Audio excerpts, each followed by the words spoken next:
grandson. Don't let them take my grandson. They are teenagers, it isn't possible. Don't let them be your grandpa. Yeah, looks like they're on noise. Oh, thank you. Hi. Happy Friday. Welcome back to Taga, to the great Ace Attorney. I hope everyone's doing well. Hope you're having a good time zone. Localized weather system. We're gonna pick back up with where we left off, which is the start of Case 4. We've been flying through this game. However, I have it on good authority, the authority being chat, that that pace is about to come to a crashing halt. At the very least, Cases 4 and 5 are longer. It probably will not be done in one stream, so we'll see. Back to VOD land and go. Have a good VOD, Agrajag. Hope you enjoy the VODs. Appreciate it. We got some snow. Nice. Hope it's a nice, comfy amount of snow and not a, oh god, it sucks amount of snow. Kiss your VOD. Nice. Hell yeah.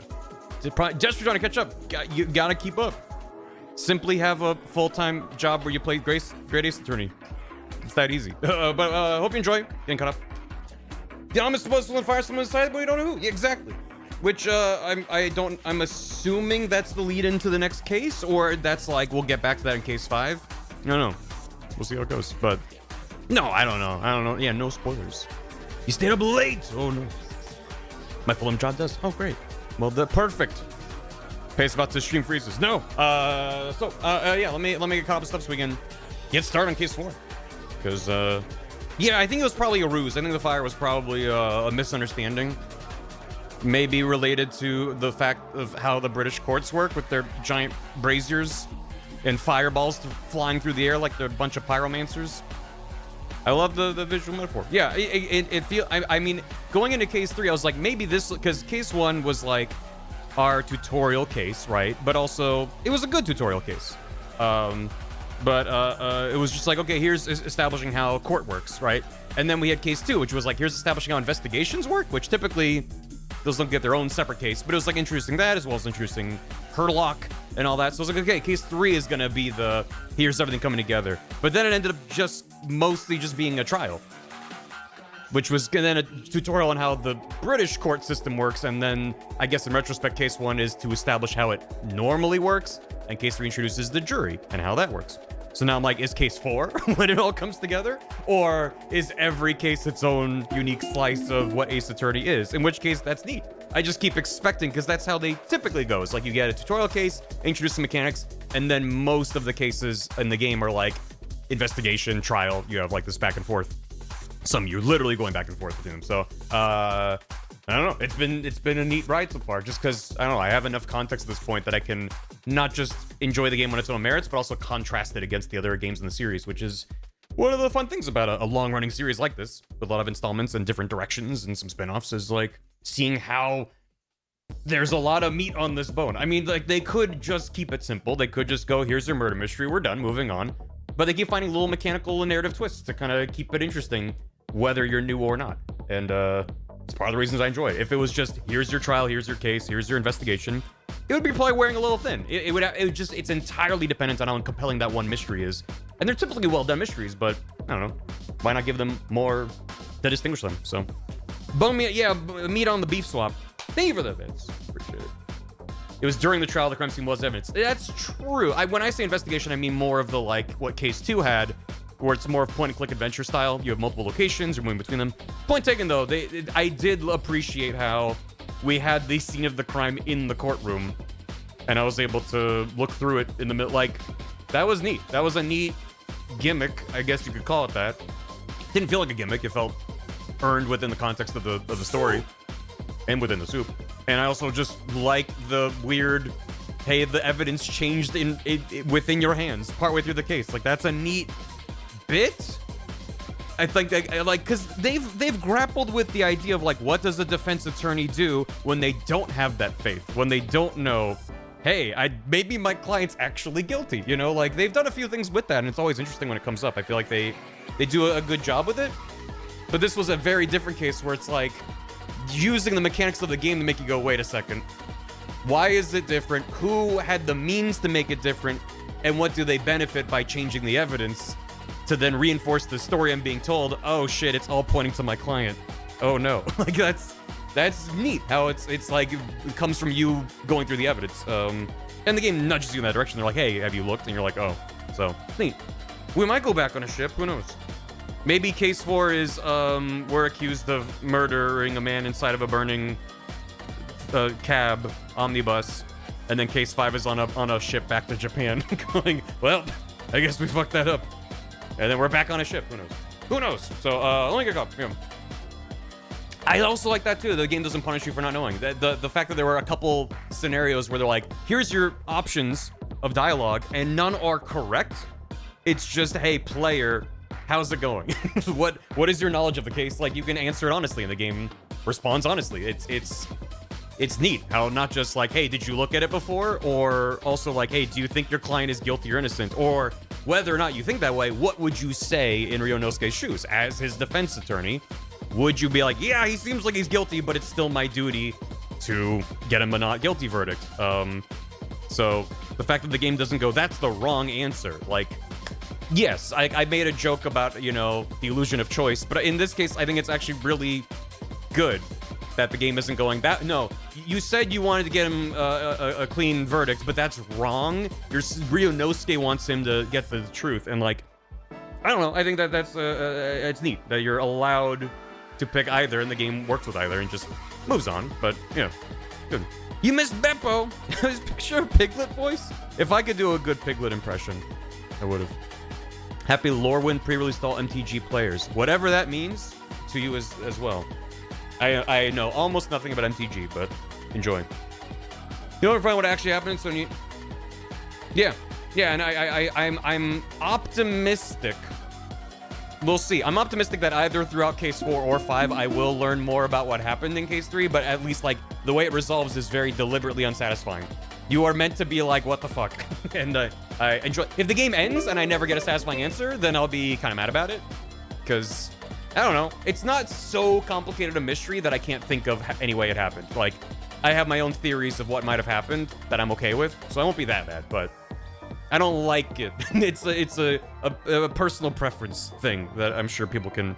It's not an objectively good or bad storytelling thing. It's just I find it more frustrating than not usually if a piece of media goes, here's a mystery, and then doesn't answer it, or answers it halfway and then stops. Then it's like, but so anyway. Send me your client. I have to defend the omnibus. The omnibus was already at the witness stand. We'll do it again. So, anywho. The British judge was a little cuddly. Is this Judge Cuddly? Oh, he's like Santa vibes. Maybe. Don't swallow my beef. Case 3 on my rapper for real. Yeah, no. So, anyway. Oh, also, before we get into it properly, before I forget, last stream, unrelated to everything else, someone brought up the Monster Hunter Wilds Reddit post that was like, hey, the game runs better if you own more DLC. And I mentioned on stream to be like, I have seen the thing, but I'm not gonna like repost this as gospel until I see it verified by a third party. And since yesterday, it has now been verified. But I read a Digital Foundry post where they're basically like, it is true with a very big important asterisk. Yes, there is something in the game. Basically, when you're in one of the main like outpost hubs where there's an NPC you can talk to about DLC, yes, the game has a bug where it's doing like 1,000 checks about how much DLC you have, and it tanks the frame rate. However, it is only when you are inside of one of these hubs with one of these NPCs and they're in a very specific state where the game is trying to check. Because if you like talk to them, it goes away. If you, but it's looking for what DLCs you have so you can present the right menus and be like, here's what you have, here's what you can claim. So it's absolutely a bug, and it's stupid that it passed QA and is in the game. But people were sharing it as if it's like, oh, the entire game runs poorly if you don't own DLC, and that's not true. It is explicitly in these very specific environments, and I'm not apologizing for the devs. Monster Hunter Wilds runs like ass on almost everyone's machines, and it's a damn shame. And this is like a very, very, very tiny thing that hopefully they patch. But it was being blown out of proportion, and so that's why yesterday I was like, I've seen the post, but people are running off with it to be like, here's like why the performance is bad, or holy shit, this breaks the whole game, and it's like, yes, it probably is a bad thing that they should fix. I don't think it's a conspiracy. I think they just fucked up their whatever code is running to check your DLC. But no, it cannot catch a break. And as someone who's not the biggest fan of Wilds' structure anyway, I'm just like, yeah, I'm just already waiting for the next one, even though Wilds will get some DLC. Some, like, Sunbreak, Iceborne type expansion in the future, but yeah, anyway. Monster Hunter Wilds. There was a post yesterday that was like, hey, I was hacking in the game, not hacking in the game, they were modding the game and found that the game runs better if you own more DLC. Basically, there's an NPC that you can talk to, a little cat guy, and you'd be like, hey, what DLC do I have? Because when you buy DLC, you have to claim it in-game to actually get it. And there's a guy you talk to, and he can have a little exclamation mark above his head.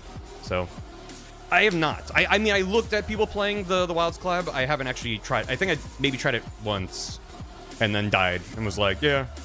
Every time I booted up Wilds since I kind of beat the game and was sort of done, it's like I played it like once when Mizutsune came out and went, neat, wow, Mizutsune hits way harder than I thought it would. Cool. And then I kind of stopped playing it. I played the Gaiacris and the Final Fantasy collab thing, and I was like, neat. But it's just the post-launch structure is all about FOMO and this very flimsy rotating cast of event quests of just like, get bonus armor spheres. And I'm like, I don't give a fuck.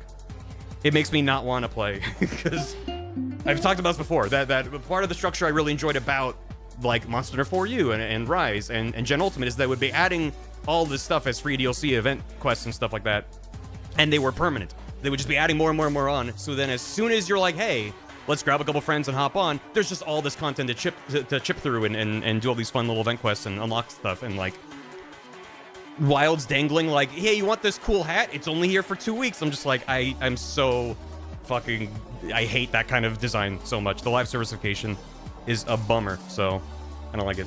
So that's why I'm just like, okay, whatever the Rise team is making, please let them cook, Capcom. So you'll see.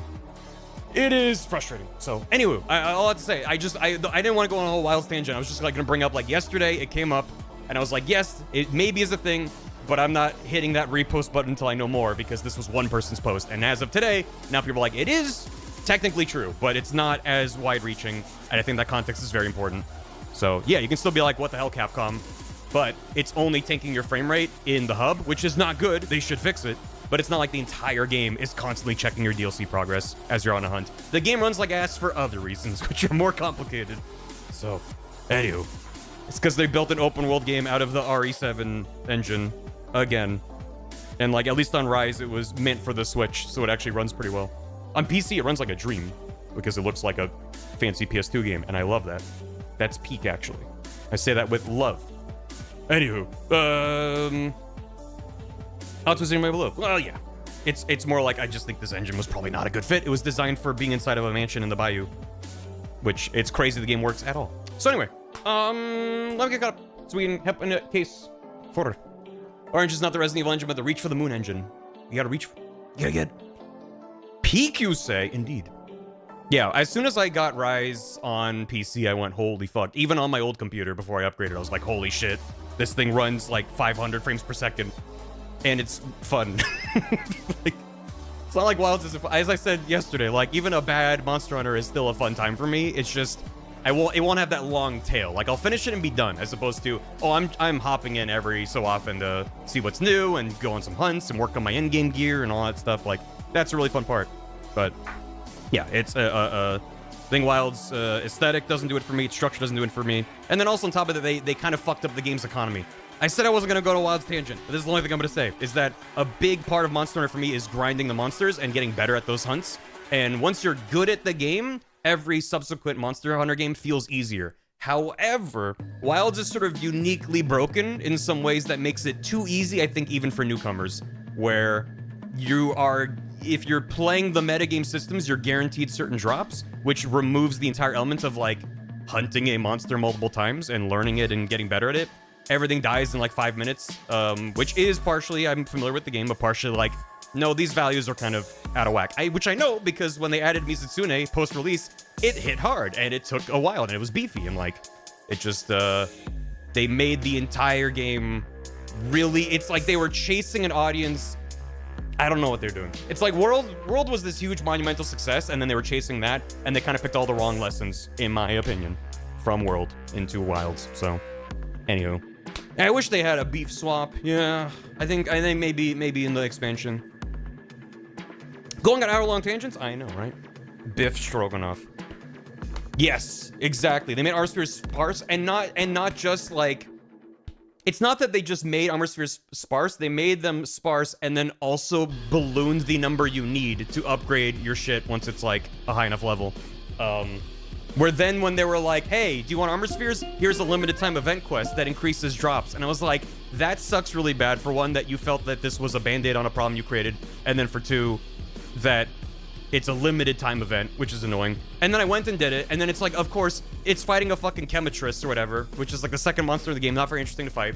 So if you want armor spheres, you have to grind this one monster over and over and over, which defeats the entire purpose. Where it's like, yeah, you're supposed to grind one monster if you're trying to go for their things. It's like, I want generic things that anything drops. You just made an event quest. Anyway, but you fight the thing and you get like 2 extras, and you need hundreds of these. It's just like, that's the worst kind of grind. So in theory, the one thing I will say, is that they added the, oh my god, Beef Swamp. I thought I said Beef Swap, and I almost freaked out.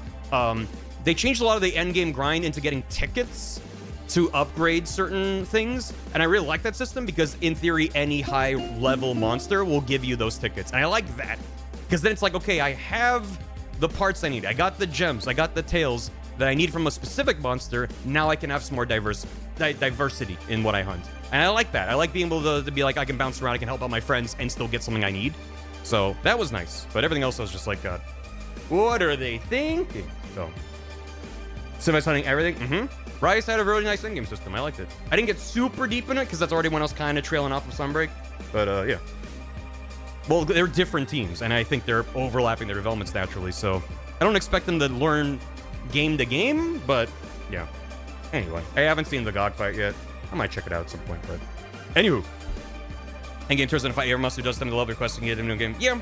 It's funny way back to back and someone's gonna be like, Rise made a great endgame, and someone's like, I didn't like Rise endgame. It's always subjective. 100%. Anywho. Hey, Nine and Bear. First time catching stream. Know about you since the early days of Grumps. Happy to see you streaming. Streams. That's very cute and sweet of you. Thank you. No objections. Nice. Thanks for stopping by and saying hi. Anyone that's been, I mean, I think I've been doing stuff on the internet long enough that there's a healthy mix of people from my multiple people that just found me through streaming, people that found me through my YouTube, people that know me from Grumps and have followed me since, or found me years later and like, wait, is that the same guy? So it's always really cool. I appreciate it. Okay, a bit repetitive. Yeah, that's fair. Old heads, the ancient ones. I want the dog back, not knockoff Chocobo. Isn't that an opt-in cosmetic, or is everyone's dog just... because they added Chocobo cosmetics to Wilds with the Final Fantasy thing. You're saying that you prefer the dogs in Rise to the birds in Wilds. Yeah, I got you. Yeah, I would agree. Especially because you can just opt into, like, I want to bring 2 cats instead of a cat and a dog. Which became the meta. Genuinely, the Rise meta turned into bringing 2 cats instead of a cat and a dog. Because the dog's main utility is mobility. But if you're good enough at shortcuts and Wirebug Spider-Man swinging across the map, then you can get really far without your dog. So, the dog is neat. I like the dog. That Barry? Hello? Who? What? From the Stanley Parable credits. The real OGs will know me from the special things. That's funny. They made the burst like, yeah. Well, you had to go into the settings and dive into that. Anywho,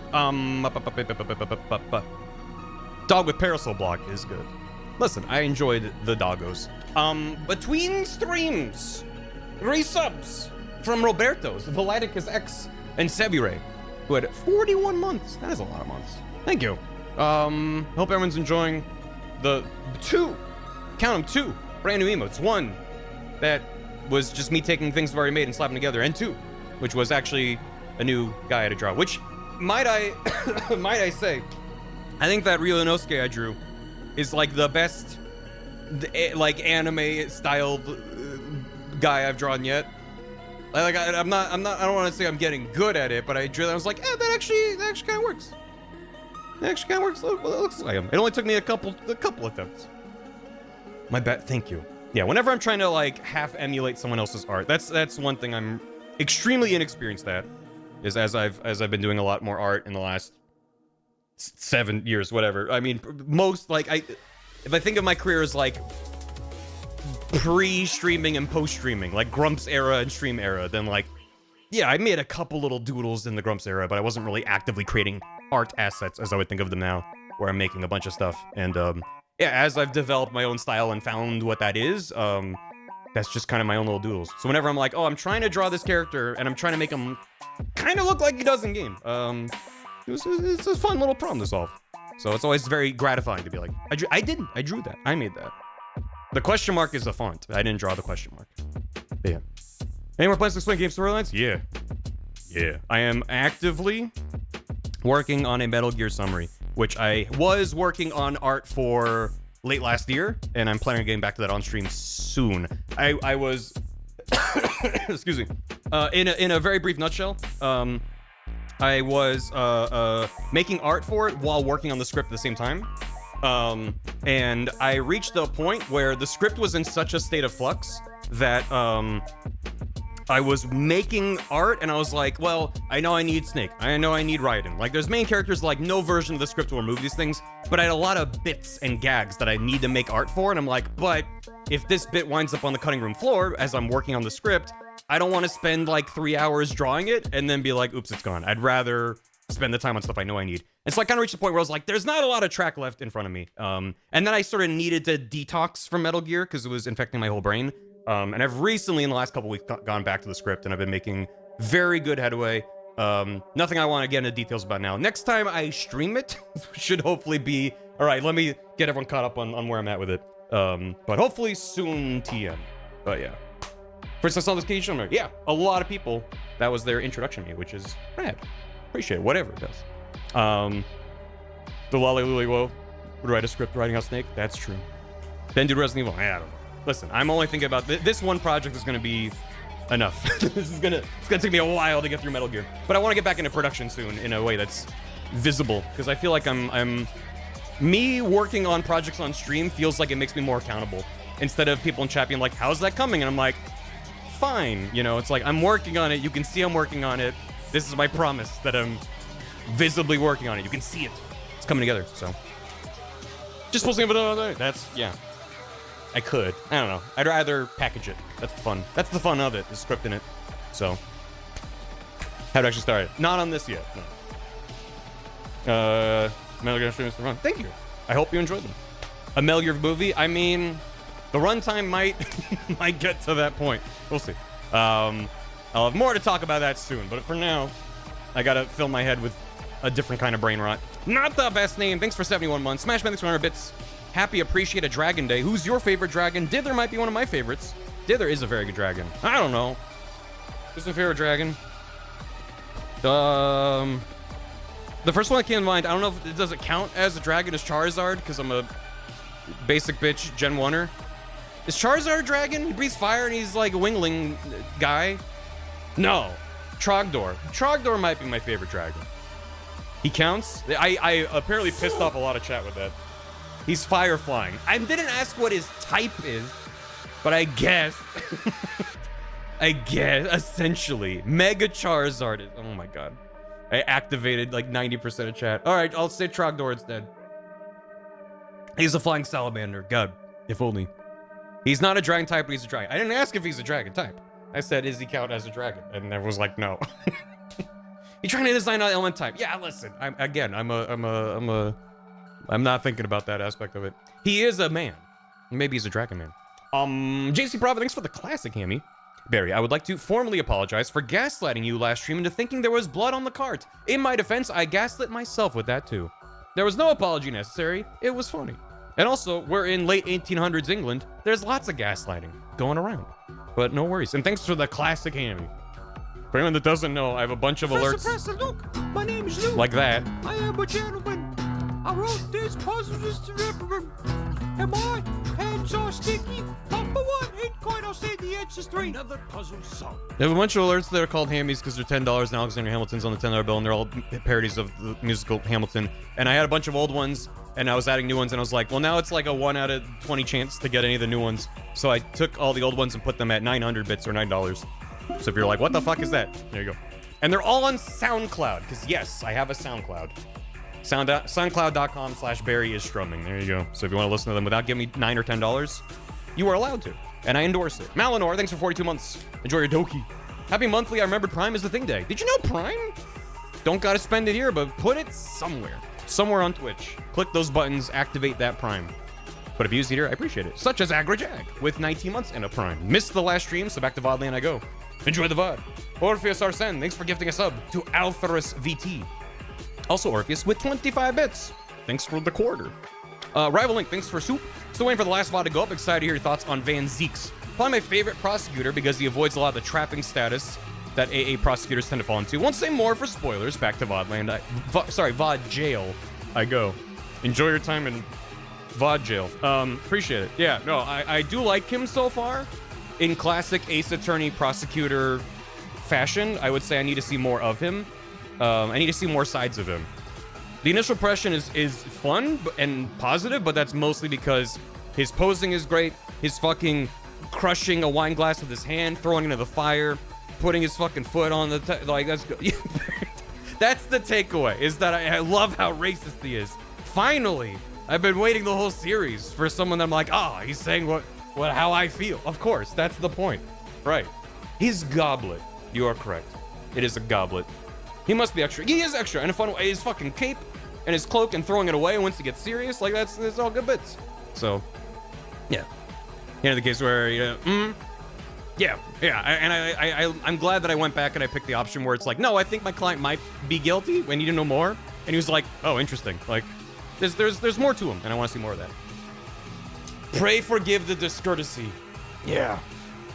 Clearly defined location. Oh yeah. Multiple. He does call it a chalice. It is his chalice.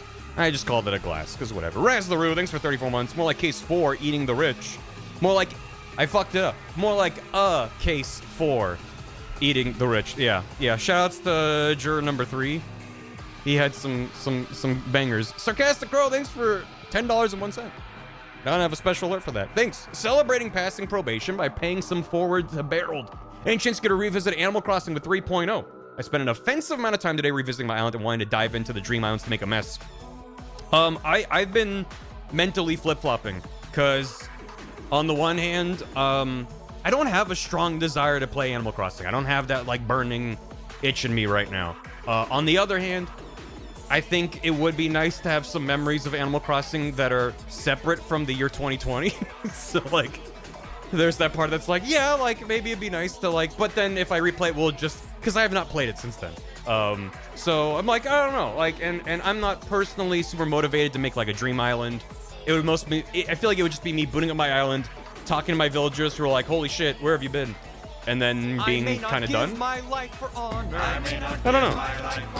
But I would gladly give for you. I would gladly give for you. And when I hunger for a tree from, I'm still in a dream, Snake Eater. Thank you, Hollow Newt.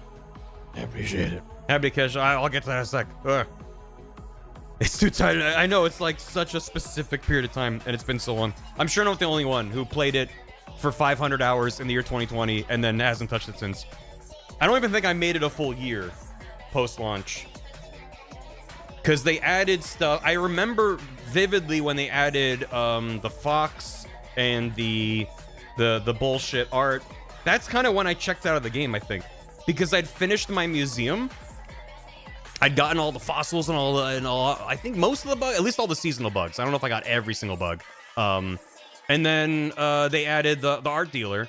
And then I remember people were checking in to be like, oh, how often does he show up? And it was like, I don't remember the numbers, but it was like once a week or once every other week he has a chance to show up. And I was like looking at like how long I'd have to play the game, because I wasn't time traveling. I was like very deliberately like, I'm trying to just play the game as I did on the GameCube. And it was just like, oh, with how rarely he shows up, I would have to play the game for another like 3 years to get all the art pieces. And like, I don't know. I try not to have a super hardcore completionist mindset for most games I play. There are exceptions, but that just made me be like, I think I'm done, because I don't want to be thinking about this as like in my background as, oh, I gotta hop on because he might come by and I gotta make sure. So I just, that alone made me like, yeah, he's accessible daily now at least. That's good. Yeah. But then they later added, I remember seeing the post that they added, what's his name? The pigeon who runs the cafe in the museum. I haven't played that update, but I remember them adding that and me going, oh, that's probably fun. Maybe I'll hop on for that, and I didn't. Brewster, yeah, they had a Brewster.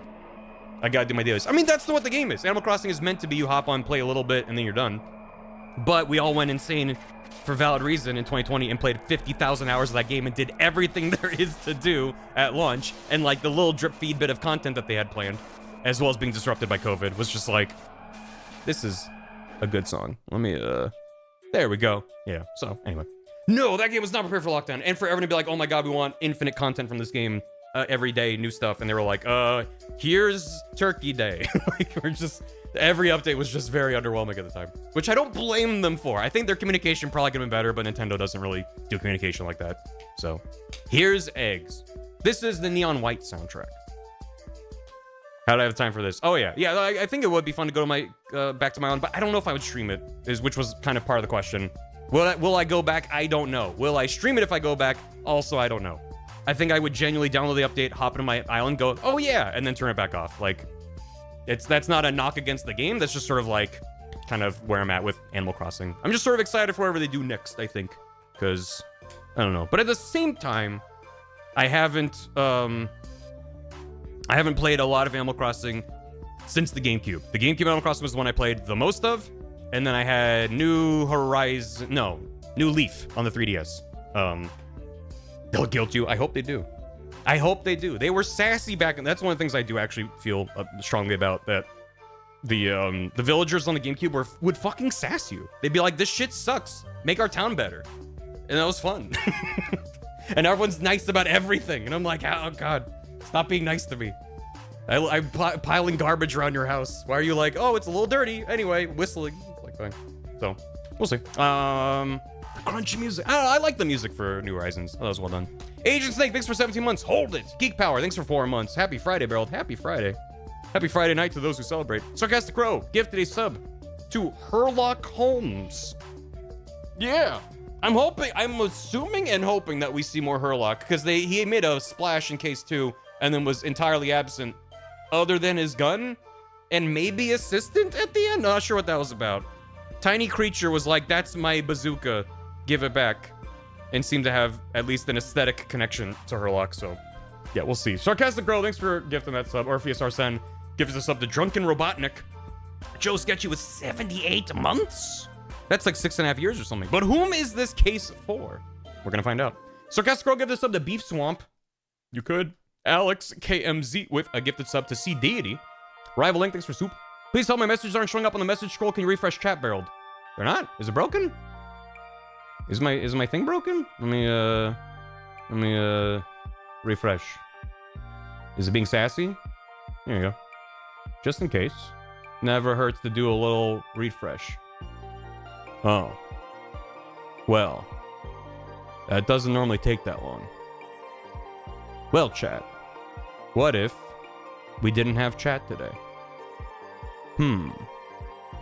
Hey, VOD watchers, there's no one here. Oh, there you go. The rabble who scream. Here's my grandson. That is, in fact, not their grandson. Don't let them take my grandson. They are teenagers. It isn't possible. Don't let them be your grandpa. Oh, yeah, looks like they're Thank you for the $9 fee to reactivate chat. Yeah, chat. Chat's broken until someone pays the deposit. I turned off auto renew on the chat feed. Anyway, yeah, I don't know how we doubled up on Grandpa RNG, but that's fine. What do you mean you never understood it? What's to understand? I could not possibly tell you where my brain was at on that one. Anyway, Tracy Prophet, thanks for the hammy. Trogdor, you say? And then it wasn't, but you could think about Trogdor. Neko Queen, thanks for 50 months to the berriest of all, which might be me. No, Holodoot, thanks for hammy. Happy to catch the chat part of stream, but the MTG pre-release calls to me. Enjoy your MTG. And Sarcastic Bro, thanks for the classic ham. Let's go. Before someone makes me think about a video game other than this one, let's get the fuck out of here. Let's get the fuck back in. Bump, bump, bump, bump, beep, bump. Iguana paywall. Chat, I need someone to activate the iguana real quick. Remember that bit? Opinions of Sonic Go. He's blue and he's fast. All right. Welcome back to case 4, The Adventure of the Clouded Kokoro. Did you know? If your Kokoro is clouded, then that's not very doki doki of you. Welcome back. We go. Episode 4, The Adventure of the Clouded Kokoro. Way down in Kokoro. I begin to think, Wilson, said Sholmes, turning his head languidly in my direction. Languidly. That there is more to this case than that which we have observed. Indeed, that there may be another part to this story that we are yet to discover. His eyes wandered, following the steam rising from his cup of herbal tea, leading him to the distant memory of that snowy evening. To the young lady collapsed on the pavement along Briar Road, and to the knife in her back. Oh no. Lit in the soft glow of gas lamps, a most extraordinary scene had been set. And under the cover of a light fog, the curtain had risen silently on the insoluble mystery of our invisible killer. I love an insoluble mystery. Not unsolvable, insoluble. Oh, we're back. All right. That makes sense. Yeah, that was a test. And I guess we passed? Question mark? Question mark? Question mark? Did you sleep last night, Mr. Naruhodo? No, not at all. It was an enormous hotel, wasn't it? The rooms were so luxurious, I felt like we were staying in a palace. And with all the gas lights twinkling, it was brighter than day, even in the middle of the night. What about the enormous beds? After my time on the SS Gloria, I wasn't gonna waste a single inch of that space. You just starfished across the entire bed. Medusa heads! Urgh! I spent the entire night rolling from one side of the mattress to the other. Oh yes, it really was the sort of night you can only dream of normally. Except when I learned that we owed £3 for the rooms, that dream quickly turned into a nightmare. How many pounds is £3 today? Probably more than 3. Oh, sorry about that. The building was so impressive and the entrance so inviting, I just wandered in without thinking. About 10 bob. All right. In a lodging house in Japan, that sum of money would put a roof over your head for a whole year. You gotta hit the gears. Please don't bring me back to Symphony of the Night. I did try, but I'm afraid I couldn't help my tears when we were presented with the bill. I really am sorry. It's about 2 apples. 4 USD today? That's insane. For one night? Well, never mind. We must find some more affordable lodging straight away, though. If we're not careful, our entire stipend will be used up in 10 days or less. London's a scary place.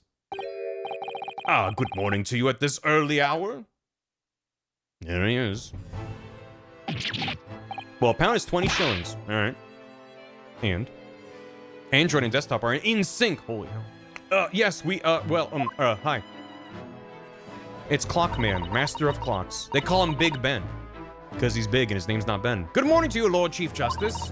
We have come to report on the outcome of the trial at the Old Bailey yesterday. Suzato-san is amazing. She doesn't bat an eyelid even in the presence of the imposing Lord Strongheart. 300 pounds, 336.26. That's a lot of money. I believe you had a very comprehensive initiation into British courtroom practices. Oh yes, it was very eye-opening, thank you. And in accordance with your instructions, Lord Strongheart, Mr. Naruhodo performed his duty to the end. Oh, Ben's the name of the monster. Okay. Thanks for correcting me. I've already been apprised of events. You conducted a remarkable defense. You may consider the test passed. Oh, no longer are you a student from the Empire of Japan. You may henceforth claim to be a fully fledged lawyer. Ryunosuke Esquire? My country is delighted to welcome young talents from such a remote eastern land. Thank you very much. So I'm a lawyer now. Big one was the scientist thing, that's monster thing. Oh, okay. You can understand how I could get confused. It's just that easy. Now, in view of your new appointment, I have a fresh case in mind for you. I'd like you to take it on at once. I trust that won't be a problem. Another case already? Nothing trains a lawyer better than practical experience. I'm sure. I don't sense dissatisfaction, do I? It's just that yesterday's trial ended unusually. How would we know? It's our second trial ever. I haven't quite come to terms with it. Thank you, Sarcastic Bro. Defendant clearly guilty man got rewarded for it? Yep, this is England. What's to come to terms with? The man was cleared. What more were you hoping for? A lot. The culpability of the defendant has not at the present time been established by this court. Consequently, the jury will not be required to proffer judgment. Well, Lord Van Zeeks, it's been a pleasure, so it has. And as for you, my dear fella, I couldn't have asked for a better defense. Mm-hmm. He. Hoo. Why, ho. Normal, innocent man thing to do.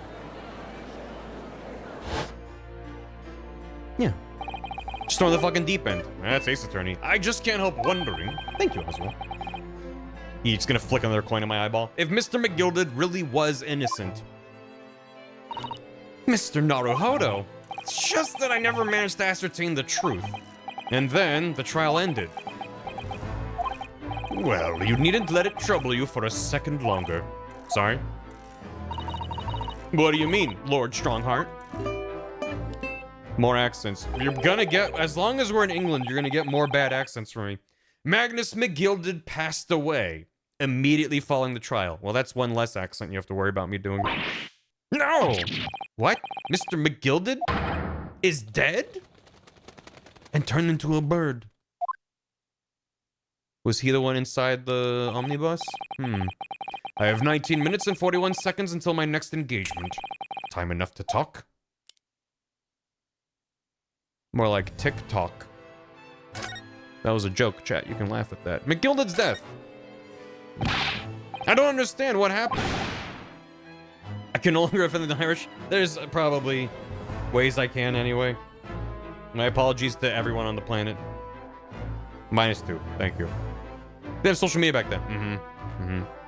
Just when he finally got his... No! He can't be dead! I almost got 1% of the way to his accent. Damn, how can he be dead? Thank you, chat. Thank you, chat. After the trial concluded yesterday, there was a great commotion in the Old Bailey. As you presumably recall, an omnibus had been wheeled into the courtroom. Yeah, I spun it around like 30 times. I put the entire trial on hold for like 30 minutes. To be like, can I see this from this angle? That was the scene of the crime which Mr. McGilded had been accused of. Precisely.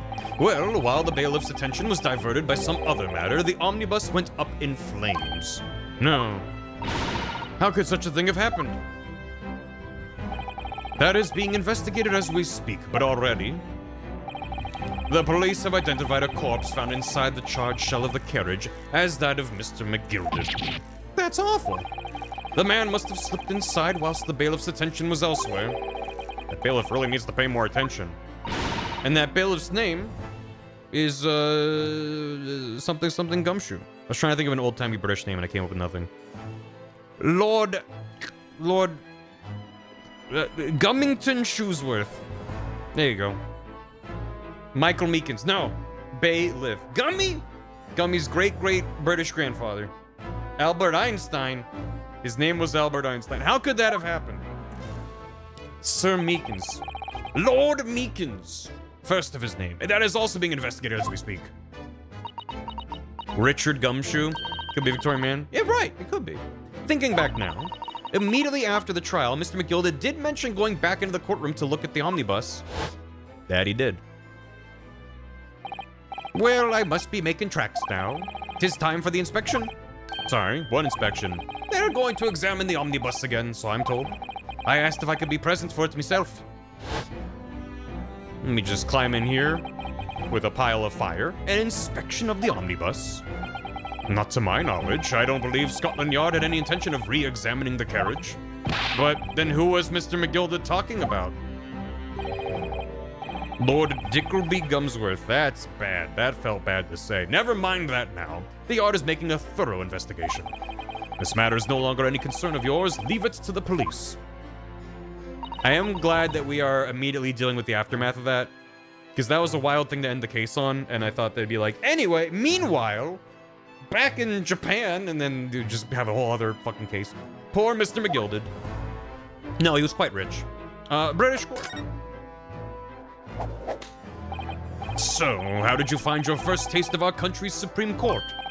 Oh, well, I don't know. I mean, it was, wow. Did you buy it?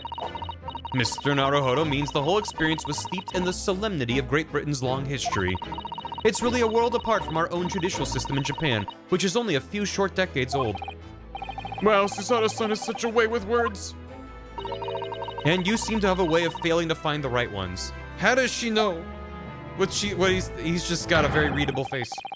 The judicial system here is the most advanced in the world. Learn all you can. The most advanced in the world, is it? It was fortunate that your very first trial was a simple affair. That was a simple affair. Simple? That was simple? As I believe I mentioned yesterday morning, it was a trial you couldn't lose. I don't mean to be contrary, Lord Strongheart, but the case was anything but simple. And once she's thrown someone, she can read their minds. She can throw someone and then read their minds for up to 1 hour. And then she has to throw them again to reactivate the spell, which is why she keeps suplexing him. The circumstances of the case were so incriminating, I was stunned when I first heard them. In fact, I'm still finding it hard to believe that we managed to get a favorable verdict. Is something funny? No. My apologies. However, the fact is that you did receive the not guilty verdict you set out to achieve. And that can only be attributed to exceptional talent, wouldn't you agree? I don't know, but he just said it was a trial you couldn't lose, and then you set out to get the not guilty and you got it, which was only exceptional. Is he making fun of me?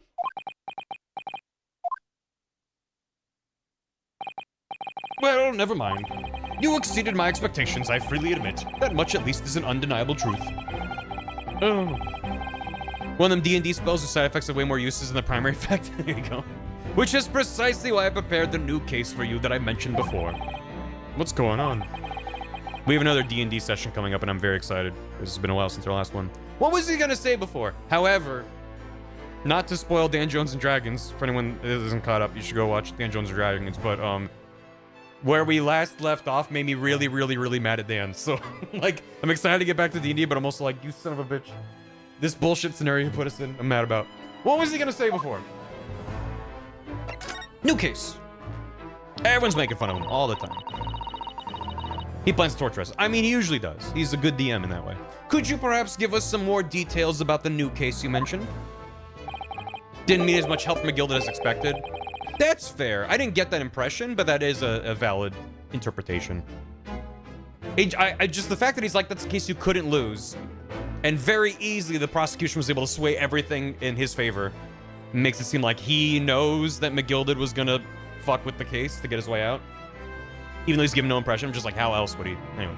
Don't tell me it's a murder and the trial starts in 10 minutes. Thank you, Iron Mouse. Pokemon ZA, this character is a fan of a streamer and he says stuff like, I can't wait, I can't just watch the VOD, you miss out on the whole experience of being in chat. I never felt more called out as a Twitch fanboy. That is a crazy line to see in a Pokemon game. That's funny.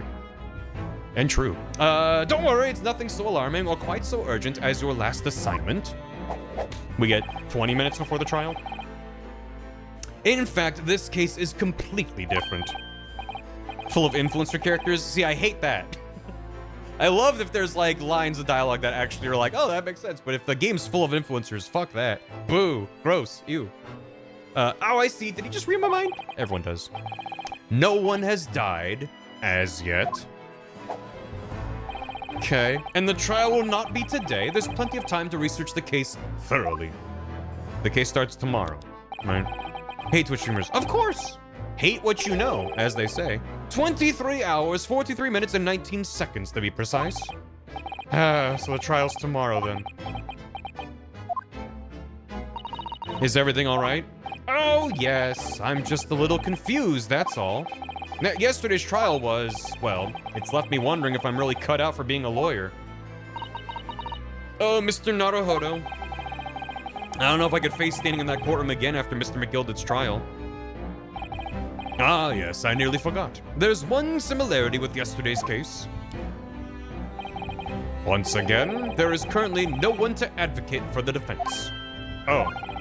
If the situation remains unchanged, the trial will start tomorrow with the defendant unrepresented. And if that happens, I need not remind you of the inevitable outcome. The most terrible end awaits the defendant. To the gallows! Yes, that's right. Here we go again. So what's the case? Oh, I hope Herlock fucked up and he's the accused. Your time is up. You will have to excuse me. I'm just imagining a case where Herlock is the one guilty of, or accused of murder, and then he's in handcuffs and has to take them off for himself to do his little spin around point at things. Deductive thing. That'd be good. I would advise you to begin making preparations for tomorrow's trial. After all, the clock is ever ticking. There is now but 23 hours, 26 minutes, and 39 seconds until the court sits. Last time I mentioned the 23 hours, he said there was plenty of time. And one more thing, Mr. Naruhodo. There is something I should like to ask you. Oh, what's that? Yesterday, you remarked upon something. I did? That you intend to see through the will of your late compatriot, Mr. Asogi. My controller! Oh, God. I'm fine. I got it. Huh.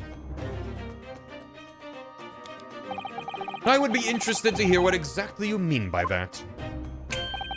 Inside 34 seconds. Cosmo always used to say, you see, that he wanted to learn how the greatest justice system in the world worked so he could change ours in Japan. Now that he's gone, I'd like to work towards that myself. And there's another thing. Another thing? Continue. On the way here, on the steamship, he said something to me. There's something very important that I have to do. Something very important? And what exactly would that be?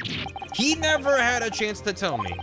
Suppose he would have done if he ever made it to Great Britain. You're out of time. Well, thank you for an enlightening discussion.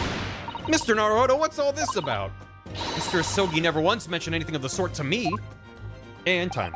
I urge you both to focus your attentions on the matter at hand. Oh. Is he holding some chips?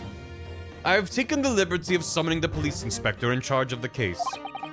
He was in the cutscene at the end of the last case. He'll be able to apprise you of the details. How long has he been there? I'm hungry.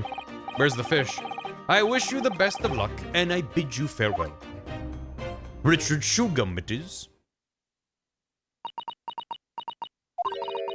There's something very important that I have to do. Kazuma-sama, what did you mean? I wish I knew, but honestly, he never told me. Anyway, we better talk to the detective, don't you think? Yes, you're right. I hope I'm just imagining it, but I wouldn't say he looks pleased to see us at all. No, he just has resting Englishman face. Oh. This must be the Lord Chief Justice's desk. I believe it's made of marble. Looks like over the top tombstone. Yeah. Yeah. I'm assuming everything's the same. Just gotta check for a hiding Herlock in the corner. Yeah. Show me them chips. Just look at all the naughty books. No! They're not naughty books. They're well respected and not naughty. The Sholm's everywhere. He's always lurking.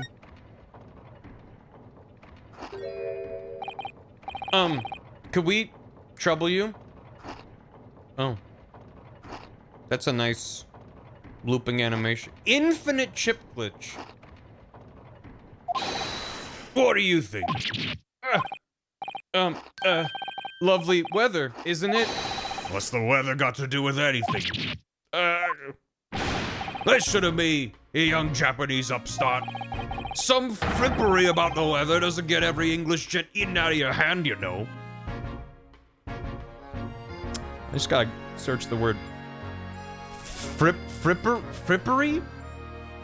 Frippery. Pretentious, showy finery. Frippery. Frippery. Well, I gotta turn up the browser volume. Frippery. Frippery. Even that sounds slightly British. Frippery. It's a good word. I love Britishisms that I've never heard before. The weather. But Susanna-san told me it was foolproof. I'm a busy man, a very busy man. Oh, look at him go. There's a crime scene to investigate, but I'm here having to give the likes of you a talking to. I'm ever so sorry. Can you imagine what the other officers there will be saying? Haven't seen Gregson anywhere, have you? No, he's too busy with the bigwigs these days. And all because of some bumpkin who's here on a jaunt from a country I've never even heard of. Hear that ripping sound? That's my reputation at the yard going to tatters. There's no need to rip us apart as well. I don't believe we've been introduced. This is Mr. Ryunosuke Naruhodo, defense lawyer. Yeah. How you do that, Magic? That's just like Bean Guy from Majora's Mask. It's Bean Guy. It's a pleasure to make your acquaintance. I'm Mr. Naruhodo's judicial assistant, It's lovely weather we're having today, isn't it?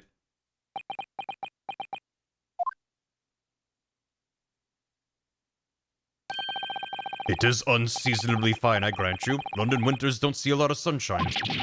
Unbelievable! How did she pull that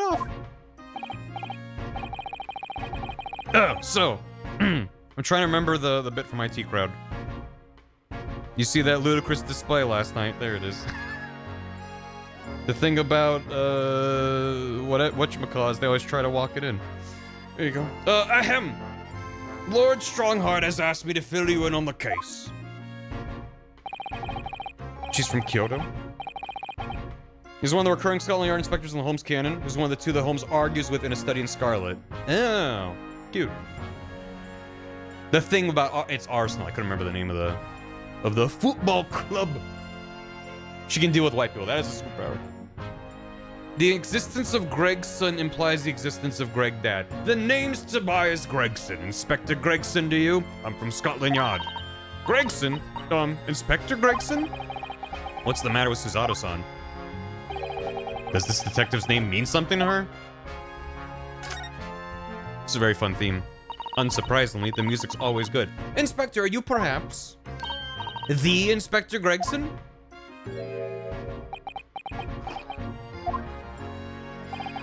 You're acting like you know this man, Miss Susato, but he's a London detective. Oh, I do know him very well, in fact. Very well? Yes, he features prominently in The Adventures of Sherlock Holmes. So, his name in the stories is actually, whatchamacallit? Gregson? Tobias Gregson? Oh no, what's his name in, oh god, scrolling in it is Tobias Gregson. But they didn't call him Gobias Tregson. What's the deal with that? Oh, it's Thomas Gregson. Okay, so they did change his first name. Okay.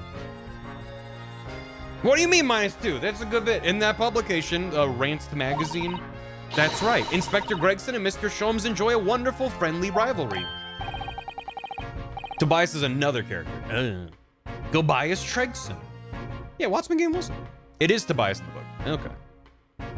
A fan of Sir Arthur Conan Doyle. I mean, who isn't? Really? You rival the great Mr. Sholmes? That's incredible.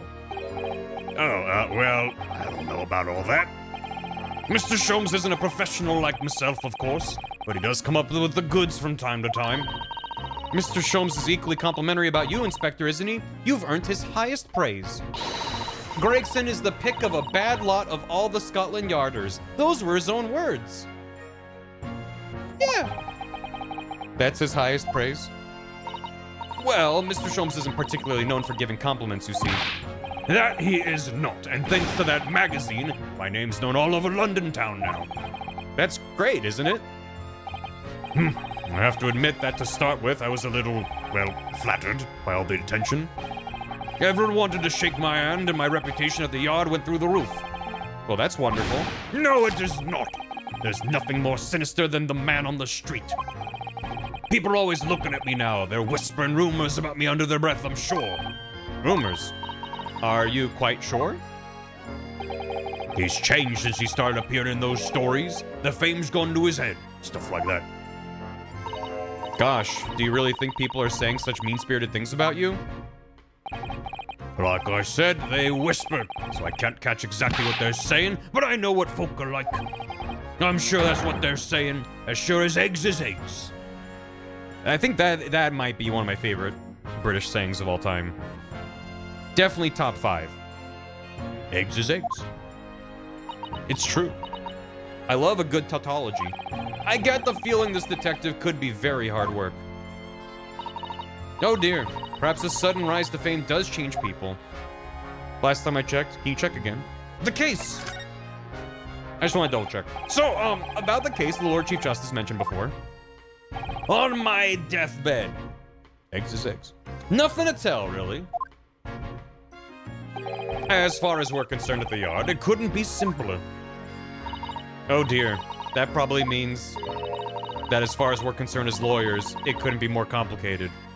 That's typically how it goes. Eggs is mayonnaise? Oh. What if eggs is chickens? Oh. This guy's mind, which is the milkman conspiracy for the Hackonauts. But like a British, like a smoky British 1800s town instead of the like white picket fence suburban town. I wish you were wrong about that, but I have a nasty feeling you're right. Eggs is dinosaurs. Eggs is eggs and stop. I was waiting for the Baba as you. A young woman was walking along the pavement on Briar Road when she was stabbed from behind. Fortunately, it wasn't fatal, but she's still laid up in hospital, unconscious. That's despicable. What sort of coward would attack the poor woman from behind? I suppose you would have finished whoever it was off with a Susato takedown, would you? That's neither here nor there, Mr. Naruhodo. Brace yourself, Ryunosuke. You've angered her now. Anyway, after something of a whirlwind investigation, the criminal was arrested. He barely had time for a cup of tea after the incident took place, to be honest. So, there must have been something left at the scene that led you directly to the culprit? Or perhaps a reliable witness who recognized the person in question? Let me stop you right there. You're wasting your time on this one. Sorry? There's nothing you can do. There's no way to help the bloke now. Why ever not? Simple. The prosecutor that's been assigned to the trial tomorrow is Lord Barak Van Zeeks. No! Sounds like you've heard of him then. Oh yes, we are very familiar with Lord Van Zeeks. And his many goblets. Believed to be the harbinger of death itself. The Reaper of the Bailey. The Reaper of the Bailey. Oh, I've heard of him. And I've seen the bottoms of his feet. Lord Barak Van Zeeks, who we faced in court only yesterday. His hallowed chalice. Mr. McGilda told us about him before the trial, didn't he? When Van Zeeks stands for the prosecution, they call the accused his sacrificial lambs. The harbinger of bigotry. The racist of the Bailey, that's almost everyone under that roof. It's not, you can't put that only on him. And in every single trial in which he's been the prosecutor, the accused has been damned. Except for yesterday. Although that's with like an asterisk, kind of. This Reaper of the Bailey nickname, I suppose he's earned that because every defendant he advocates against is found guilty. Is that it? Well, if that's the case, we should inform you, Inspector, that in yesterday's trial against Lord Van Zeeks, Mr. Naruhodo secured a verdict of not guilty. Ha! And what of it? Well, I think that means that even against the Reaper of the Bailey, it's not impossible to save the defendant. No, you really don't have a clue, do you? What do you mean? Did he just put the chippy in his pocket? What happened to that bloke in the end, eh? He's dead. Ah. Magnus McGilda became a cropper in that omnibus when it went up in flames. For later. Just chip side down. So you can't rightly say you saved the defendant, can you? I don't... Are you saying Lord Van Zeeks killed him? What are you saying? Chippies stay in the coat pocket. My pocket chippies. And then if they're gone, then that's like a chippy swap. Look, if Van Zeeks could get the dirt to stick on everyone, he'd be a miracle worker. But that's not how it goes. He doesn't work miracles, he works magic. Black magic. Oh, fresh supply. I'd have a good long think about that if I were you. Are we really supposed to believe that?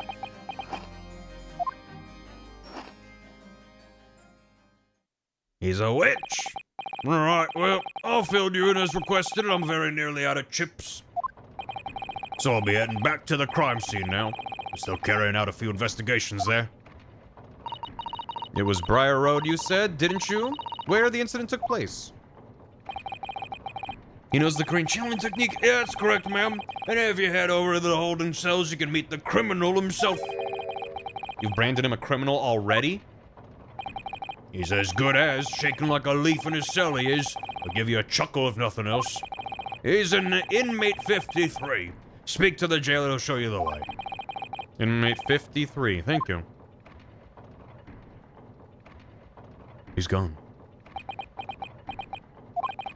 So, there's no helping anyone against the Reaper of the Bailey, they say. Is something troubling you, Mr. Naruhodo? She's asking as a formality, she knows.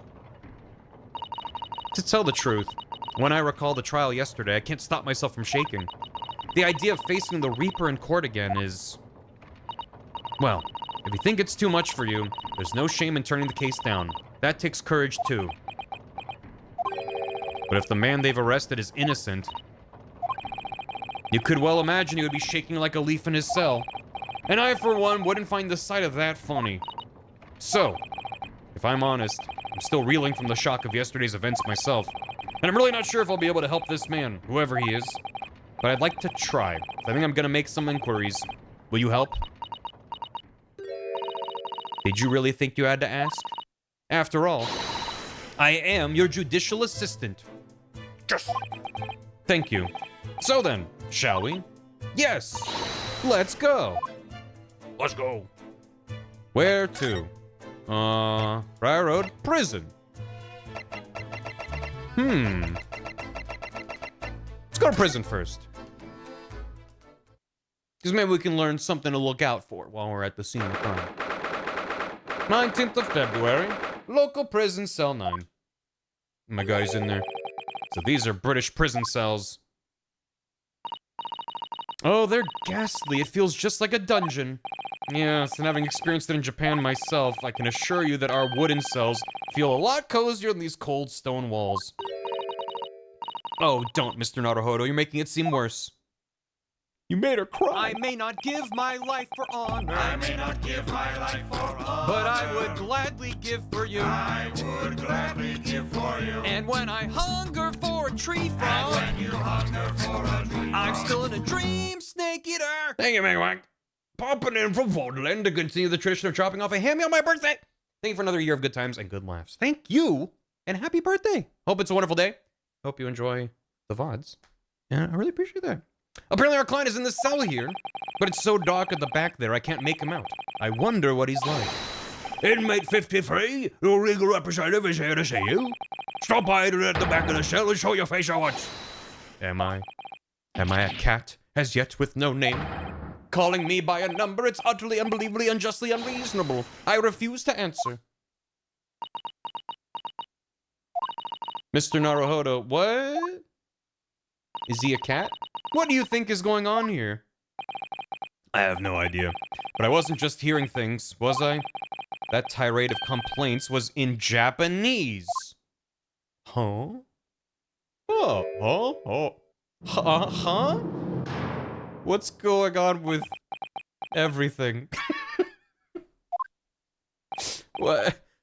Excuse me, but shh, quiet. What do you... They're all around, hiding. I know they are. They're watching, listening. Even now, I can sense it.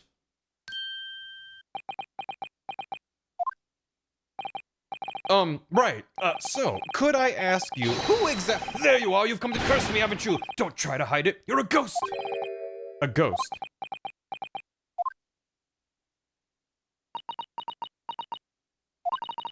We mean you no harm, prisoner-san. Are you... Japanese by any chance? His eyes got 10% more anime. This is... beyond my wildest dreams. Oh. Forgive me for that outburst before. I'm so sorry. Oh, it's fine. We were just a little surprised, that's all. Imagine it! It's been 12 long months since I left my hometown, and here I am in a frightful fix in a foreign land. So hearing the sweet, sentimental tones of a compatriot's voice here in this damp, dark hellhole was a most monumentally moving moment.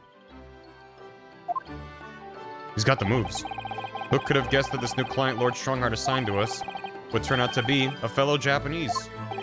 Ah, what compassion my fellow countrymen show to dispatch a first-class lawyer all the way from Japan to defend a mere foreign student. Noble, nurturing, never-failing Nippon. I have to do him to YMCA. A first-class lawyer? Oh dear, I think there's been something of a misunderstanding here. I wonder, would you be so kind as to tell us what's happened? Why you've been detained as a suspect, for example? Yes, I can, I will. Shan't stay sullen and silent. I'm not quite sure I understand what he means, but he seems happy. Yes, he does. I just hope he actually has a good reason to be. Thank you for your cooperation. I am a lawyer, as you said. My name is Ryunosuke Naruhodo. And I am Naruhodo-san's judicial assistant, Suzaru Mikotoba. I am a visiting student sent here by our government. Notably, notoriously named Natsume. Soseki Natsume. Okay. Here's my armband. Yes! The symbol of one of our great empire's first-rate lawyers. Which means, of course, you'll stand by my side. You'll defend me. Oh, no, sorry. That wasn't why I was showing it to you. I was just flexing. Then why else would you show me that? Oops. In hindsight, that probably wasn't the best idea. Yeah, why would... Okay, well... that's you. Soseki Natsume is a real person. Oh. A real man. Famous Japanese author. He never got arrested for attempted murder, though. Author of visual works such as Kokoro, Bolt-chan, and I Am a Cat. Is that why his first thing was Am I a Cat? Okay. Cool. First of this guy, Persona 4. Okay. So he's a famous Japanese author. Cloud of Kokoro's one of his books. Gotcha. So there's gonna be a lot of shit that I don't understand about this case. I'm assuming the details of the case will work regardless, but there's gonna be like references all over the place that I just won't get. Is there a reason? How do I phrase this? Is there a referential reason why he looks this way? With like his eyebrows look like they're drawn on with marker, or is like we'll get to that. Finished traveling to England and was hated his time there. Okay. They just went silly with him. Cool. Alright. Alright. Soseki Natsume. That I really don't. It's the same picture. Here you go. I mean, the resemblance is uncanny. I really, yeah. It's the same guy. He's very handsome. Yeah, no, they did him a little dirty. The mustache is kind of close. Literally the same guy. Why did they make his eyebrows so crazy? Okay. The ties are different. Wow. Artists asleep at the wheel. I don't know. No, it's fine to be silly. I'm sure if he's such a famous Japanese author, there's probably been like many caricatures of him over the years, and this probably works. So, oh, you mentioned duplicate the model. Yeah, I found a model rip on the internet, and I put it in my stream. They didn't dirty, but the estate was like, yeah, go cook. That's great. Is Wikipedia okay, real quick. Soseki Natsume. Wikipedia. That's a good photo. That is a good photo. Here you go. Yeah, he's pondering something. Yeah. Same guy. Or farming. Will it spoil anything? I'm not gonna look into the Wikipedia article. I doubt it would spoil anything. I think chat's already told me what I need to know. Just that he did go to England, hated his time there, famous Japanese author, Lots of famous books that a Japanese audience would probably pick up the references on. So, what an unusual name. Call me Soseki, please. I'm a poet, you see, a writer of haiku. It's something of a nom de plume. A nom de plume? You mean an alias? That's right, Naruhodo-san. No, don't be so prosaic. It's much more refined than that. And haiku? That really reminds me of home. Did I hear you say that you are a visiting student sent over here by the government? Yes, that's right. A year ago, I was told to go and study English. First, I had to suffer that misery, and now this! It's beyond the pale. Suffer that misery? Did you not want to study here? No, I mean, I've had an interest in Great Britain for some years, of course. Hi, Cammy. Footman. This is not Footman. We will see Footman later. This is not Footman. This is this man. This is a real man, is what Chad has informed me of. And that's this man. This is Authorman. Oh, I'm Footman. I could be Footman. That's fair. What a Footman. I hope you had a good stream, Cammy. Welcome. We're in case 4 of the Great Ace Attorney. No spoilers. We've just been assigned this. Well, what? This guy doesn't have a defense attorney, and he's based off of a real Japanese author. And that's about all we know. There was a woman who was stabbed in the back, and we're in London. And this is a Japanese man, and we're Japanese, and it's fine, and it's the late 1800s, and that's all I have to know. Thank you, Toaster, for giving that sub to Cammy. Hope you had a good stream. Well, it's late 1800s England, and we're Japanese, so yeah, there's some racism floating around. It's great. So if you're gonna raid and bounce, no worries. Thanks for stopping by. If you're gonna raid and stay, this is our. We just met our client. It's great. We're having a great time. Everyone's having fun, right? We're having fun. Isn't he the moon is beautiful guy? He's a lot of things. Well, the Escapades talks about that. Oh, all right. Well, there you go. Yeah, I mean, this is the man. That's. I mean, you can see this is just the same picture twice. So, anyway, he was sent here to study English, but just because the government tells you to do something, does it mean you can do it? No. What do you mean? If they told me to study English literature, that I could have understood. That's my field. But no, they told me to study the English language. Utterly, unbelievably, unjustly, unreasonable. I see. He does the poem. He likes to. Only the other day, I was told to send a report about my first year here. I tendered a blank piece of paper. Wise words on whitewashy. You must be a man of great standing. Oh yes, so I'm often told. And often like to be told, it seems. The accusation against you. His outbursts are in English, but the rest of it's Japanese. That's one. Yeah, every single pose will be an emote. Could you perhaps tell us exactly why you've been arrested, Soseki-san? I didn't do it. I didn't commit that atrocious murder. Murder? Oh, no. It's all right. The woman didn't actually die, did she? But she was stabbed with a knife right before my eyes. Before your eyes? You mean you saw the attacker? I didn't see anyone. What? If I'd seen the person who did it, do you think I'd be locked up in here? Stabbed by a ghost? It seems this case is becoming rather complicated. Why me? Why me? Why did that silly woman have to be stabbed in front of me? That was really rude of her.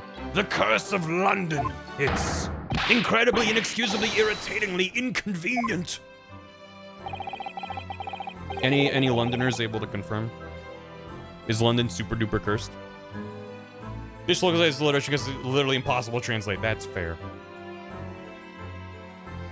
Dark Souls 2 Forest where ghosts backstab you. Yeah? Okay. Good to know. Soseki-san was there at the scene but didn't see the attacker. Haunted for sure. It's vital we find out more about the case. Yeah, a lot of old bricks, right? That's where ghosts come from. Okay. Cursed, don't know. Inconvenient, yes. It was an accursed evening, just after the snow had started to clear and heavy with fog. I had been to the bookshop to buy some books, and was on my way back to my accursed lodgings. Sure, the bookshop wasn't accursed too. As I was walking along that accursed pavement, I could make out the sole silhouette of another ahead of me. A woman wearing a green overcoat she was, and just as I went to overtake her... Out of my way! Oh my god. Bonk. She suddenly let out a little scream and collapsed onto the cold, hard slabs of stone at my feet. How terrible. I called out to the woman, but she didn't move. It was like a ghostly, ghoulish, grim graveyard. Slight exaggeration there, perhaps. Almost a Family Guy death pose. Almost. I was terrified. I had to get away from there.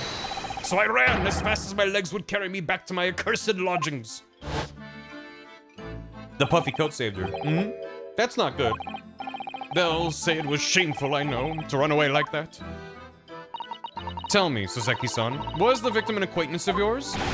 Don't be ridiculous! Do you think I know any of these fair-haired English? And a young woman at that! I'm diffident, shy, timid, unsure. I can't talk to people. He's just like me, a young woman unknown to Soseki-san. And at the same time it happened. Who else did you see nearby? Did anybody pass you? -1, correct. Regrettably, or +1 to the counter. Apart from myself and the woman, I didn't see a soul. No one. So then how did they pin him to the crime? So the victim was unknown to you, and there was nobody else on the street at the time. That creates something of a conundrum, doesn't it? What conundrum? I can think of 30. Conundrum? How old do I think this guy is? In the game? I have to think about how Ace Attorney... Because Ace Attorney will go, here's a full-ass adult person. By the way, they're 16 years old. So with that in mind, I'm gonna say, like, 26. Going off of my gut, I'd be like, maybe 30s. But I think the game's gonna be like, he's like in his 20s. He's sprightly. I don't... Is he... Do I have a thing for him? 33. Okay. Yeah, that makes sense. He doesn't look young, but also, like, there's a lot of, I don't know, something to be said for, like, old-timey photographs, and people are like, oh my god, they look so old. And it's like, oh, that's just kind of like, we associate certain styles and things with... Yeah. I'll be 33 soon. Nice. I'm 36. I had to think about it.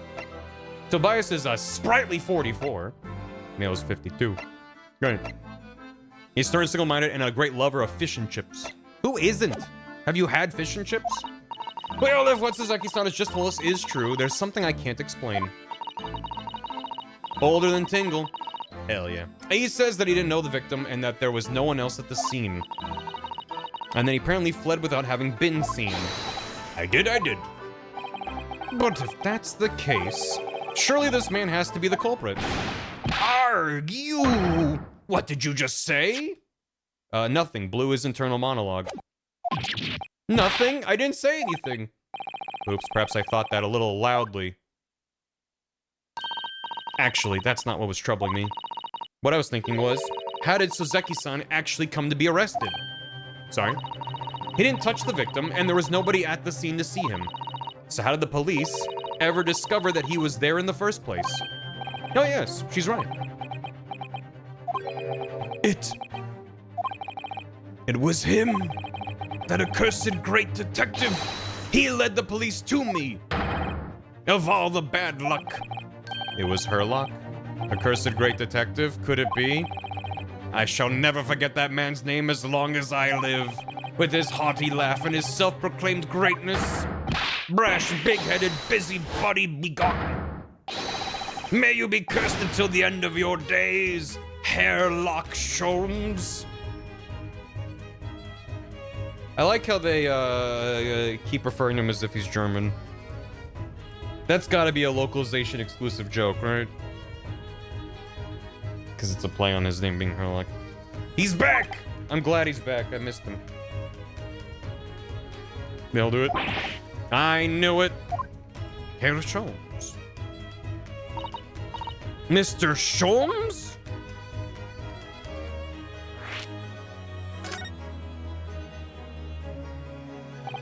Well, I didn't expect to hear that name from this man's lips, that's for sure.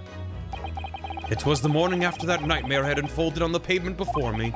I was gnawing on a sliver of hard cheese when some men suddenly burst in through the door. Like a rat. They started shouting at me, "This is the police, put the weapon down." Yes, it was a thin sliver, and yes, it was hard, but I wasn't eating a weapon. Disgusting dietary discrimination devils. You clearly had a trying morning yesterday. Why is he eating cheese? He's sampling the local delicacies. And there he was in the middle of all the policemen, grinning like a Cheshire cat. That Sherlock Sholmes. It's actually just Herlock Sholmes. He's English.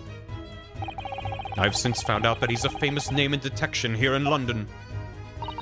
Yes, the great detective is really very well known. And his overly sharp mind managed to deduce my whereabouts, apparently. He thinks I'm the knife-wielding madman. Me? This weak-stooped kitten of a man? Saying yeah right now. I wonder what great deduction process led him to his conclusion this time. Do you mean to say that Mr. Sholmes' deduction was the only reason the police arrested you? The stooped kitten defense. It's a solid defense. That would really be most unreasonable.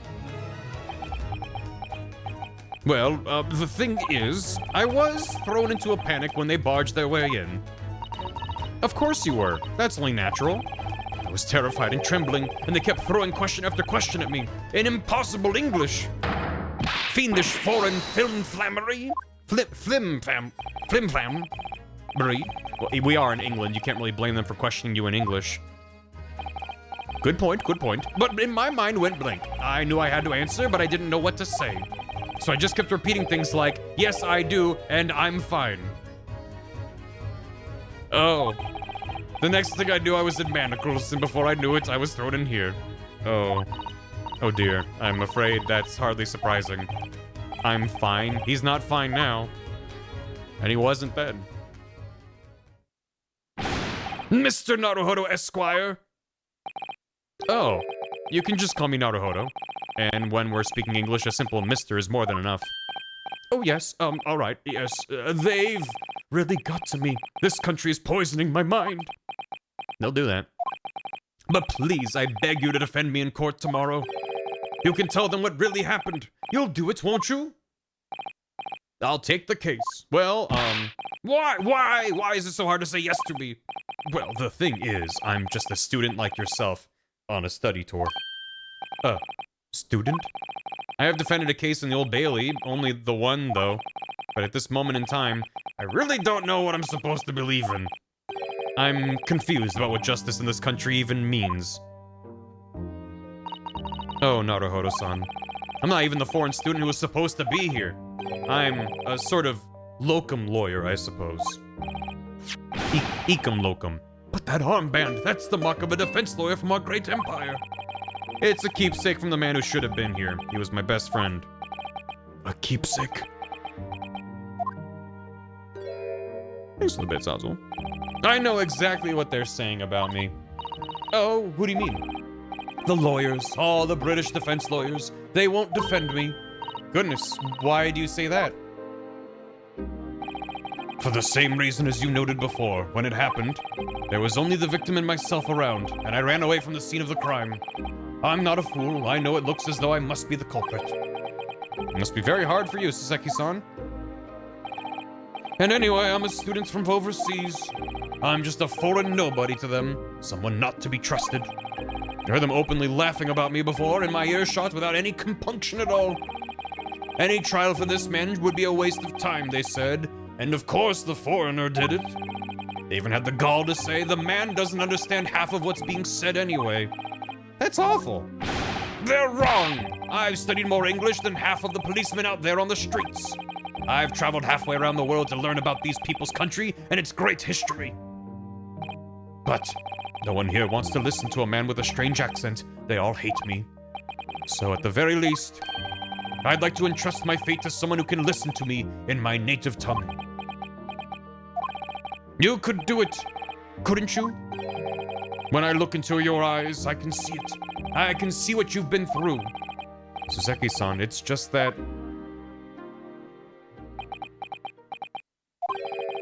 Give me a little time. please? I'll do what I can for the time being. What do you mean? We shall investigate the case as thoroughly as possible. If we can find some clues, it will give us a much better chance, I'm sure. Oh, yes, thank you. I'll be here all alone waiting for you, locum student Mr. Naruhodo Esquire. We should be going then, Naruhodo-san. We have a case to prepare for. Okay, bye. To Briar Road, then.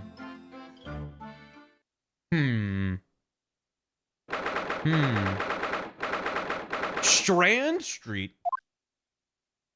Briar and Strand. Snowman! Woo! Look at that snowman go! This is where it happened. Briar Road. Look, Mr. Naruhodo. Woo! Yeah, put your hands up. Look at that regulation metal helmet. It's unmistakable. The men of Scotland Yard are here. They're investigating as we speak. British Jack Frost. That is their job, you know. But Mr. Naruhodo, to see one with my own eyes. They're often depicted in the adventures of Sherlock Holmes, but I never dreamt I'd ever come this close. To a real Bobby's helmet. What? The helmet? Of course. I have to try one on one day. Well, I hope your Hattie dream comes true. Surely is a Tia-boo. What's the Japanese delegation doing here? Oh, Inspector Gregson. This isn't on the tourist trail, as I'm fairly sure you're well aware. Yes, of course. We're here to investigate. So you've been to the holding cells then? What do you make of the criminal? He's not a criminal as you put it, Inspector. He's a suspect. We'll see about that. You Japanese like to stick together, I suppose. Yeah? Well, do what you will. Doesn't bother me. The bloke's in court tomorrow, whatever happens, and the verdict's a foregone conclusion. The stone-cold air of rejection. Take heart, London at this time of year is full of stone-cold air. That makes it worse, somehow. These fish will stay warm in the winter. That's what everyone does. Let's talk to him first. A tasty Japanese jelly donut. Tell me about Scotland Yard, Inspector. Is it really in Scotland? In a yard? Ever since I read about it in The Adventures of Sherlock Holmes, I've been fascinated by the place. The Yard is the most sophisticated policing organization you'll find anywhere in the world, ma'am. Oh, and you know, I've always dreamt of wearing a real Bobby's helmet. It does make them look the part, seeing that policeman there with his helmet on. You certainly get the sense that this is a man who will take no nonsense in his duty of protecting the city. They got yards in Scotland? That's what I want to know. Doesn't he look wonderful? Being a London Bobby is hard going, I can tell you. Oh, really? First thing in the morning, you know what he does? Goes round and rouses all the laborers on his beat so they can get off to work. He wakes people up? Yep. Raps on their windows with a long pole. Did it myself, going back a bit. I had no idea. It's not easy being Robert. The Bobby works for the people of the town. It's just another one of his duties. After that, he starts tirelessly patrolling the streets all day long. He has to cover 20 miles a day. That's the regulation distance. I can't really imagine how far that is, but it sounds like a long way. Let me see. Oh no. 20 miles, that's approximately the distance from Tokyo to Yokohama. On foot? That's definitely taking things a step too far. And when it gets dark, of course, he has the important job of lighting all the gas street lamps. Oh my. I suppose in between all of those duties, Bobbies are expected to investigate cases as well. Every day, uphill in the snow. And chase after criminals trying to evade the law. I'm not sure you could call it in between exactly, more alongside, but yes. They're expected to handle those jobs as well. We do have men keeling over from time to time, I admit. I'd always dreamt of wearing one of those helmets, as I said. But it's with a heavy heart that I shall have to relinquish that dream to you, Mr. Naruhodo. To him? Your heavy heart will be my heavy head if you do. You have to do it in my stead. I don't want to. It happened at around 5 in the evening 2 days ago, just there on that open bit of pavement. The victim, a young woman, was stabbed with a blade from behind. Is it right that the lady is still unconscious now? You mentioned that she's been treated in the hospital. I never said she was a lady. Truth is, unless she comes around pretty smartish, we won't be able to find out much about her at all. I suppose that means they haven't been able to take a statement from her, of course. Here's a map of the local area I happen to have on me. You can take it if you want. Really? Are you sure? It's the odd policy to give lawyers, defendants, suspects the odd bit of information to go on. I haven't actually accepted the job yet, but still. Thank you, Inspector. We gratefully accept. Ma'am. Anyway, as far as we know, there was no one else on the scene other than the victim and your fellow countryman. So who did it, do you think? Not much of a head scratcher, is it? Well, I know Mr. Natsume is also claiming not to have seen anyone else around, but just because he didn't see anyone, it doesn't mean we can be sure that nobody else was present. So I'd have to tell you, we most certainly can be sure. How? Because, ma'am, the precise moment of the stabbing didn't go unnoticed. It what? We have 2 very reliable witnesses, no less. It was a typical foggy London day, and your client obviously didn't see them. There were witnesses? Concerning.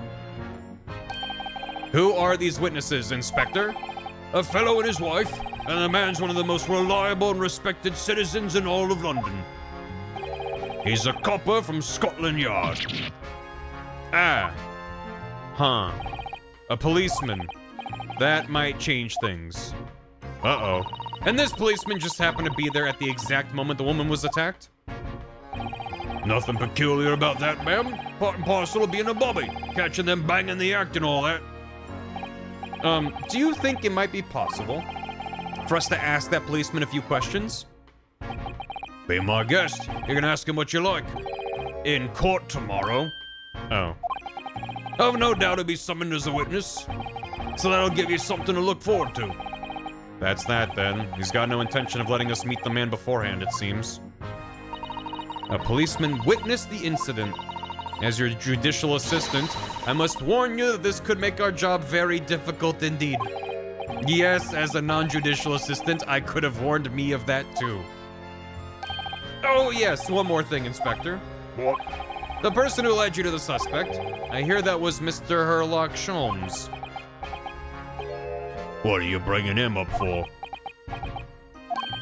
Was it something I said? The color's drained from his cheeks. We'll get to that. That twitchy Japanese bloke goes on trial tomorrow. Are you gonna defend him or not? Well, Makes no difference to me, but I will just say this. No London lawyer with his salt would touch that case with a barge pole. because the prosecution's being handled by the Reaper of the Bailey, you mean?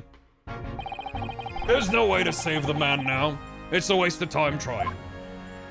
It is all a bit strange, though. Sorry? The Reaper. He hasn't appeared in court once for a good few years now.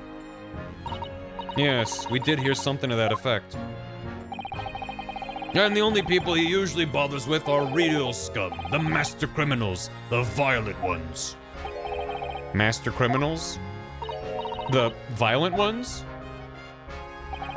That's right. He handpicks his victims, only deals with those guaranteed to go to the gallows for their sins. But Mr. Natsume wouldn't hang for what he's accused of, surely. That's just my point, sunshine. Yes, the young woman was stabbed but didn't kill her. Couldn't even say the intent was there. So this isn't the sort of case I'd be expecting the Reaper to want to sink his teeth into, for want of a better phrase. No, I don't think there is a better phrase. It's not exactly a minor infraction, is it? No, there's got to be more to it. Some reason he's taken an interest. Really? What sort of reason, Inspector? You think I can tell what's going on inside the head of that Lord of Darkness? You'll have to ask him yourself. at tomorrow's trial. Are we really gonna have to face the Reaper again? The Lord of Darkness? Anyway, Sholmes! Where is he? Who did you hear that name from? Oh, well, it was Mr. Natsume who mentioned it. He said that Mr. Sholmes was with the police when they entered his lodgings.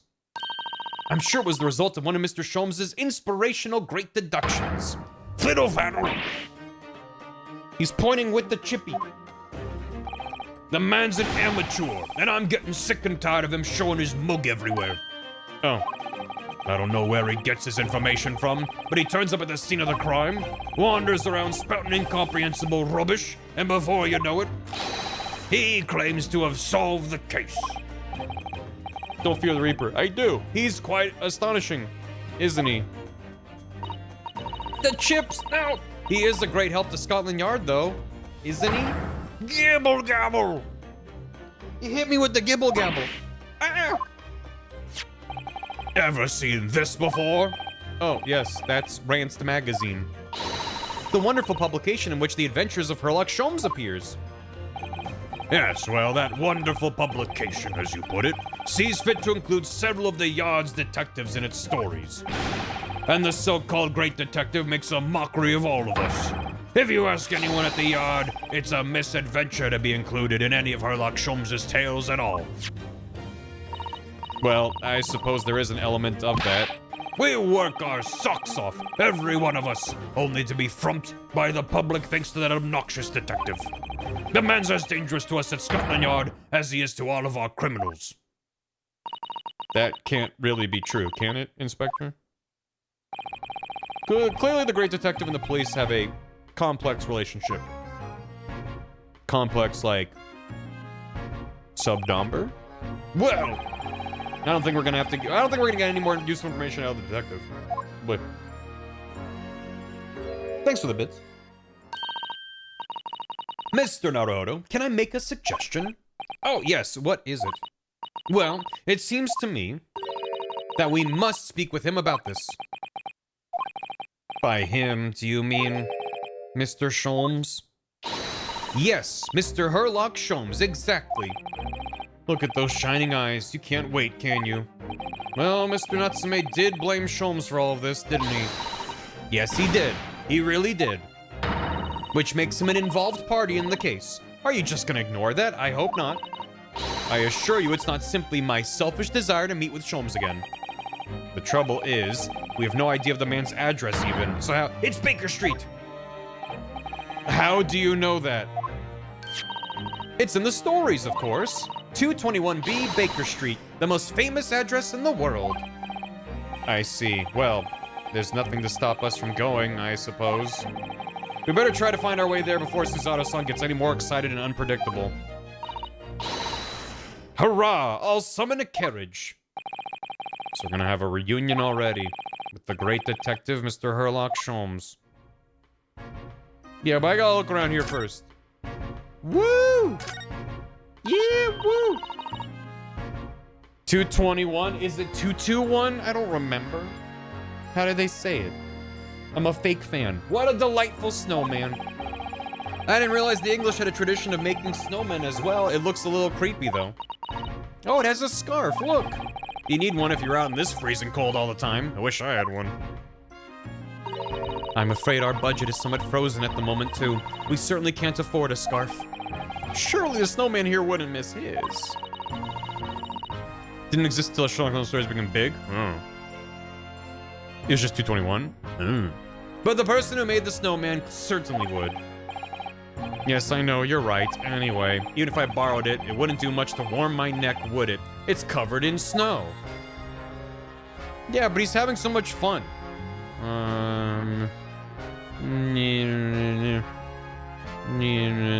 Horse?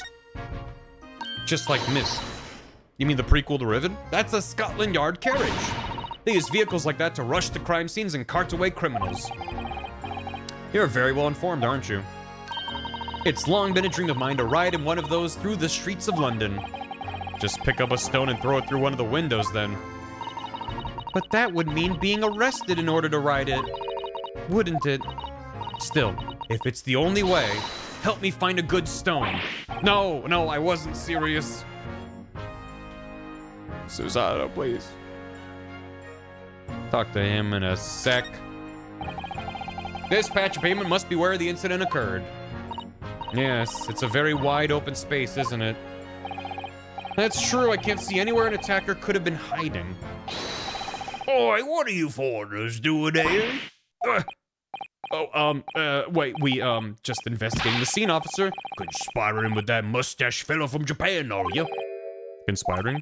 Come here to destroy evidence, have you? His name is Bob. Get out of here before I give you an hiding. Go on. He shooed us away like rats.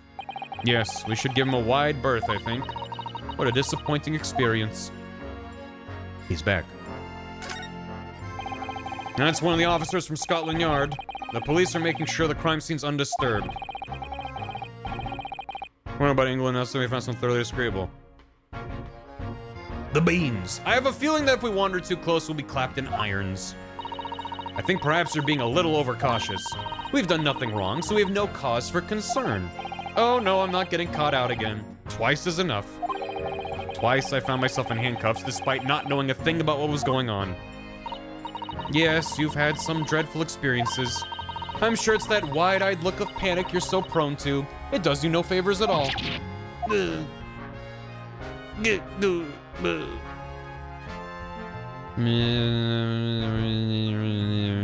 What's over here? Oh, bike! What the? That seems suspicious. Maya's pure id. Yeah. A British bicycle, look! Although, the wheel is so misshapen, I'm sure it couldn't possibly be ridden anymore. Someone must have been doing some breakneck cycling. Seems bicycles become extremely popular in London recently. There's even a movement to change women's dress to allow them to ride as well. The bicycle fad won't last. I don't see why anyone would want to ride something like that. Goodness, do you dislike bicycles? No, not at all. I mean, it's not that I dislike them exactly. It's just that any occupation that involves taking both your feet off firm ground seems reckless. If you'd ever tried walking on stilts and fallen into a river, I know you'd agree with me. We'll have to hire a bicycle sometime. You can sit behind me while I ride you around. That sounds fun. Bikes will never. A woman on a bicycle? That'll be the day. That's a rather typical old brick building, isn't it? I'm sure it has a long and interesting history. Well, time certainly seems to have taken its toll on the place. It's crooked and sagging all over. And soup. In fact, it looks in decidedly worse shape than the other houses around here. We must find some cheap lodgings ourselves as soon as possible. You're right. Cheap, but ideally with reasonably level floors. Here's the same bikes won't last because what really funny considering Phoenix never got the license and is known for biking to court. It's true. It is good. Okay, is that... Oh. Picky. There are piles of snow on the pavement here and there, but the road itself is covered in carriage tracks. Seems carriages often travel down Briar Road. It soon disperses all the snow. I slipped over when I was walking down the pavement earlier. Seems like it would be far safer to walk on the road instead. Oh, but you're rather small, Mr. Naruhodo, and dressed all in black. I worry coachmen might not see you and you could be flattened by horses. Well, thank you for the rather small concern. You're just so itty-bitty tiny. Baby boy. Oh, look at the windows of that building there. Are you sure they're windows? Yeah, but they're all filled in with bricks. Oh, you're right. I wonder why. Perhaps it's an empty property where nobody lives at the moment. There's smoke coming from the chimneys, though. Oh dear, everything still feels very foreign. There's so much we have to learn about this place. Sometimes people like looking at bricks. Welcome to London. Hands you a brick. It's a local delicacy. Take a bite. The clouds look so big and heavy in the sky, don't they? And with the dense fog as well, everything looks hazy. Well, it is known as Foggy London Town. I can just make out some sort of spire through the fog. Looks like it's still being built, though. Aha, yes, that must be the Crystal Tower, being built for the Great Exhibition that's to open in 6 months' time. Apparently, it's going to be very striking, glazed on all sides, and the symbolic centerpiece of the exhibition. It's to be the largest exposition in history, is it? I can't even begin to imagine it. Huh? Hole? Do you see all the black smoke rising from the chimneys over there? It says here that in Great Britain, many people heat their homes in winter using coal. The only chimneys I remember seeing in Japan were on top of the bathhouse. Do you think some of those houses could be on fire? Not at all. Well, even so. That much thick smoke billowing up to the heavens is surely gonna turn the whole sky black sooner or later. Gosh, you may be right about that. Don't breathe this. Right now, man. What are we done here? Glazed, you say? Indeed. Glazing the whole town. I think we're done here. I did look at the bike. Okay, look at it again. No.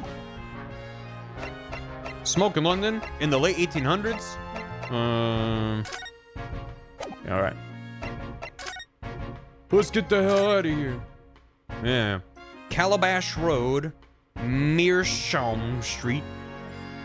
I'm sure it's pronounced like Misham Street, Briar Road. Bam. Right there.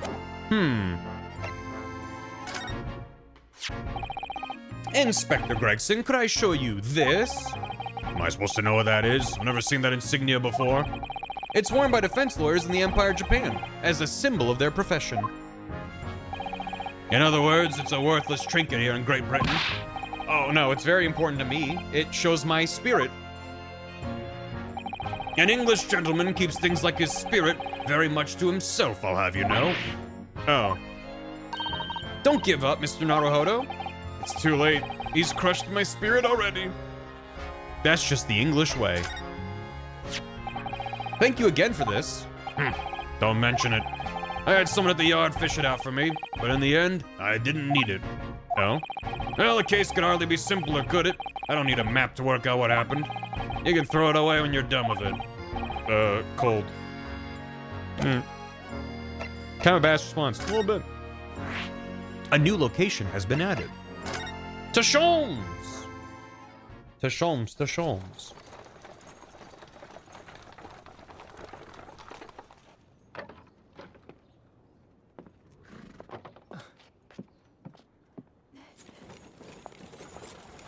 Thank you very much. It's just up there overlooking the street. Good day. Thanks again.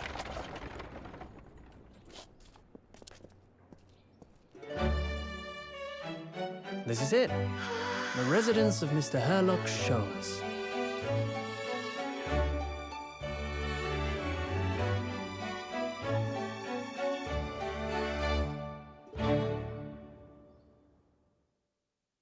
Whenever I see Baker Street, I just think of the song Baker Street.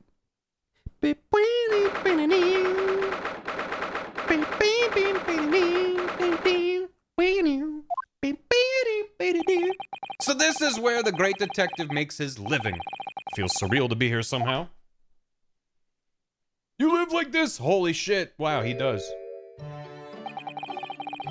Is it as described in the stories, Miss Susato?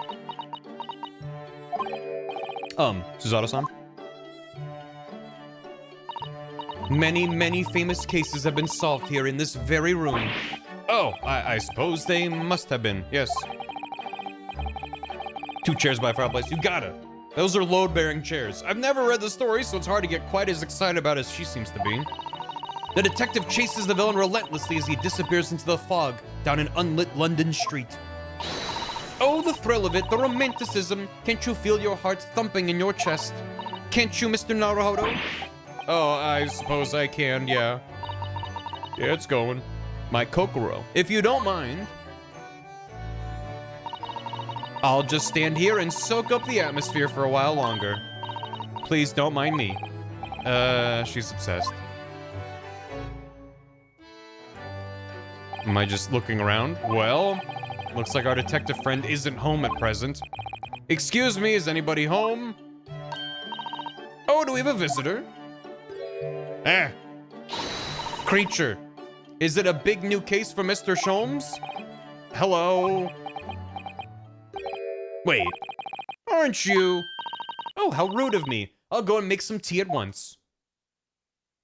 I'm sure it's the same girl. Miss Susato, did you see the girl who was just here? Oh yes, isn't it truly extraordinary? To think that the King of Bohemia came to this very room to ask Mr. Sholmes to take on his case.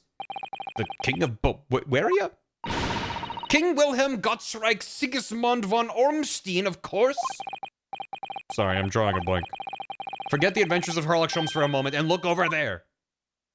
Creature. The tea's brewed, and I have a freshly baked cake as well.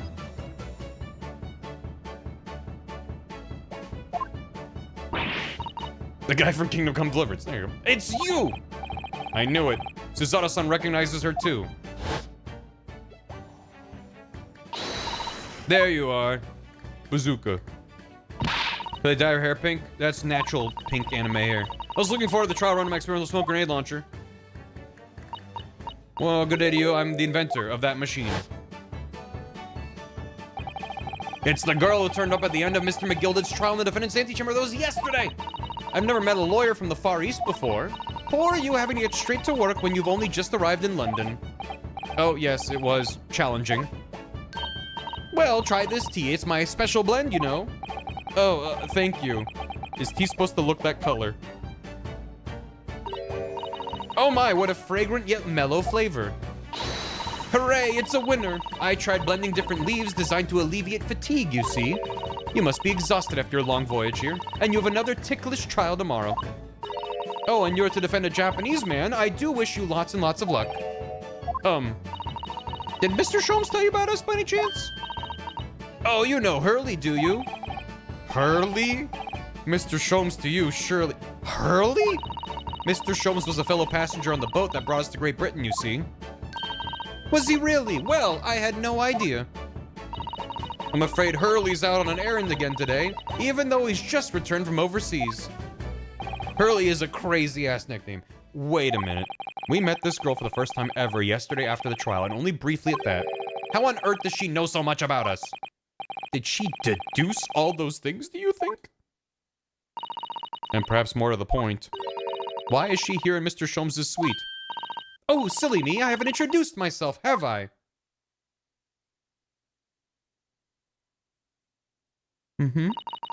It's a great pleasure to meet you both. My name is Iris Wilson. I live here together with Hurley. Iris, is it? What a lovely name. What's the matter? No, wait, this can't be. Did you say that your name is Wilson? What's the matter with Susato-san? Why is she so flustered all of a sudden? That's right. And what are your names? Are we? I am Ryunosuke Naruhodo, a lawyer from Japan. Is the game setting me up for failure with those intro cutscenes of like, yes, here I am with Mr. Wilson, and he's a distinguished gentleman with a mustache. And they're gonna be like, oh yeah, we play that up because it's more believable or something. I'm just gonna crawl into a hole and perish. Sorry. I'm Mr. Naruhodo's judicial assistant, Susato Mikatoba. It's wonderful to meet you. Lovely, Susie and Runo. Got it. Susie and Runo? Susie and Runo? There's more to this girl than meets the eye. I have so many questions for her, I don't know where to start. Yes, and so do I. What the? Well, I'm just gonna start yelling at you. Wilson, let's go right to that, please. There's something I must ask you. Please say no. Of course, go ahead, Susie. I'm a very great fan of the Adventures of Sherlock Sholmes and... Oh, you have a copy of Ranced magazine. Yes, I read every issue. It's delivered all the way to Japan on a ship. Oh, this is so exciting. My stories are being read on the other side of the... My stories? It's so over. It's so fucking over. God damn it. Ugh. Oh, God fucking damn it. Shu Takumi turned John Watson into a fucking pink-haired anime child. Ugh. It's so over. I don't know what to do. I don't know what to do. My stories. Fujo Watson. They turn orange going down on him and go, check her profile. She's 10? Extraordinary young girl Elizabeth Sholmes. How long has Sholmes been telling stories in the public eye? In the universe? Because there's at least been one shipment of Rants the Magazine from Japan. So 10 bob! Oh my god, she's 10 bob. She's as tall as 10 apples and she's 10 bob old. A degree in medicine is author of popular series of short stories. She has as Dr. Wilson. Hurley's always solving such amazing cases, you see, and he tells me all about them. Precocious doesn't begin to start it. They really are quite fascinating. It would be such a shame if I was the only one who ever heard them, don't you think? Goodness. Last night he was telling me all about a new case he just solved on a steamship traveling from a faraway land. So I was just in the middle of typing up the manuscript for the next issue before you came. So you are the author. Yes, I'll let you in on a secret if you like. I'm gonna call this latest adventure The Speckled Band. The Speckled Band? That's certainly very familiar. Of course, I always change one or two details in the stories, here and there. Of course. This time, I had the idea of making a venomous snake be the cause of all the trouble. Oh, that was Mr. Sholmes' first thought as well, actually. Yes, and of course, I know that a snake might not be a credible fit for the facts of the case exactly, but... it's a story. Some poetic license is justified to make it more thrilling, I think. Don't you? So do you mean to say, are the stories about Mr. Sholmes that are published in Rants magazine all written by me? Yes, on my wonderful and very modern typewriter. But all the stories I've ever read are written by a doctor of medicine, Dr. John H. Wilson. Suzawa-san's getting more and more worked up. Yes, that's me. I'm fucking livid. My name really is Wilson. But what about the doctor of medicine part? That's all true too. I am a doctor of medicine. This sucks so bad. At 10 years old? At 10 years old. Well, that's quite incredible. To be fair, we're talking late 1800s doctor of medicine in England. They were probably have some fucking drugs, have some cocaine. Were they still doing leeches then? No, but here's some fucking leeches. Here's a potion of nondescript cocaine. Feel better in the morning. That's quite incredible. They didn't even believe in washing hands. Case 4, am I right? Is it 1900? I thought it was still the 1800s. She's cut off some gangrenous limbs, yeah. Just drill a hole and you'll feel better. Exactly. There, we're fine. But we still do leeches today? We do? Dr. Wilson is an English gentleman. Ah, yes. I did alter the setting slightly for the stories to be more compelling. Oh. Well, it sounds a little strange, doesn't it? A great detective with a 10-year-old girl in tow? It does. I suppose it does, yes. Poor Suzato-san. She looks like her whole world has just fallen apart. I don't know. I'm just mostly... this is infuriating and I hate it. Thank God she's 10. Like, they could have been like, oh, she's actually a 40-year-old doctor. She just looks this way. And like, they didn't do that. So, you know, whatever. It's fine. Iris. Never meet your heroes. They're all anime girls. Real. I'll give them that. It's just, I get that there is some level of cultural difference there, and that's fine. I do not personally care for that trope of person that looks to be a child and is secretly really, really old. I'm just like, I just don't. That is my taste, my preference, is that I'm not a fan of that. It was you that we ran into yesterday, wasn't it? At the Old Bailey. Yes, that's right. You are ever so helpful. Thank you so much. And a dragon. Oh, not at all. I'm so sorry we couldn't have been more welcoming. It's not even a hot take. I don't care if it's a hot take or a cold take. I'm just like, I can acknowledge like it's just not for me. It's not gonna be fire emblem. Yeah. I'm actually disappointed she isn't 40. Though at the time we did have a rather large gun pointed at us. An ice cold take. That's fine. I don't give my takes to be hot or cold. I tells them like I sees them. Like this.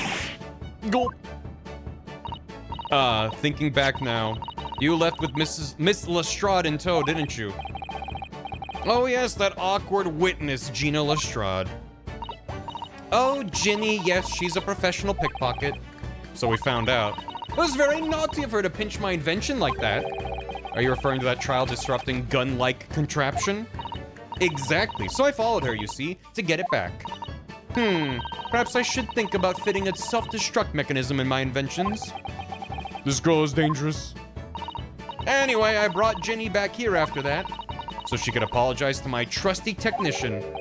Sorry, your technician? The technician's a talking dog.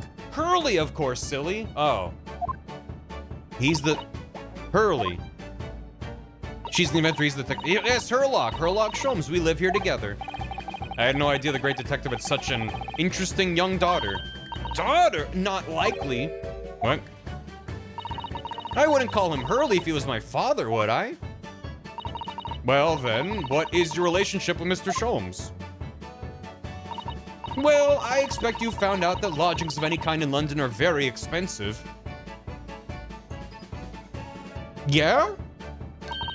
So the solution is to share the cost with a partner, a roommate. I thought there was gonna be some adoptive daughter tragic backstory shenanigans. No. Rent's expensive. That's the... Okay. Your roommates. And they were roommates. I hope you don't mind me asking, Iris, but how old are you? 10 at last this year. Well, what of your mother and father? Oh no, they're not around. Oh, I see. I wonder what the story is there. Okay. Roommates! About before. Yes, what's on your mind, Runo? Do tell me. How did you know that I was a lawyer and we just arrived in London, I mean? Yes. Oh, and that we have a difficult trial tomorrow. How did you know all that? Oh, that's what you mean. Tell us how you did it. Explain every detail. Of course, I'd be delighted, although there's really no mystery. Now, let's begin. Oh, God. Iris Wilson's proud to present her logic and reasoning spectacular. Oh, God. First of all, I knew already that you were a lawyer, Runo. After all, I met you yesterday at the Old Bailey in the defendant's antechamber. But you also said that we'd only just arrived in London. How did you know that? I observed a passport and travel ticket protruding from your breast pocket. Oh. So I was reasonably confident that you must have only just arrived in the country. And on top of that, you accepted a case against that particular prosecutor, telling me you were unaware of London's court affairs. The Reaper of the Bailey. I walked right into that one, didn't I? Then I noticed the red ink stamp on the back of Susie's hand. You were given that when you visited the local prison to meet with a suspect, weren't you? Earlier today. Ah. They used those stamps to keep a close eye on the comings and goings, you see. I didn't realize. And a red stamp is only used for people visiting foreign inmates. Oh. So that told me that even though you had only yesterday concluded the trial of Magnus McGilded, the two of you had already had cause to visit a foreign inmate at a local prison. However, neither of you was wearing a particularly sad expression on your face, so I concluded the prisoner was unlikely to be a friend or relative. That led me to believe that you must have accepted a new case. I see. But how could you have known that the trial is tomorrow? Well, having barely been home a few hours yesterday, Hurley solved yet another case. It obviously amused him. He told me that he'd caught a Japanese man who was bawling and trembling. A Japanese man? Well, clearly it must have been Mr. Natsume. Now, Runo has that fancy Japanese sword. And I think your outfit is called a kimono, isn't it, Susie? Well, anyway, it was clear to me that you both come from Japan yourselves. So I put two and two together and decided you must be defending the Japanese man Hurley caught. And there was only one conclusion those facts could lead me to. You both came here to ask Hurley about the case.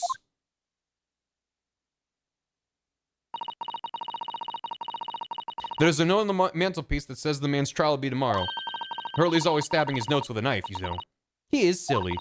And that's all there is to it, really. Thank you for listening. I'm Iris Wilson, and that was one of my great deductions.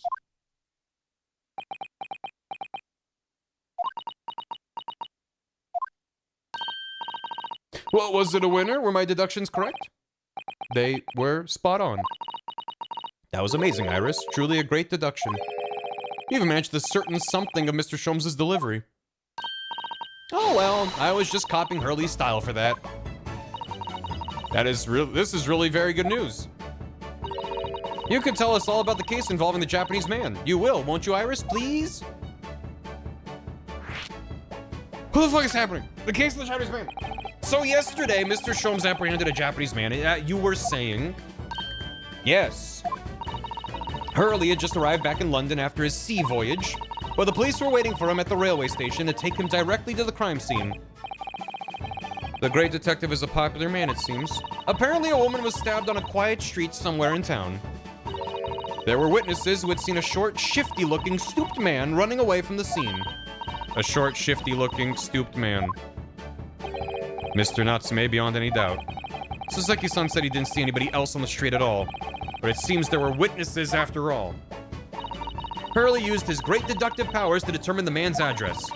It was a lodging room very nearby. He went directly there with the police, and what did they find? A short, shifty-looking, stooped man, shivering in fear. Mr. Sholmes' great deduction certainly hit the mark that time. Of course it did. He's a great detective. Still, that means the incident occurred only 2 days ago. Thanks for the hydrate. Surely tomorrow is too soon for the trial, isn't it? Definitely. We have no time to investigate properly. Are the goggles functional? Who knows? Hurley says that London is rife with crime. Oh. Scotland Yard's doing its best, but they can't stay on top of it, apparently. Oh dear, I hadn't realized the situation was so dire. That's why they can't afford to spend too much time investigating cases and trying the criminals in court. Staff and money are both short. Crimes are usually pinned on the first suspicious person. That's terrible. So they don't have a 3-day court system or a next-day court system. They're just so swamped, they're just like, fucking, let her rip. We don't have time. I suppose it's the harsh reality of the workings of the world's great justice system. Greatest system, I suppose. But in that case, I don't hold out much hope for Saseki-san. They have a 0-day system. Well, this was 2 days ago and the trial's tomorrow, so it is kind of 3. Thank you for answering so many of our questions, Iris. This has been very informative. Thank you, Smashman. You're most welcome. I've had so much fun. Do you happen to know where Mr. Sholmes is at the moment? Is he, like, upside down next to us and I just didn't look to the right yet? Or, as you guessed, we like to ask him some questions about this case as well. Ah, well. I expect Hurley is still investigating the scene. Of the case involving Mr. Natsume, you mean? Yes, Mr. Natsume. Hurley said he was going to the man's lodgings. If you leave now, you'll probably catch him there. Iris, do you know where those lodgings are? Well, I imagine the police are still investigating the scene of the crime themselves, aren't they? Did you happen to come across a detective by the name of Gregson while you were there? Yeah, we know Inspector Gregson. Goody! In that case, give Gregsy this from me, would you? The Queen! If you do that, I'm sure he'll tell you what you want to know. What is this? A 5-shilling piece and a postcard, it seems. We bribing him? We bribing him? Am I bribing him? It reads, tell the gentleman in black whatever he wants to know. I trust that won't be a problem? Gosh, this will make the inspector help us, will it? Well, thank you, Iris. We'll give it a try.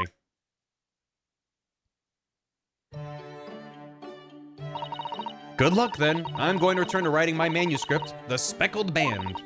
And I'll be making more special blends of tea, so come back again soon. We'd be delighted. Thank you so much, Iris. I'm mad, I'm livid, I'm upset. Well, Mr. Naruhodo, it's back to the scene of the crime. Great.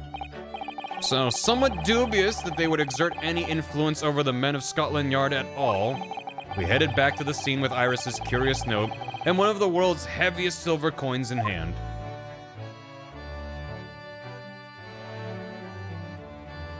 So we continued.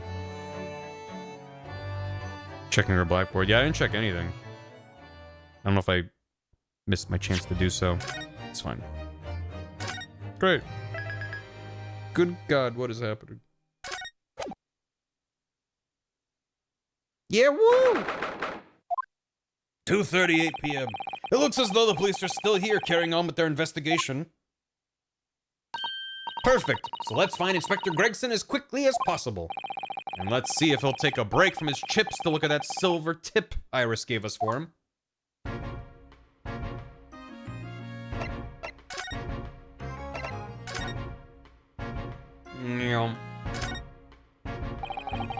Iris's little handwriting is adorable, isn't it? Tell the gentleman in black whatever he wants to know. I trust this won't be a problem. Yes, the handwriting might be adorable, but the message is ominous. There's no room for sentiment there. I'm sure it's simply the way you're interpreting it, Mr. Naruhodo. Anyway, I do hope the inspector will tell us what we need to know when he reads it. You don't think he'll just make him munch piping hot chips until steam comes out of his ears, do you? Well, that wouldn't be an entirely terrible outcome. This is a 5-shilling piece, isn't it? I believe it's called a crown. Yes, you can train a Scotland Yard detective to do whatever you want with just a single one. Damn. Iris must be the most powerful 10-year-old in the world. How much is 5 shillings, by the way? What's it really worth? Well, it's probably enough to buy all the chips the inspector could possibly eat in a whole month. That's greasy. Queen Victoria mentioned. Okay. It's just glued on there, huh? What neat handwriting for a medical doctor. Nice. Hello. Yeah. Inspector Gregson, do you have a moment? I'm sorry to say I don't. I'm a very busy man. These chips won't eat themselves. Much too busy to talk to a pair of foreign gadabouts, that's for sure. We have these for you. A present from Miss Iris Wilson. Oh, what? From me? From her ladyship? Her ladyship? Give that here at once. Come on, hand it over. That's for me. Don't wait for me to give it to you, will you? I'm concerned. What was that coin exactly? It's a silver crown, obviously, but it's a lot more than that. It's, well, it's an appearance fee, that's what it is. An appearance fee? Oh, I see. You mean... That's right, for the adventures of Airlock Sholmes. Who wins, Emma and Snackoos or Gregson and Chips? What are who wins what? Who can eat the most? Or who does chat prefer? Who wins? Emma and Snackoos? Gregson and... I'm gonna say fish and chips. Fish and chip... No. Fish and chips. They're shorten it. There you go. Gotta be Chippy. Emma, though. He's not used chips as a weapon yet. Is he famous for something? No. Her ladyship always offers me a little financial reward for featuring me every time. Yes, of course. I know all about your exploits, Inspector. I read them avidly.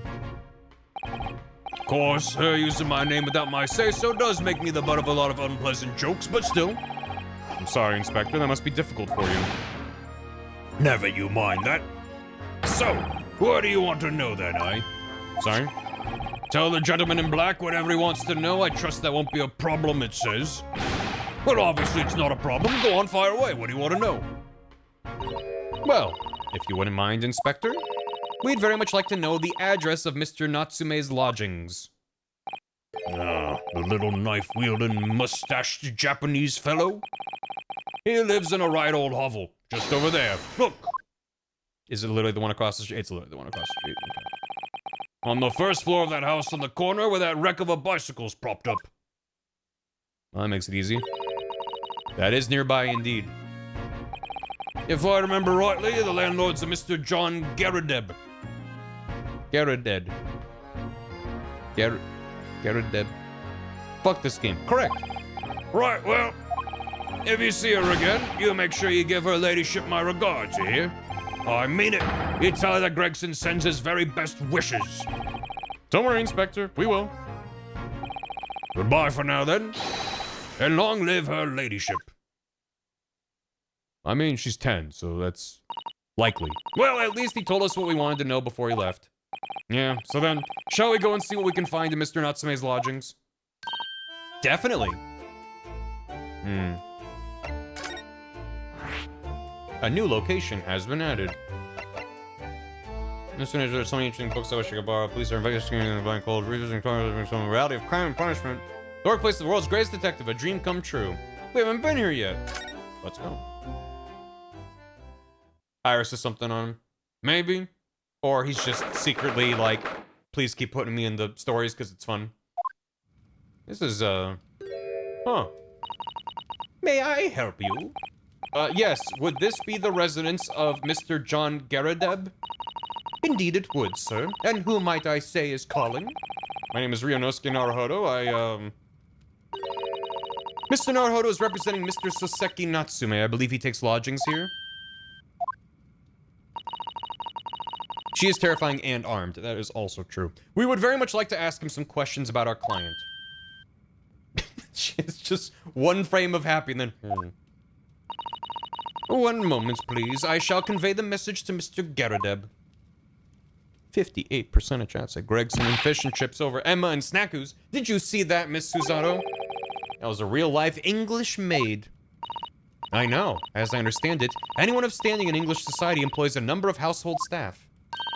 But that was the first time I've ever seen one in the flesh. Oh, this day keeps getting better. Why is that window not full of bricks? Where are we? It certainly feels like we've really arrived now, doesn't it? We need only to meet a butler and the experience will be complete. Well, I'm not sure if I'd go that far, but I understand the sentiment. Thank you for waiting. Mr. Garadeb will see you now. This way. Oh. I see. Well. The vibes are good here. That looks like a Medal of Honor, and it's showcased on a very grand banner. It's displayed with some pride, I would say, although it bothers me it's not straight. What, that old thing? Sorry? I should be glad to see the back of it, but the general would turn in his grave if I had disposed of it. The wall's the best place for it, keeps the bally thing out of my way. Just been polished to shine by accident, I suppose. There appears to be an inscription on the medal itself. Look, let me see. For distinguished participation. Sounds like the kind of honors even I could be in line for. Well, one doesn't like to blow one's own trumpet. I was given that for my time in the army. Oh, he shouldn't be doing that, I don't think, with his pipe. Can't measure an officer by the number of medals to his name, of course. Common knowledge in military circles. That's, a choice. Fulvir, thanks for 59 months. You've missed Gaia. Hi, China married now. Congrats. Holy heck. You like Asher tea? Personally, no. That uniform looks fairly ancient, doesn't it? It's clearly been well looked after, though. The nicotine adds flavor. Yeah. That old thing, not much better than rags, really. Oh. Oh, that ceremonial garb in my retirement bash, you know. But I'm not one for dwelling on the past, Would have gladly thrown it out, but you know how it is. Not one for dwelling on the past, he says, surrounded by this. Doesn't hurt to have the odd piece of memorabilia lying around, does it? Oh, I see. Perhaps we should leave the past in the past.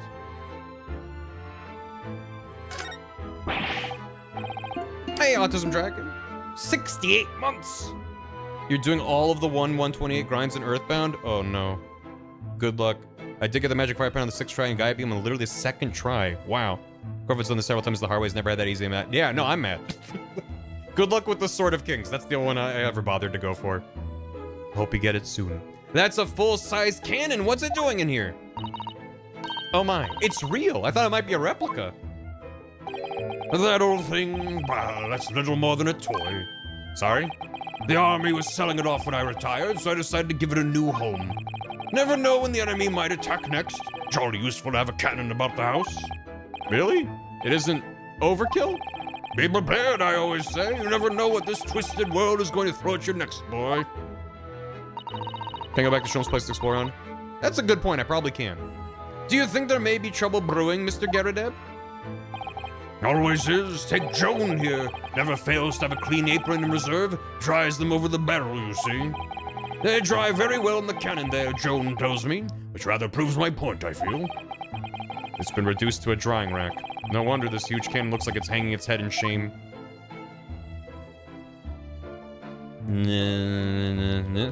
Books. I notice you have a pile of books here, Mr. Garrideb. Do you enjoy reading? Ever experienced the London winter, boy? The nights are long. No better way to pass the time than in front of the fire with a jolly good book. Oh, there's a copy of Rance magazine here, I see. No doubt Mr. Garrideb enjoys the adventures of Herlock Sholmes, too. The great detective has a great many followers, it would seem.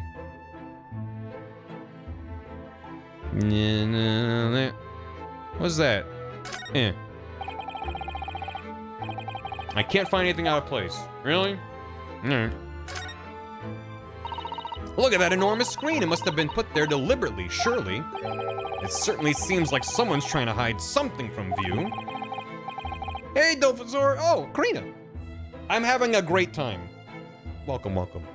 I am losing my fucking mind over Iris. That's kind of where I'm currently at. But I am enjoying myself. I hope you're doing well. Also, hi. Hi, Karina. Hi. What could it be behind it, I wonder? I'm going to have a very quick look, just a little peek. Smiles knowingly. I'm scared. Hi. Let's not miss Susato. I think the maid is gonna head us off with a cup of tea.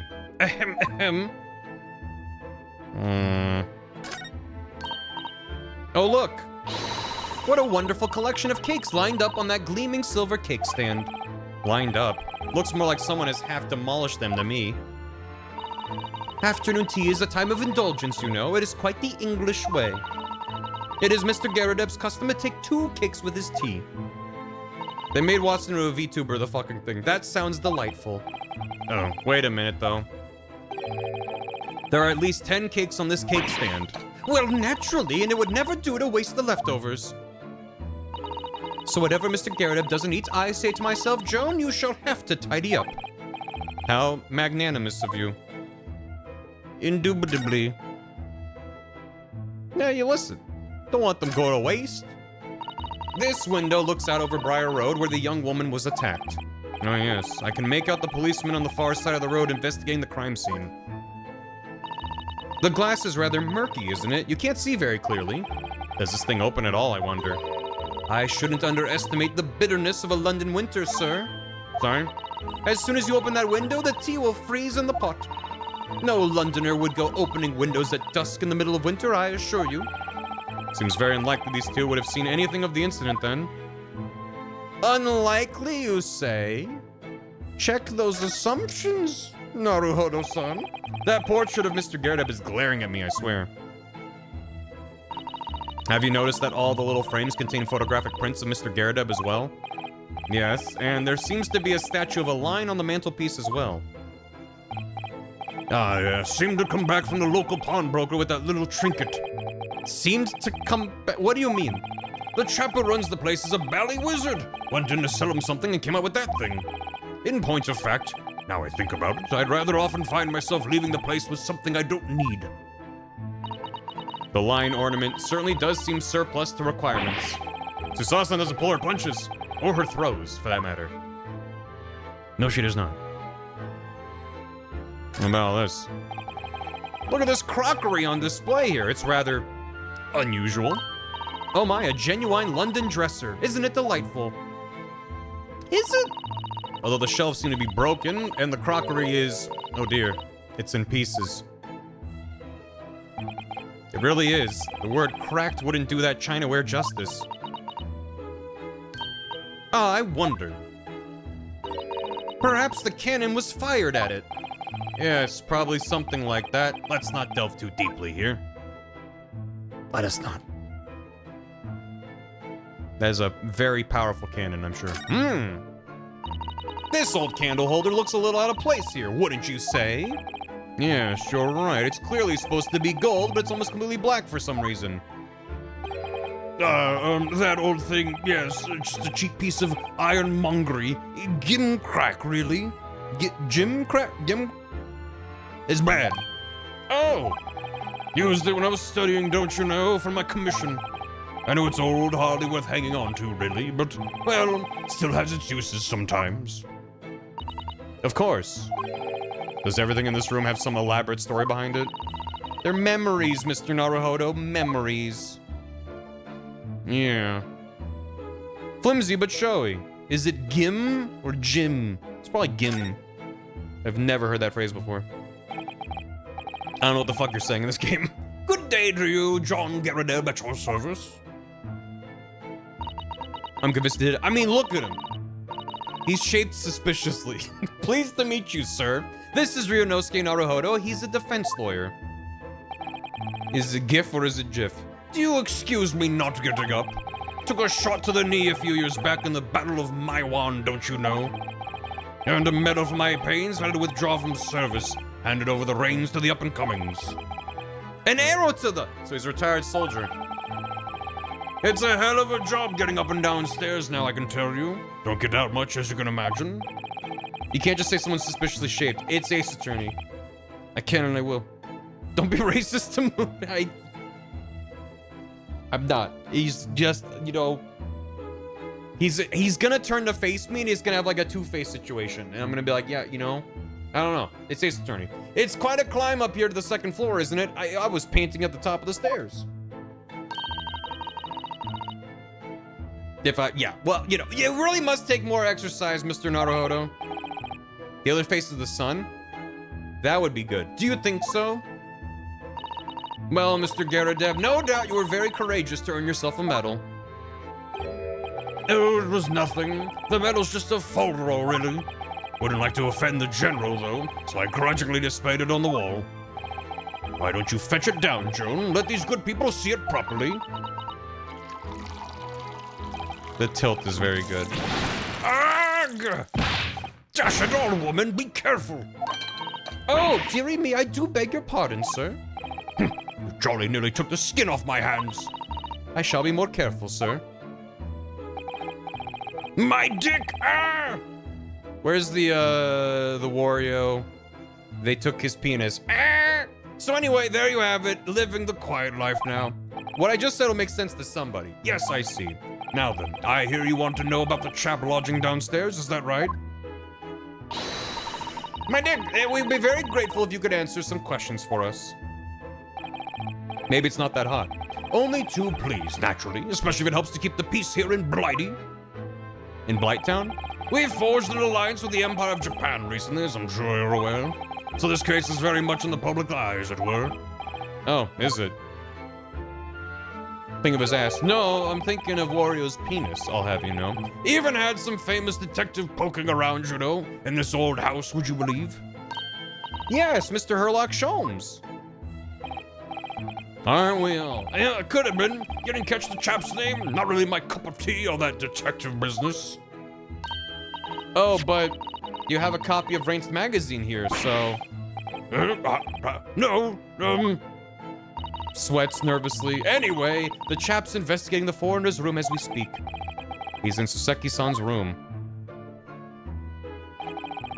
They took my ass, I can't shit. That's pretty good. It's a bally nuisance is what it is. The whole neighborhood's twitching its curtains now. I don't like all this fuss, it's jolly unsettling. Right. About Mr. Natsume then, Mr. Garrideb, please do tell. Oh yes, the Japanese chap. Only been lodging here for a week. Oh, just 1 week?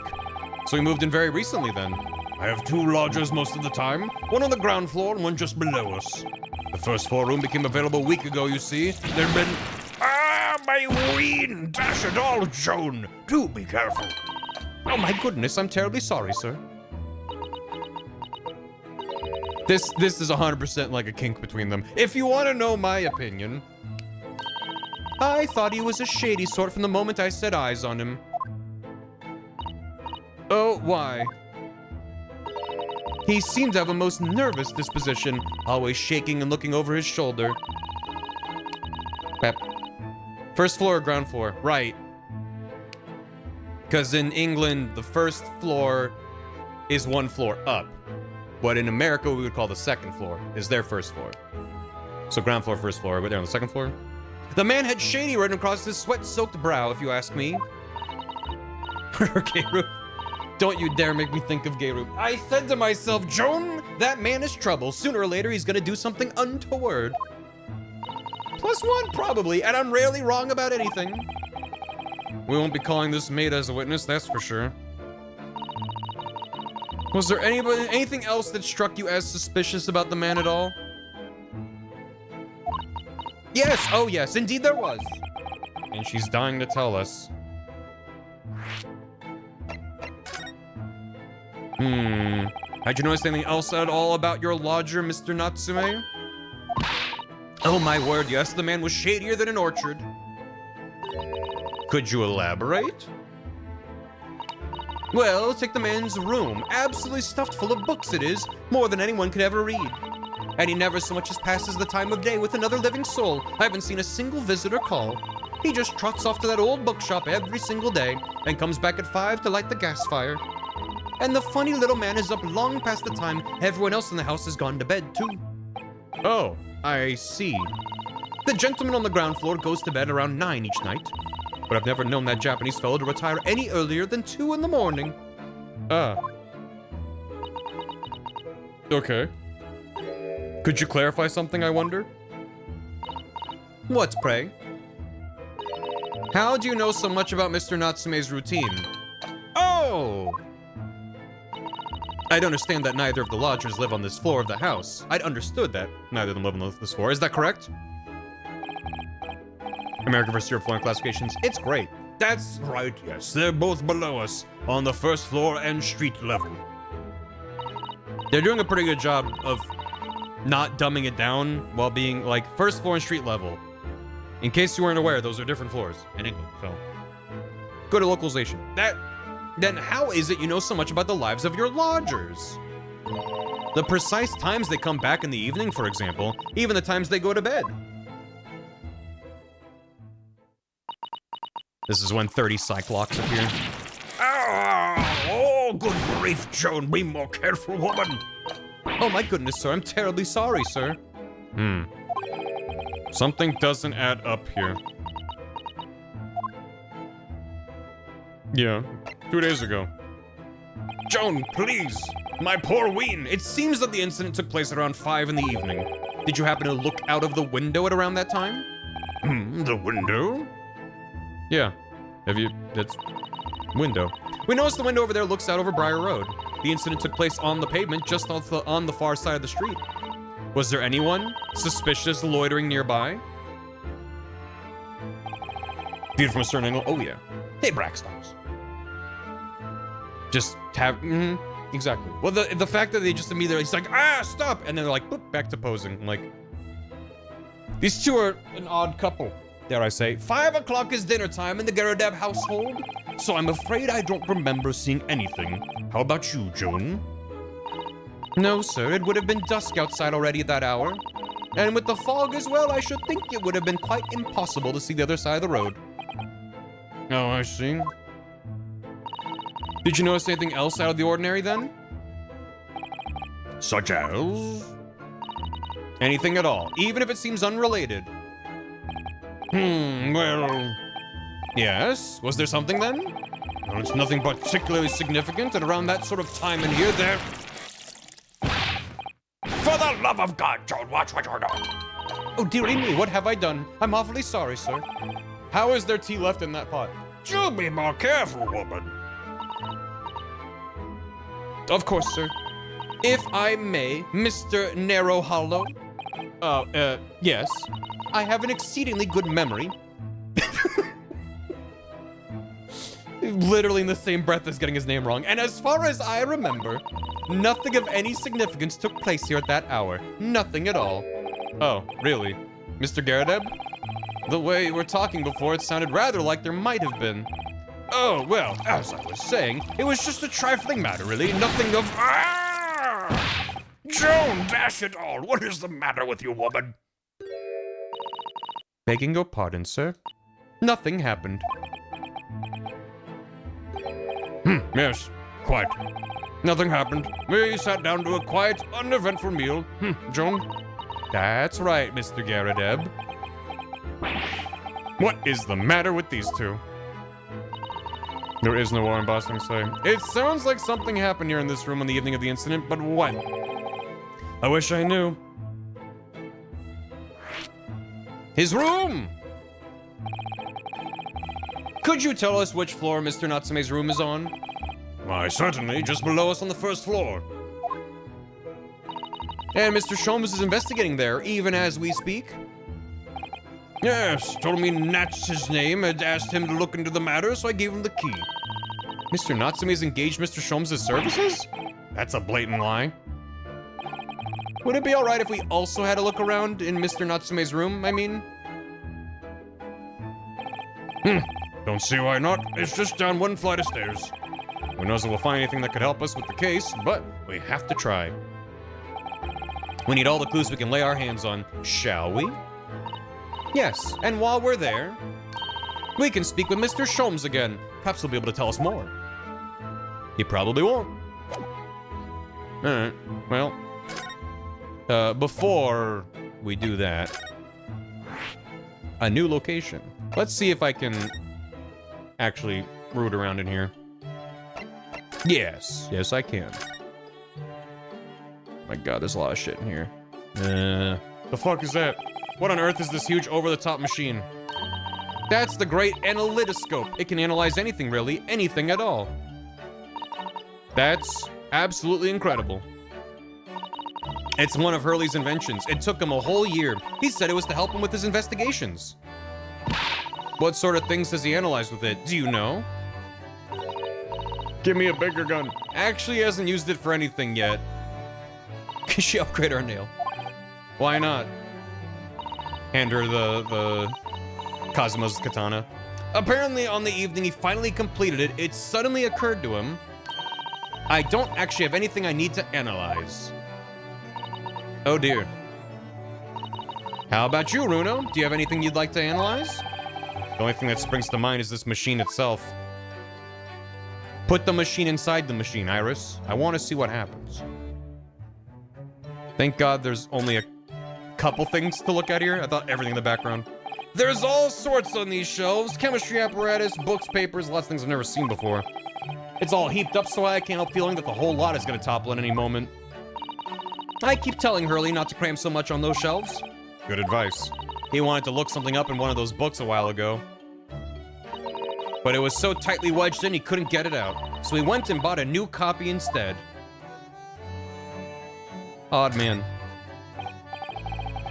Ever heard of the halting problem? I've seen pictures of Western musical instruments like this. It's called a violin, isn't it? Of course it is! Mr. Sholmes is renowned for his violin playing. Thank you, chat. Oh, really? That's right. I just sort of slipped that in. You did what, Iris? I didn't really give it a lot of thought, and just started adding it into the stories. Yes, Mr. Sholmes' exceptional violin playing has been mentioned a number of times. But the truth is, Hurley had barely touched the violin in his life up to that point. Oh. Of course, people started asking him to play for them after my stories were published, and he wasn't able to tell them that he didn't know how. What did he do? He went straight to the pawn shop and bought himself a very nice violin.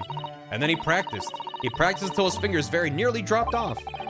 Must be why he's so highly strung. Before I knew it, he'd become rather good.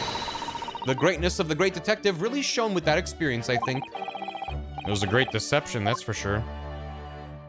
Thank you for the hydrate. Just make sure I'm good. I want to look at that. Whose skull is that?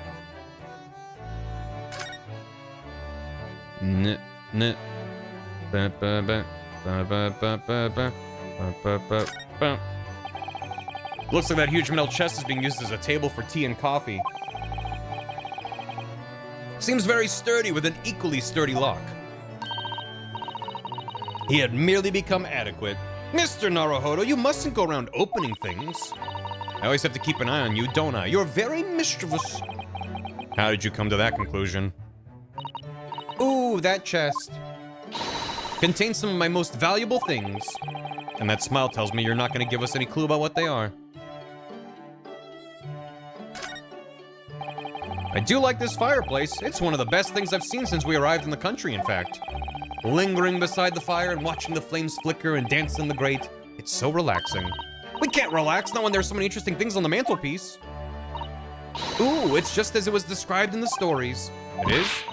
Exactly. Inside that Persian slipper, for example, are my chocolates for Levinses.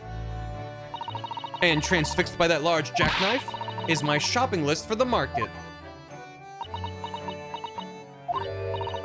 It's not quite how I remember it being described in the Adventures of Sherlock Holmes. Hobbit! You don't know about Levinses, Naruhodo. Poor Suzaru-san, she looks crushed. Never meet your VTuber heroes. A mystery shoe, a curious hammer, some mysterious dancing men, a bust of Napoleon. Ah, what an entrancing collection. This is the first time in my life I've seen a lonely old shoe displayed as an ornament. Oh, those are all mementos that Hurley has collected from his past cases. Really? Even the bust? Yep, that's right. When the mood takes him, he likes to throw it on the floor and smash it to dust. Uh-huh. The poor defenseless emperor, Mr. Sholmes destroys it. Yes, and then he buys a new one. You make it sound like he has the temperament of an insane sculptor. Ah, how entrancingly bohemian of him. That about sums him up.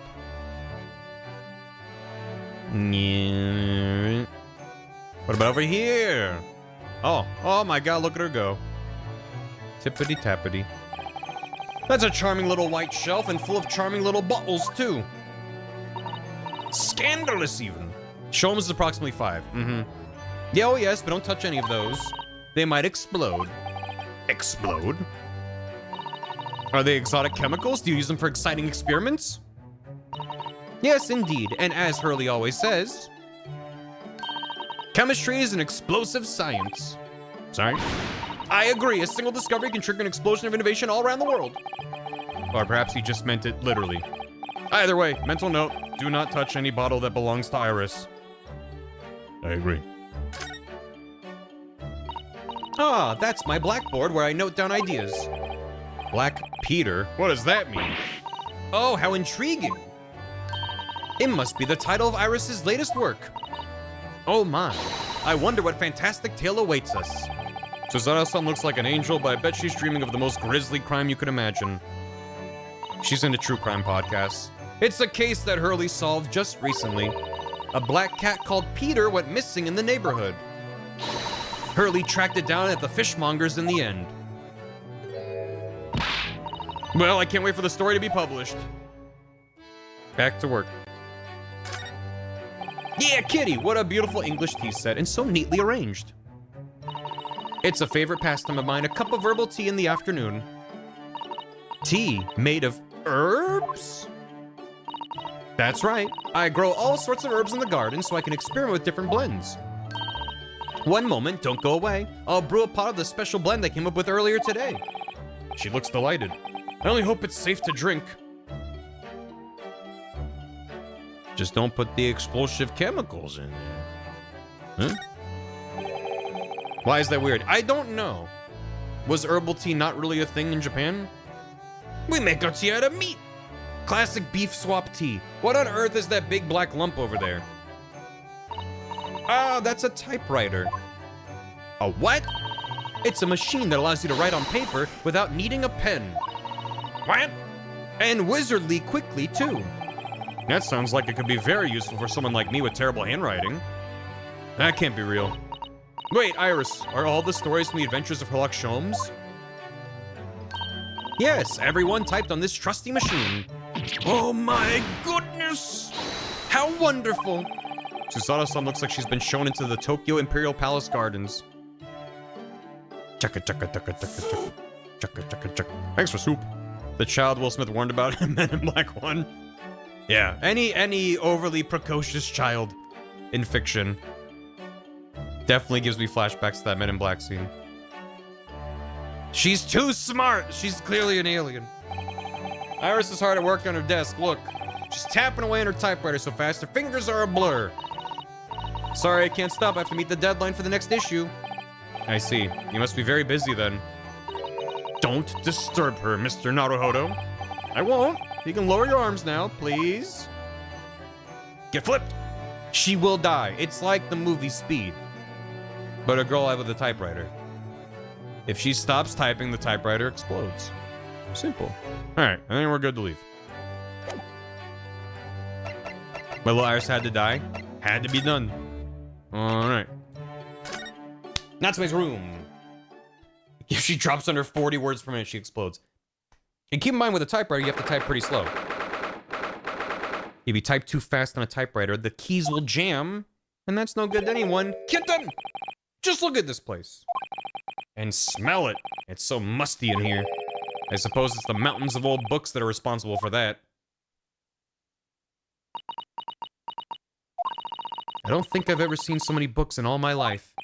No, me neither. It's so dark in here, too. Is that the window over there? Well, it was the window, I think, yes, once upon a time. But for some reason, it's been closed up with bricks and mortar. So this is where Mr. Natsume lives. By the way, I haven't spotted Mr. Sholmes anywhere, have you? No, that's true. According to what Mr. Garrideb told us, the great detective should be around here somewhere investigating.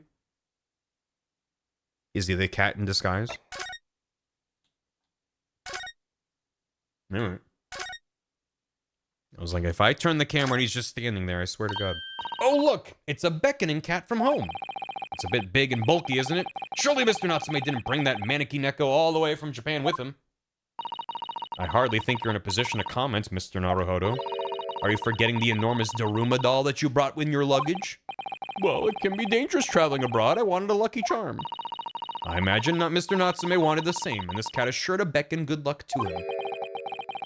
It's not doing a very good job so far, is it? You mustn't say such things. I didn't say a word. Why are my eyes such a giveaway? He's got big, dumb eyes. Anyone can see right through him. Look at all those books stacked up there. They almost reach the ceiling. They're all works of English literature, and they all smell so musky. With this volume of books to hand, you'd never be short of reading material, would you? No, what a dreamy idea. A bad dream, maybe. For me, at least. Mind you, I don't imagine the book that's at the bottom of the pile now will ever be read again. So reading it is an experience that comes but once in a lifetime, just as the tea ceremony teaches us. I certainly didn't expect the conversation to turn down the path of tea ceremony philosophy. There was finally time. His eyes have mouths to talk when he doesn't. That makes sense. Could you even call this a window? I think so. It was a window at one time, after all. I'm glad you liked it, Age of Zero. I think it turned out pretty good. Although all that remains is a frame around some bricks now. So really, it's just a wall then, isn't it? But why would anyone deliberately brick it up like that? I'm afraid I have no idea. Perhaps Mr. Natsume painted the brick design on in a fit of whimsy. That's alarmingly feasible. Anyway, whatever the reason, the lack of ventilation in here makes the place very oppressive. It does. I imagine being cooped up in a room like this would be extremely trying. No? That's fine. She's a brick. Window. Look at all these balls of paper on the floor. There are notes scrawled over them in English. Into Queens? It looks like the waste paper basket's so full they just fallen out. I think Mr. Natsume must have been so deeply immersed in his research, don't you? Or deeply averse to tidying up his mess.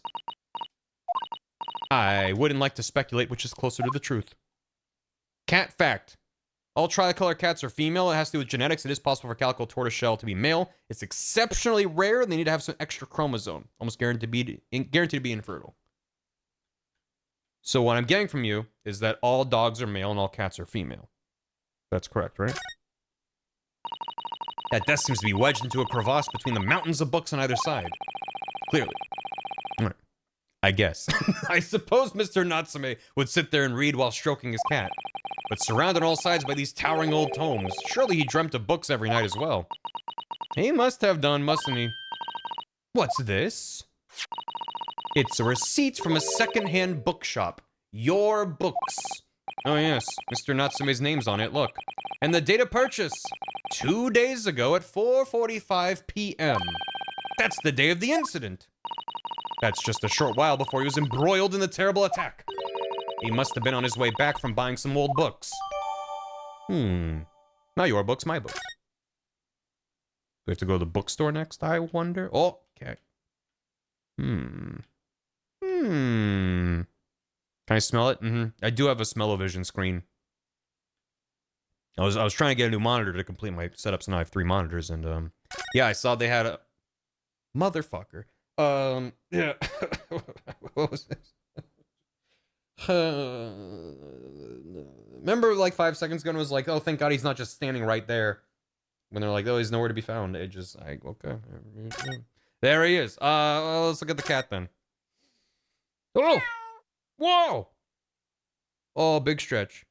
Oh, very big stretch. Oh, bye. Oh my, what an adorable little cat. Perhaps he's looking after all the books while his master's away. I don't know about that. He disappeared into that pile of books as quick as a flash. It was a tricolor Mike, wasn't it? Thank you for the hyphen, because I would have pronounced that as Mike. Do they even have that sort of cat here in Great Britain? Perhaps Mr. Natsume brought the little creature with him from Japan. That's made me feel homesick now. Already? We've only been in the country for 2 days. But they were at sea for like a month and a half. So, you know, he's been gone a long time. Stealth game vision cones. Real. Well, I'm tricolor Michaels. God damn it. God damn. What? Kiwami Majima everywhere gimmick. Suddenly running up behind you in the street. Look, Mr. Naruhodo. Well, he is Sherlock, so maybe the better comparison is that one Sherlock Holmes game I don't know the name of, where the developers had you playing as Sherlock and Watson was behind you. Oh no, Watson would just be following you around, but they would spawn him behind you whenever you weren't looking at him. So there was a YouTube video from like 30 years ago that has like really intense horror music playing as they walk around. Someone's gonna know. Watson jump scare, yeah. It's a very, I remember it being a very funny video. I haven't seen it in years, but you know, it's just jump scare Watson. There he is. Where did he appear from? That's terrifying. It's funny. He seems to be engrossed in the pages of an old book. I hope he won't mind if we disturb him. Hello, Mr. Sholmes? Ah, you two. Good day. He's back. Now, let me see. Where was it that we met?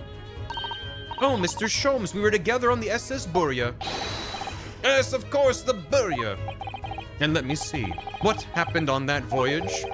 It was Kazuma Sogi. He died tragically. But you were a great help to us. Ah, yes, but of course. The case of Mr. Asogi. It was the one with the snake, wasn't it? Oh. Well, you seem to remember something of it, at least. What an honor to be remembered vaguely by the great Herlock Sholmes. This is Mr. Oh, no, my dear madam. Hold your tongue. I pride myself on my superior powers of recollection. Your names are safely recorded in my brain attic.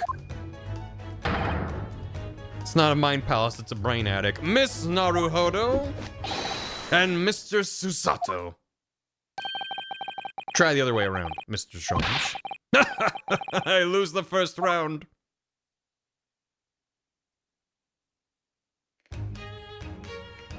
Oh, extra cobwebs. In truth, I had hoped to invite you both to my Baker Street suite the day we arrived in London. But some Scotland Yarders ambushed me at the railway station and whisked me away to a crime scene. It was an entirely trivial case, of course. I solved the matter in no more than 30 minutes. They apprehended Suzeki-san in that short amount of time. I'm afraid the pursuance of a new case has dulled my recollection of my past involvements a little. A little? It is a mistake to think that one's brain attic has elastic walls and can distend to any extent. I do my best to forget useless facts, lest they should elbow out the useful ones. Yes, those are my own words of inimitable wisdom, you know, from an adventure entitled A Study in Scarlet. Please, there's no need to quote yourself. I don't always remember my pearls of wisdom, but unfortunately, my associate pens them beautifully. He means Iris, I suppose. Mr. Sholmes, We have some extremely important questions to ask you about the trivial case you just mentioned. Goodness, what an earnest expression. My dear madam, I should be only too pleased. And this murky room is an apt place to discuss that murky case. Yeah. Check this out. Mr. Naruhodo, please. Despite aspersions to the contrary, I'm a professional. If I am to unleash my deductive powers on that trinket, I must ask for a sum of £3 in cash. Oh, I don't need you to make any deductions about it. I was just wondering if you might know. Mr. Naruhodo, as a professional, I insist that if I am to offer my opinion on that trinket, I must ask for a sum of £3 in cash. I believe Mr. Sholmes has his eye on an expensive copy of the complete works of Shakespeare. Yes, to stand on the stage amid rapturous applause. It has long been a dream of mine, as you know. I literally had no idea. As you know. I didn't know. No. This is not something someone to turn a receipt of the picture of Monsieur Le what? A meal for Gabriel. Canterbury Yearnings. Okay.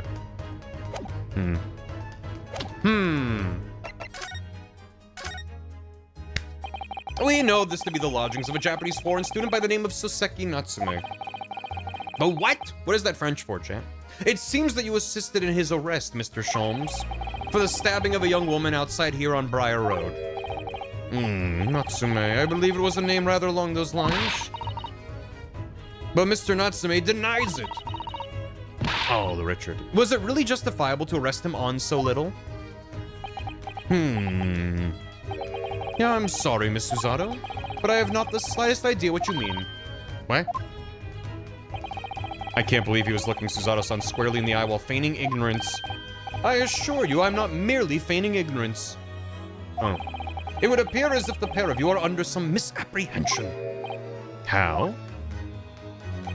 I assure you, I have no recollection of accusing your stooped compatriot of the crime. But that doesn't make sense. The good detective of Scotland Yard made the following request of me, and I quote verbatim. We need you to ascertain the identity and whereabouts of a man seen fleeing the crime scene. Ah, a man seen fleeing. There were a number of books scattered on the pavement at the scene.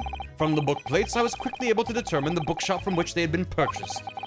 On speaking with the proprietor, I was immediately led to this address. Elementary, wouldn't you say? Yeah, pretty much. I believe there is a receipt around here somewhere from the establishment in question. So you don't think Mr. Natsume is the culprit, then? That I could not tell you. But it was aggravating my faculties, hence why I returned here. However, this place is such a trove of fascinating books, I found myself quite lost in bibliophily.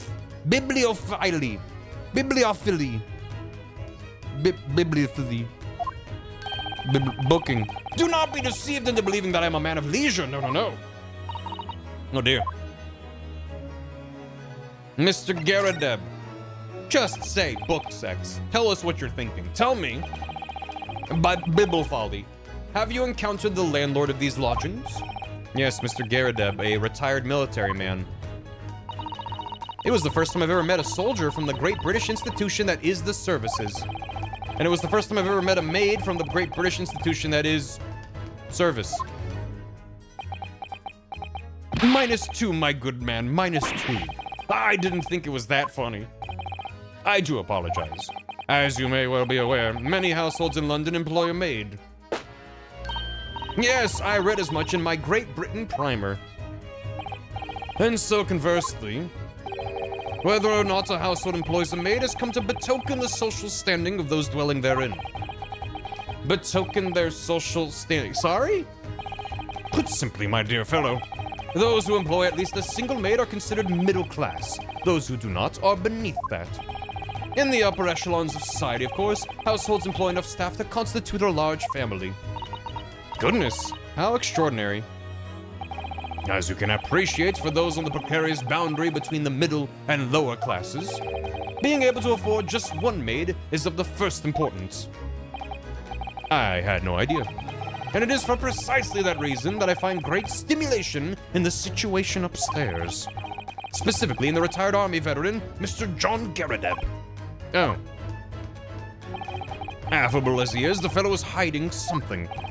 Whether or not it imposes on the circumstances of this case, I am as yet unable to ascertain. I'm thoroughly lost on what he means to say. The dingy room. The mystery of the room. This room is thoroughly suffocating for the soul, my dear fellow. I assure you, any man whose lot is to dwell in a place such as this will stab somebody sooner or later. Mr. Natsume has stabbed no one. But sooner or later, as I said. He didn't stab anyone. Yeah, but he's gonna. Okay. I don't believe that's the issue here. About this dark little room, Mr. Sholmes. Appreciate Kidloons. Thanks for 41. Why is there no longer a window? Do you have any idea? No, he talks about middle maids anymore. No window? I mean, I can clearly see there is a window of sorts. But it's been completely blocked with bricks. Ah, I see. The answer to that question is quite simple. Window tax. Window tax. What is that? Surely not a tax on windows. Precisely that. This is real? Oh my goodness. Until relatively recently, a tax was levied on households in this country by the number of their windows. Why didn't they use, like, square footage? Those of lesser means, having inherited a sizable and costly family home perhaps, rapidly closed windows up. Wow. While the rich opened windows here, there, and everywhere, in an effort to curry favor with those in power by furnishing them with large sums of tax money. Square footage needs math. You mean maths. Plural. Hey, Cybergecko. Mr. I'm so happy to see you enjoy Follow Your Dreams. Appreciate it. My great joy? That's a lot of joy. That's very kind of you to say. Thank you. Easier to count a window than measure a place. I mean, true, but that's crazy. This was real. Wow. And recently outdated by the time this takes place, so. But I guess it's a sign of someone not being as wealthy as they may seem to be, which is also in line with what we seem to have understood about Mr. Garadeb. How awful and unjust, forcing people to live in rooms devoid of light. You can't want us from the outside. True. And like, you could measure a plot of land without going inside, but yeah. That is weird. I've seen homes in Bath as victims. Huh. Choosing me where Victorian Britain. I mean, that's cool. It means they did their research. Indeed, disease was rife as a result. Until 1920s. Damn. Cheap and fast way to imprecisely measure wealth of building. Damn. Some 40 years ago or thereabouts, the window tax was abolished. So like 1860s-ish. But its legacy remains, as you can see, in squalid lodgings such as these, for example. I suppose Mr. Natsume's stipend for living here in London isn't very generous, perhaps. It would appear so. I've done a little digging and discovered that these lodgings were offered at an extraordinarily low price. Because the room is so awful, I should think. Now, apparently, Mr. Natsume only moved in here about 1 week ago. That's correct. However, I don't believe the low rent is explained by the shabby nature of the accommodation. Oh? Still, that is of little relevance here. A matter not worthy of further attention. Are you sure? I'm curious now. Damn you, Sholmes. Well, I believe I've told you all I can now. Thank you, Mr. Sholmes. Ah, yes, Mr. Naruhodo. Was it not your intention to become a practitioner of law? You remembered that, did you? Will you perhaps be offering your services in this very matter, I wonder? To the occupant of this room, Mr. Natsume, was it? I'm not sure. Not sure? On what grounds? Well, I actually defended someone in court here only yesterday. Really? Well then, I congratulate you, sir, on an ambition realized, and so promptly, too. The thing is, it's really made me question things. Am I right to believe in my clients? To trust in their innocence? Yes, trust. Mr. Sholmes, Mr. Natsume didn't do it, did he? My dear fellow, I haven't the first idea. Oh, but I thought that's why you were here. Didn't you come back to investigate? Ah, yes, that was indeed my initial intention. But there are simply too many fascinating books here. I couldn't possibly ignore them. I see. Nevertheless, there are 2 facts that I can state quite unequivocally. 2. The man who fled the scene of the crime 2 days ago was the Japanese occupant of this room. And 2. There are witnesses who swear to having seen the same man commit the crime. That is all I can say. Count 'em 2. Ah, and one more thing. Oh? What is it, Mr. Sholmes? Tell us. 2 is just 2 ones. Is that real? And 2, my balls itch. Thank you, Mr. Sholmes. I cannot say with any certainty whether or not it is of relevance to this case, but I am quite sure that the retired army man who owns this property is hiding something. Mr. Garrideb is? Sholmes said as much before, actually, didn't he? Anyway, at present, that is really all that plays on my mind in relation to this case. Mr. Naruhodo, as yet our investigations have uncovered nothing that could help establish Mr. Natsume's innocence. No, you're right. I think the snowman did it. Perhaps it's time we probed a little deeper into Mr. Garrideb's secret. Just remember, I cannot be sure whether the landlord's secret will prove to be of relevance or not. But I wish you every success, of course, Mr. Naruhodo. He's gone. A busy man indeed. He's gone back to his book in the corner of the room. He's just reading again. It was just getting good. Is he back over there? Please. I simply must get back to my book. Okay. Excuse me, Mr. Sholmes. Yes, so true. To be or not to be? That is indeed the question, Mr. Naruhodo. To be or not to be brushed off, that is the question, and the answer's all too clear. Let's leave Mr. Sholmes in peace, shall we? I suppose. Doing Shakespeare, he wants the box set. Laws only changed last year to try and make it easier for homeowners to buy the land the house is on. Trying to buy a house right now, it's a pain. Yeesh. Good luck. 19th February, Garrideb's room. No, you pair again. Tell me, was the detective chap, I forget his name, still hard at work down there? Mr. Herlock Sholmes? Ah, yes, rings a vague bell. All that detective business isn't really my thing, I'm afraid. Well, Mr. Sholmes is in his element down there. Jolly good show. Another cup of tea, if you please, Joan. And not on the penis this time. Now then, why don't you tell me what did I just say, man? For the umpteenth time, woman, will you watch what you're belly well doing? I shall be serving dinner shortly, sir. Ah, yes, of course. Trifling rude of me, but I'm afraid I shall have to ask you to take your leave, if you'd be so kind. Oh, yes, of course. We are deeply grateful for all your assistance. Not at all, not at all. Don't get much chance to talk with young foreigners like yourselves. It's been a pleasure.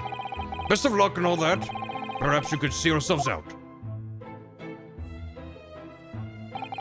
According to Mr. Sholmes, Mr. Garrideb is hiding something.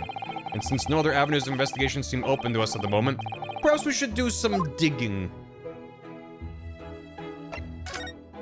He's trying to get us to leave. Are we sure we want to keep rooting around in here?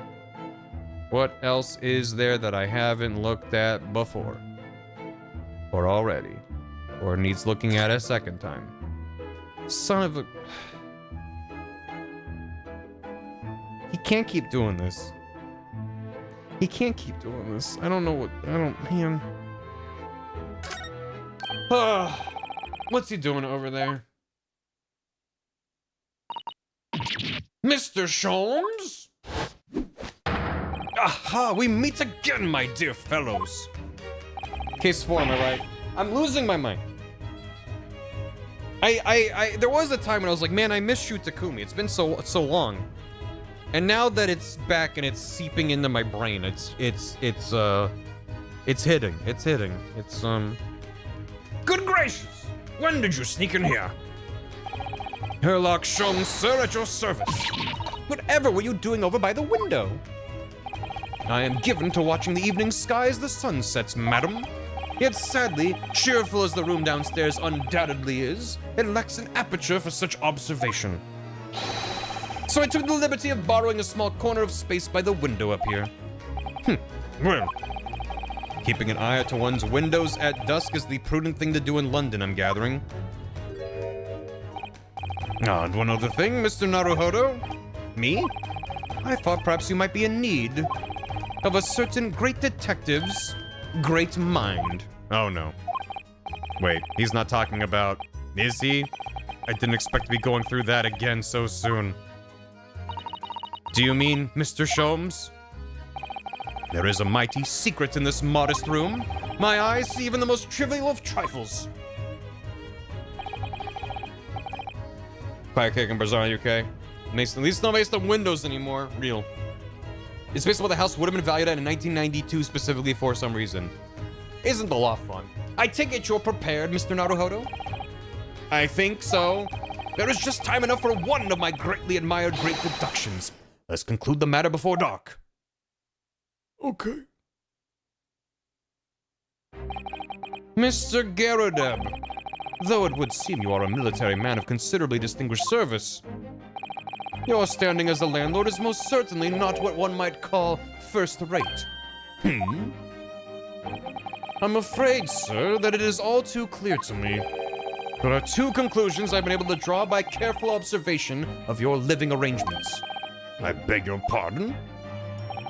The first is that even as we speak, you are concealing the presence of a ferocious beast in your care. And the second is that as a result of the beast's violent rampage, you have lost something very dear to you. Mr. Naruhodo, look! The old man's broken out in a cold sweat. Beast! Unbelievably, it seems his conclusions are spot on. How? How could you possibly? How could I possibly know, you mean to inquire? The answer couldn't be simpler, sir. For in the dense jungle of logic and reasoning, I am the king of beasts. That's true.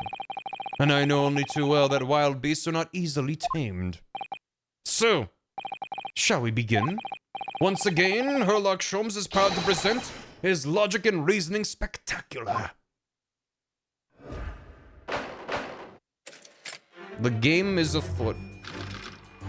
Topic 1.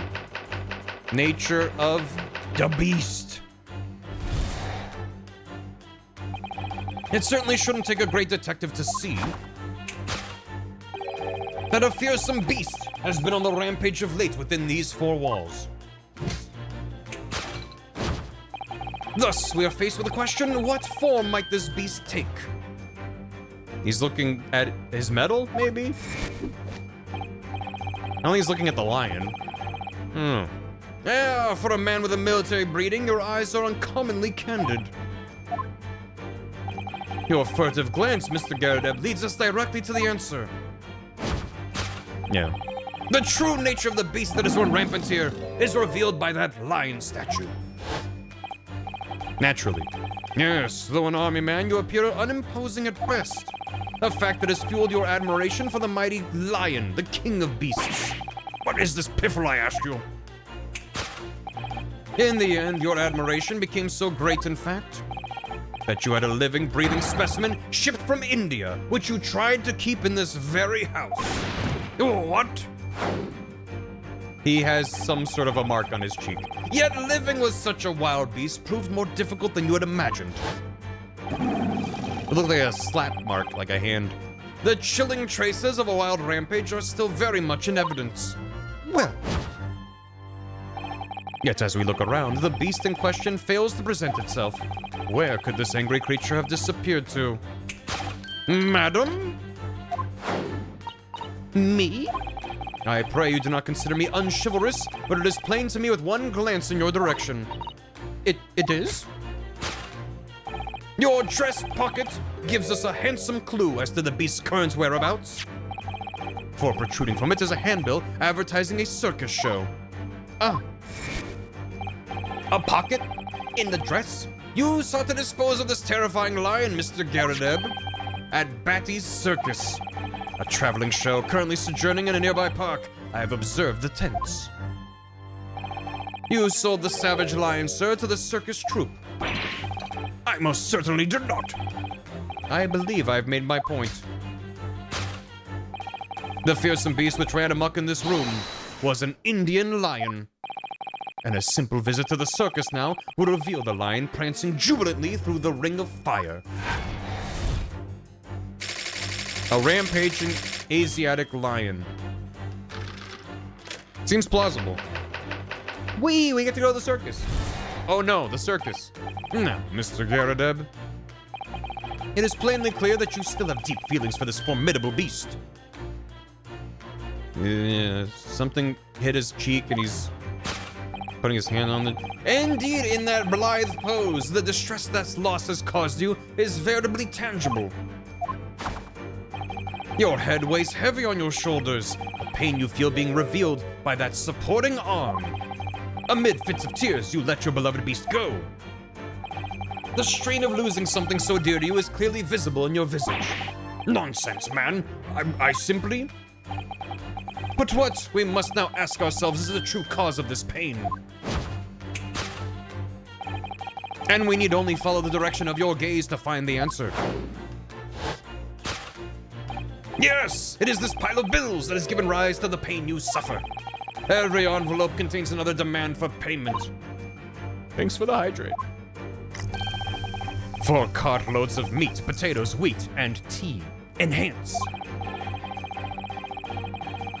Feeding your beloved has had a devastating impact on your financial circumstances of your household. And so you had no choice but to let it go. Yes, Now, in a final fit of rage, the ferocious beast carried out one last unimaginable attack. Unimaginable? The aftermath of which can be clearly seen by observing the carpet over there. A very expensive woolen carpet, if I'm not mistaken. Oh, dearie me. What could have caused such a destructive outburst? This time, madam, I'm afraid it is you who has inadvertently revealed the truth to me. Your wandering eye has settled upon the answer very neatly indeed.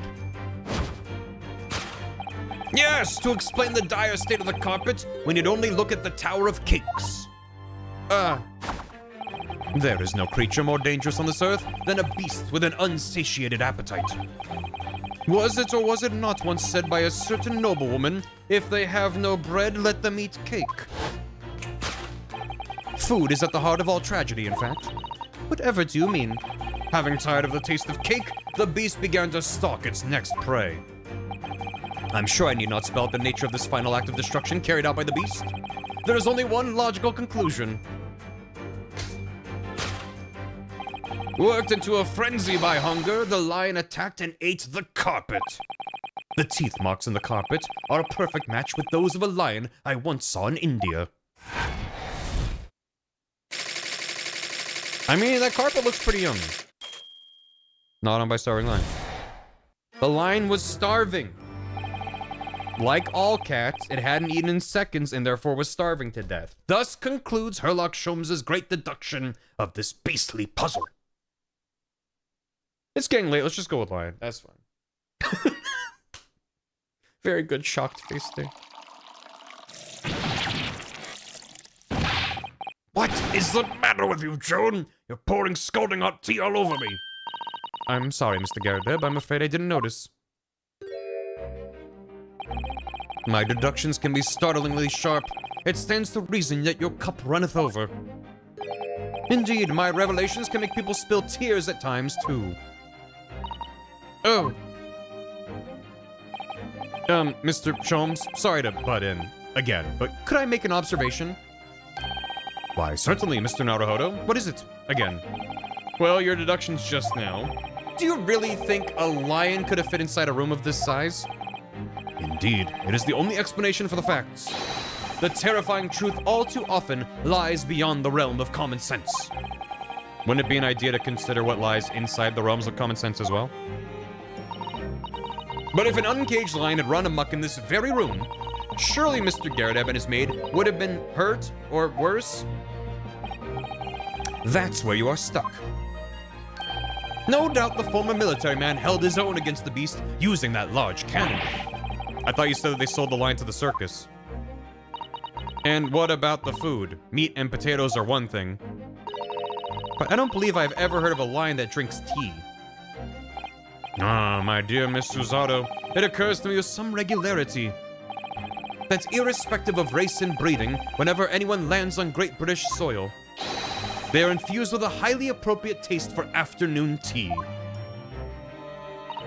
Oh, what a glorious notion. Well, it's a parasite. Well then, Mr. Naruhodo, it's your turn to shine again. Let him cook. I had a feeling that was coming. A slight massage, that's all Mr. Sholmes' deductions need. You can do it. It's like bug snacks. Oh. I've been waiting for my trusty partner in deduction to step forward, Mr. Naruhodo. We don't even know yet whether or not this is going to help with Mr. Natsume's case. Still, uncovering the truth is always worthwhile, whatever the motivation. Prying into personal affairs, that's what I want to believe. If I was gonna do it, I know, it was heading in that direction. Let us start again from the beginning. Of Hairlock Sholmes' logic and reasoning spectacular.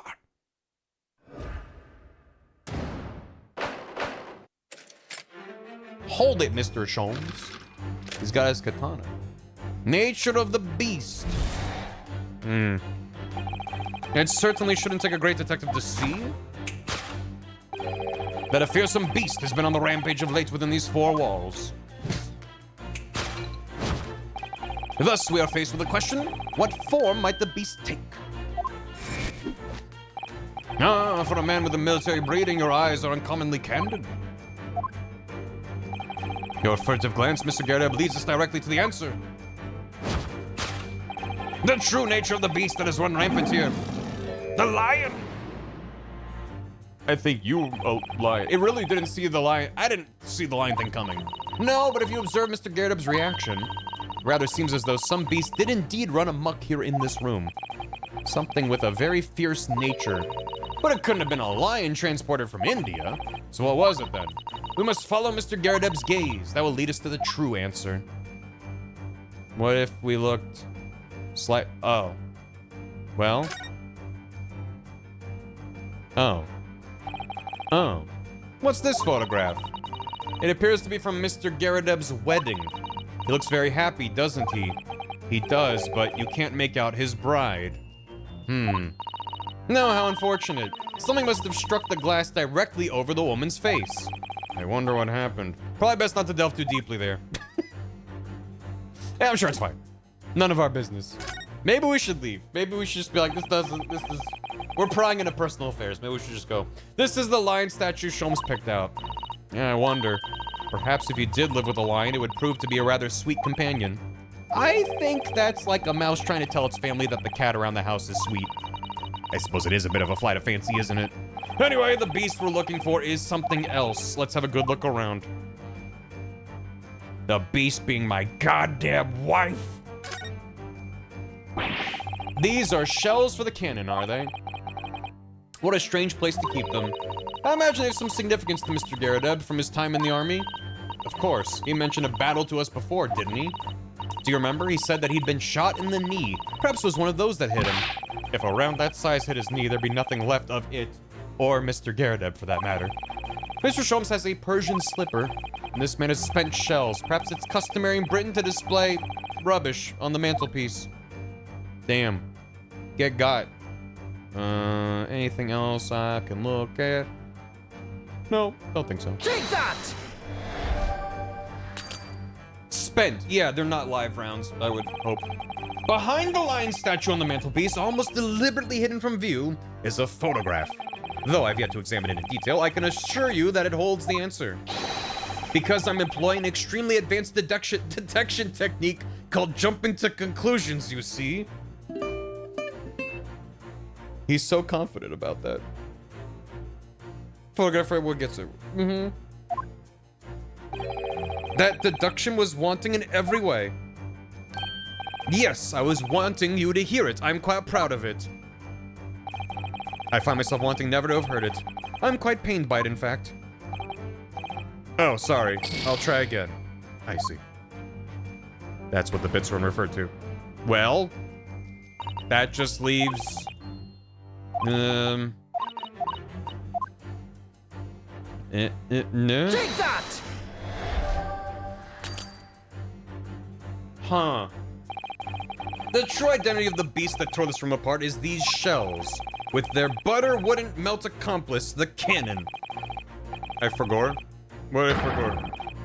What did I forget? The war is good for nothing. It brings only destruction, something we must all strive to understand. What precisely was your intention with that, Mr. Naruhodo? Just following the natural progression of the deduction, sometimes the truth hurts. The truth is, you do not have a turn for observation or deduction. Did that hurt? Yes, a lot. Yeah, I like that there's unique dialogue. Okay. Then... he looked in the direction somebody gives it away. We might find the answer. What did he turn to look at? What the hell did I forget? The only things I can seemingly... I presented the wrong precise thing. Oh. Take that! Why is it... I need to select it first. Okay. That's why I was confused.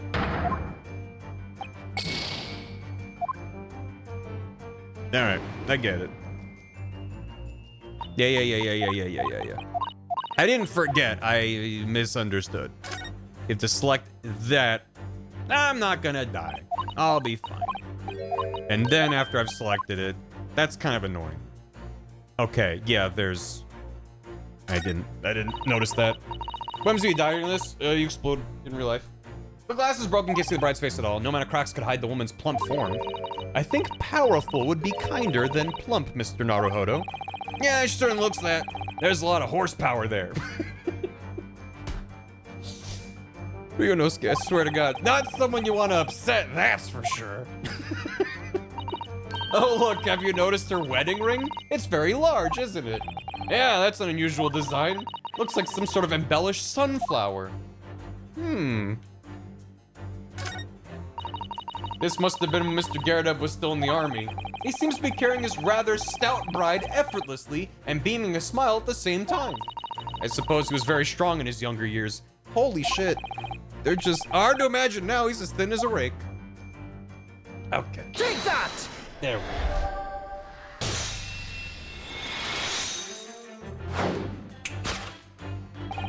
The true nature of the beast that has run rampant here is revealed by that newlywed bride. This is taking a fucking turn. Precisely, Mr. Naruhodo. No other explanation could possibly fit. The terrifying beast. Yes, this framed print pictures your wife, Mr. Gyarados. Why are we doing this? And while we lament the fact that her face is obscured, we can still make out her mighty arms and note the considerable horsepower they must contain. We don't even know that this will help us with the murder mystery. Indeed, surely any woman of such powerful constitution would be honored to be described as a beast. Yeah. Honored might be stretching a point. Too late. The fact remains that the beast, which so clearly savaged this room, was your wife, Mr. Gyarados. Garg. The chilling traces of a wild rampage are still very much in evidence. Well, yet as we look around, the beast in question fails to present itself. Where could this angry creature have disappeared to? Madam? Me? I pray you do not consider me unchivalrous, but it is plain to me with one glance in your direction. It is? Your dress pocket gives us a handsome clue as to the beast's current whereabouts. The poor, fragile, defenseless woman is beside herself. Well, I don't know about fragile. Oh dear. Anyway, Mr. Sholmes is quite right. There's no sign of a Miss Gyarados anywhere. What is the fucking tone of this case? It seems there may be a clue as to her whereabouts. A clue his mate's trying to hide. I wonder where Mr. Gyarados' wife could be. I fucking wonder. Two tightly shut eyes to avoid even the chance of a giveaway glance. Pursed lips to prevent any secrets from slipping out. Rounded cheeks to deflect any abuse that might be hurled her way. Yes, this is an unnervingly powerful woman, Miss Susato. It's your turn of phrase that's unnerving, Mr. Naruhodo. The teapot. They turned the wife into tea. What a charming little teapot, and it's in pristine condition. Joan has been pouring some deliciously fragrant tea from it for Mr. Garrideb, hasn't she? Well, not so much for Mr. Garrideb as on Mr. Garrideb, wouldn't you say? I wouldn't dream of drawing attention to it. Spin!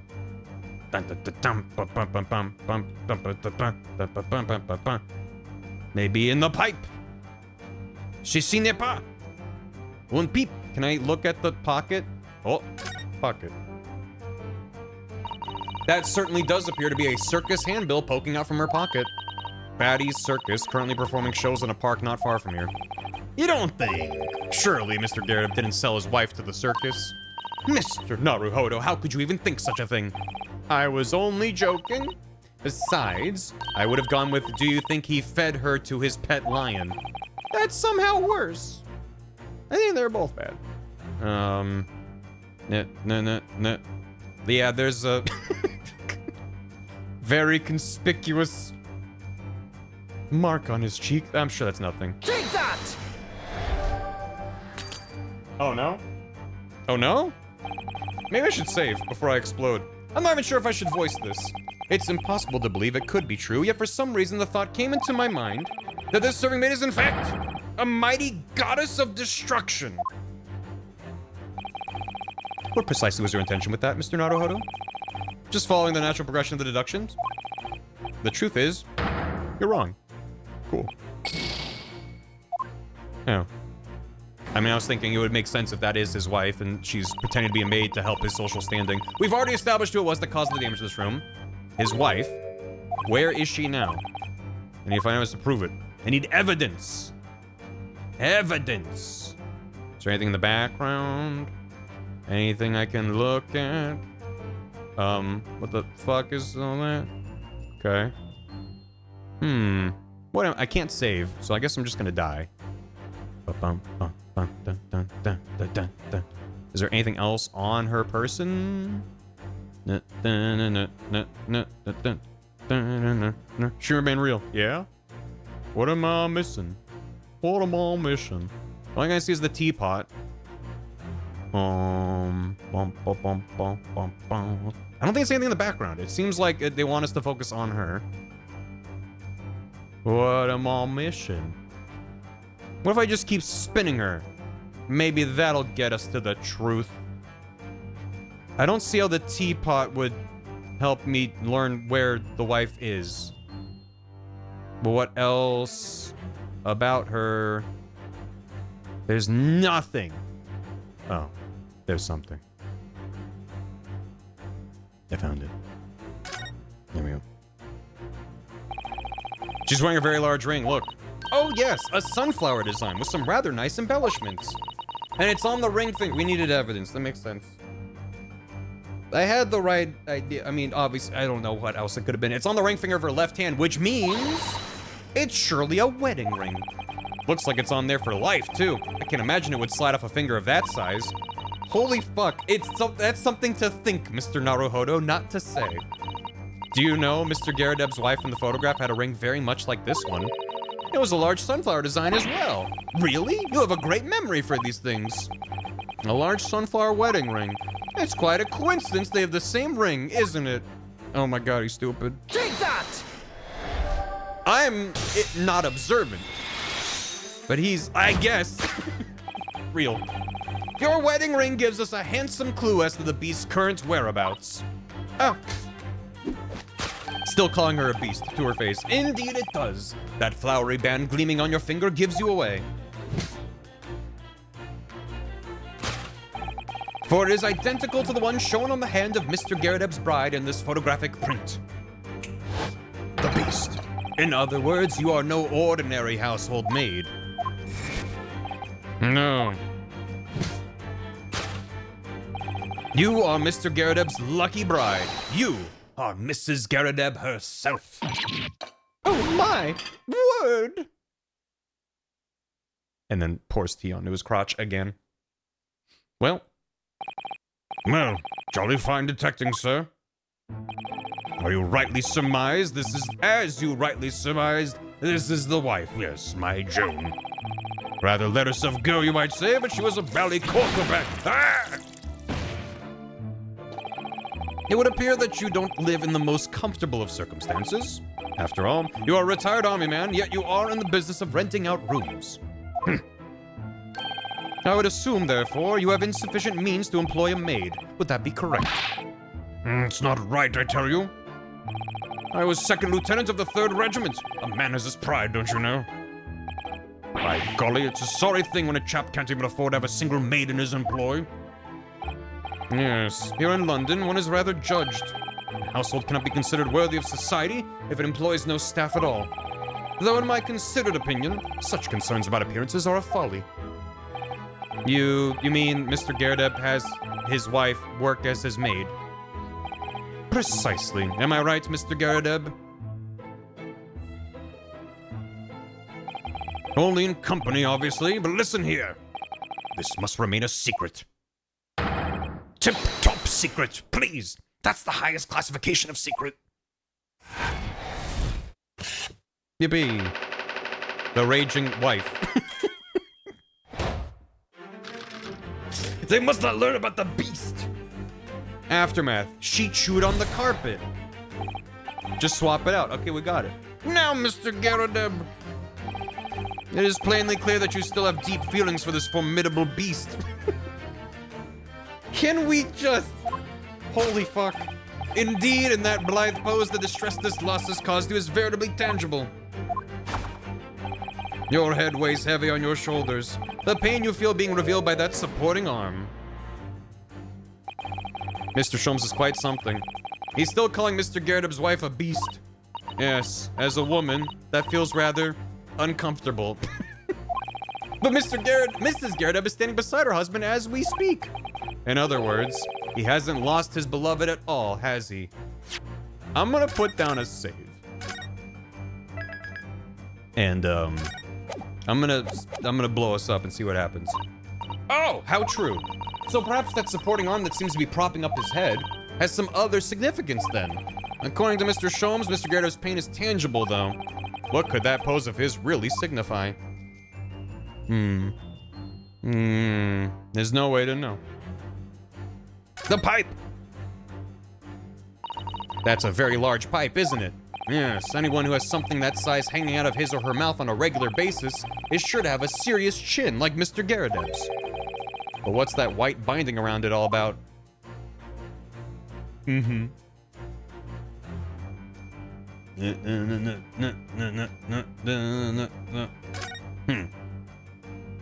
He's mewing. Oh my, look at that bright red mark. That's quite something, and clearly made by somebody's hand.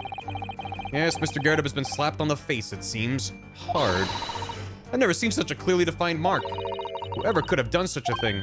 Well, there's a very limited number of candidates, I'd say. Is there anything else I can poke at? The pipe! Take that! Of course. No, what do you mean? It seems to me that your large pipe, Mr. Gerardeb, must be very heavy. Having that thing hanging out of your mouth all day would cause anyone's jaw to ache. You must give up smoking. It's the first step towards a pain-free life. What precisely was your intention with that, Mr. Naruhodo? You know, just vibes. Well, your vibes suck. Goodbye. No! The end. Deduction failed. I could see nothing. From course correction? Yeah, for course correction. It's funny how he's still confident in silhouette and then Naruhodo's just like, oh, fuck. Where does this put me, I wonder? Let's start again from the beginning of Herlock Sholmes' Logic and Reasoning Spectacular. If this healed me, I might as well just rapid fire get through this. Then load my save with 1 HP. Yes, bring it. Dun, dun, dun, dun. I can see nothing. I do not see. I do not. Hiya. What form of the beast? Bear with me, chat.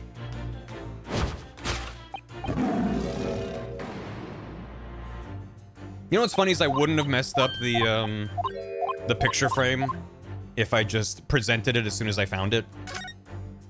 It's the fact that I backed out to be like, what else can I look at? Threw me off. but I like to be thorough. Take that! Your beast of a wife! Not a barrel line, a line. We have to endure it again. I know, I'm mashing through it as fast as I can. I'm not lying. Go for about 3 minutes. Hopefully not that long. Should be pretty quick. Prediction, will Barrel present the frame again? Imagine if I did after all of that. Your wife is a beast! Well. I like how they were able to subtly set this up too, with a conversation downstairs about how having staff is important for standing, even for middle-class people at this time.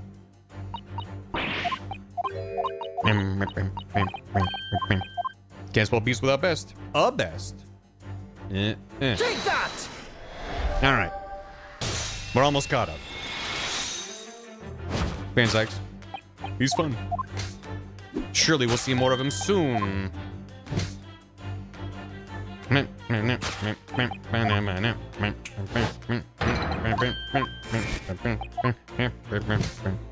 Zeeks. You're right. Van Zeeks. Very Dracula, very funny, very racist.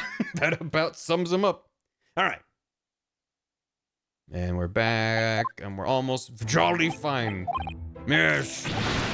Arr. I don't know if I feel better or worse about the situation, knowing that that's his wife. Because I was already like, she keeps deliberately pouring that shit on his junk, and they're like, not, it's like a thing that they're doing. I don't know. It's fine. It's fine. I'm not gonna think about it. Is it worse? It's worse. Merciful, I just, you know, it's whatever it is, it's fine. All right, we did, yippee. His goddamn wife. Got it, locked it in, solved. All right. Back to the slap on his face. Stop kink shaming, it's all I know. It's all I know. The unlimited tea, she's just making another cuppa. Whenever you blink, she's made another fresh pot of tea. She's good. All right. Okay. Okay. We're back. We're so back. He looks old on her. Mm-hmm. All right. And Take boom. that! We're back. A dinosaur story. Your head weighs heavy on your shoulders, the pain you feel being revealed by that slapped cheek. And of course, the deliverer of that impressive mark on your cheek that refuses to fade was you, Madam Joan Garadeb. Well, yes. Oh, her eyes. You have been desperate to hide the slap mark on your cheek, sir.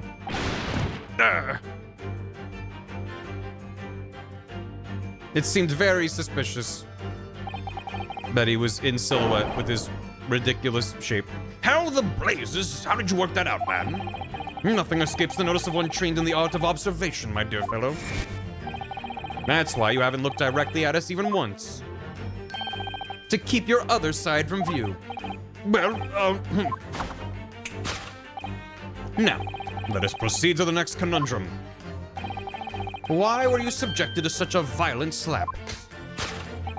In other words, we must ask ourselves what caused Madame Garadeb to fly into a rage. And we need only follow the direction of your gaze to find the answer.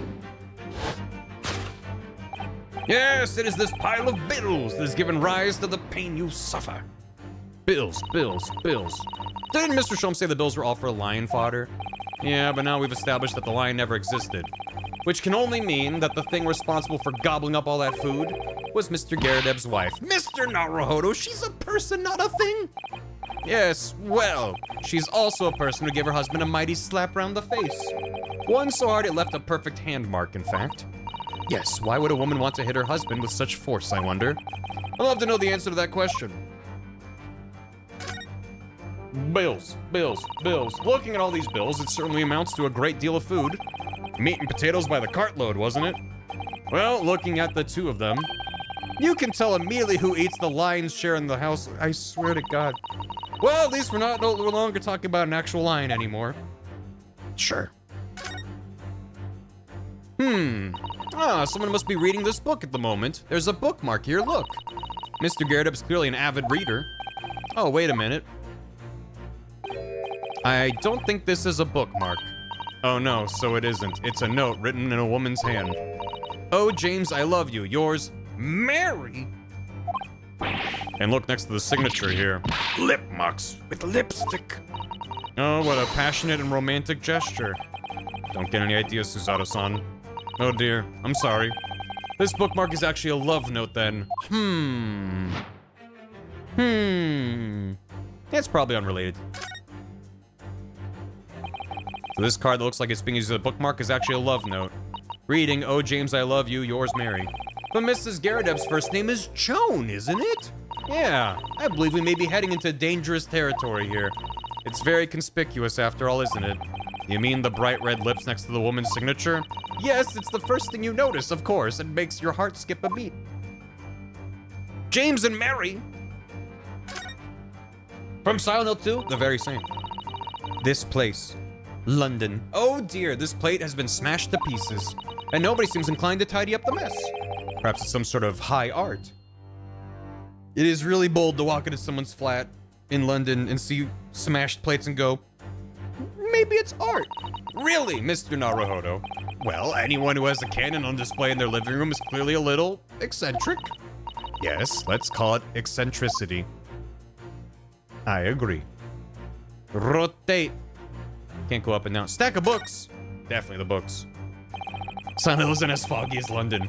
Even PS1 Silent Hill. There are a lot of books stacked up on the shelf here. Look, all novels I've never heard of. It would appear somebody has purchased them all from a second-hand bookshop. I think Mr. Garrett is something of a book lover. A bibliophile, I do say. I think that's everything. Oh, that was just the pile of bills. Okay. Take that! You need an eccentrician. Yeah, they'll install the eccentricity.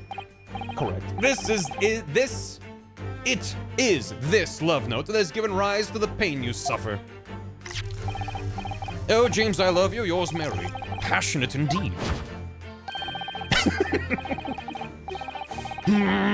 Perhaps the sender of this note, a certain Miss Mary, is the fly in the ointment here?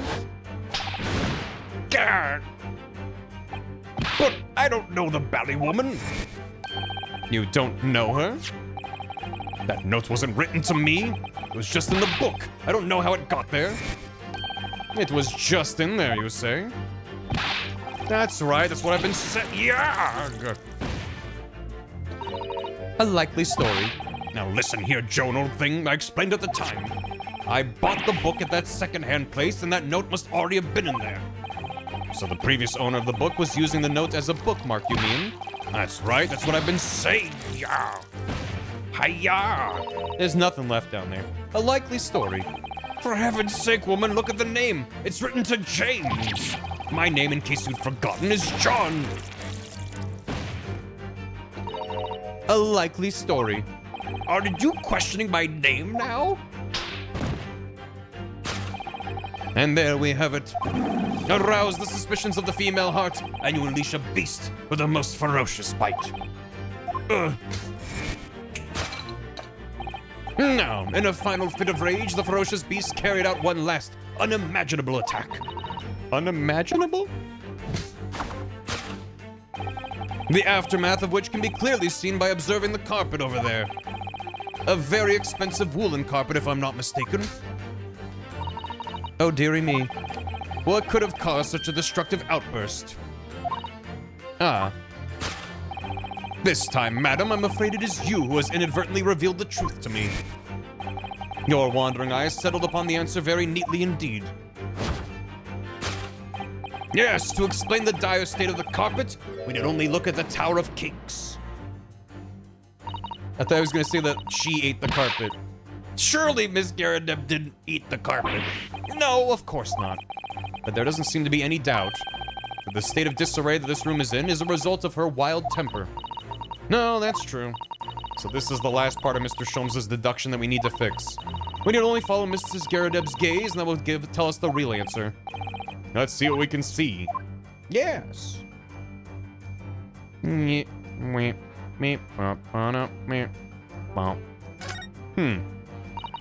It might have been a tiger, if it wasn't a lion. So many cakes. Is that all you can think about? Look at them, Mr. Naruhodo. There's a mountain of them. They all look so delicious. It's more of a tower than a mountain, I'd say.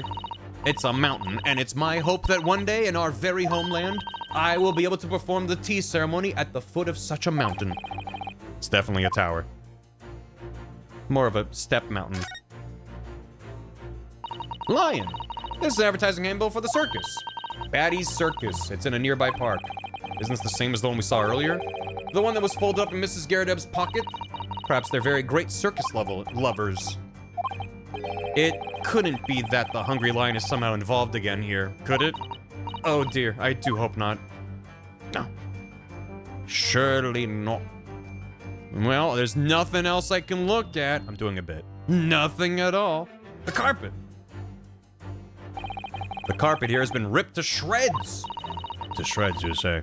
According to Mr. Sholmes' deduction, the tears match those made by an Indian lion. The tears match those made by an Indian lion's teeth exactly. Oh, look here. What is it? If you look closely at the edge, you can see scorch marks. Oh yeah, so you can. In that case, perhaps the carpet wasn't eaten in the normal sense at all. That'll show up just fine. The house like carpet. Let's rethink this with that in mind. This looks like a very old candlestick, doesn't it? The base looks too small. Surely it's very unstable. It looks to me like even the slightest knock would make it topple over. Oh dear, that would be dangerous. Take a closer look at this. There's one candle missing. Yes, I didn't notice that before. Why is that, I wonder? Why is one candle of the three missing from its holder? I don't know.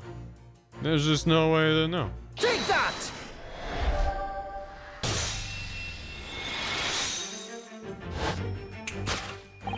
Yes, to explain the dire state of the carpet, we need only look at the candlestick.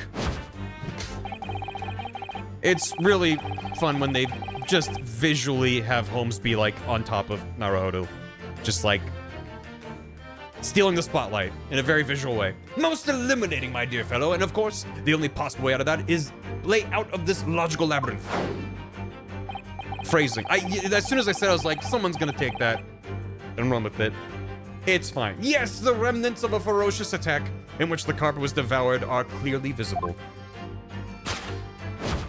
You know, like saying shows, listen, the answer is yes, but that's unrelated. Indeed they are. The scorch marks at the edge clearly give the truth away. Scorch marks? Ryulok? Oh, that's definitely the ship name, isn't it? Naru Holmes? It's too many syllables. It would appear that this room was the scene of a little marital altercation.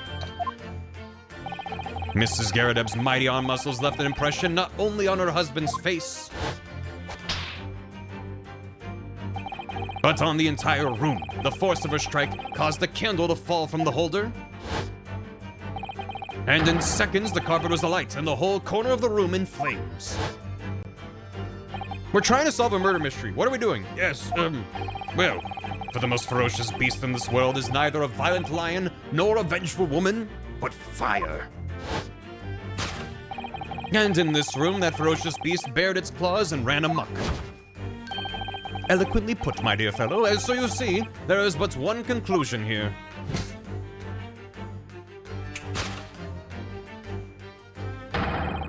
After the sparks of marital discord flew, the room was the scene of a fire.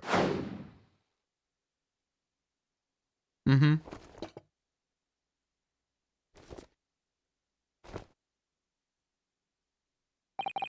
Mr. Sholmes, sir. I salute you!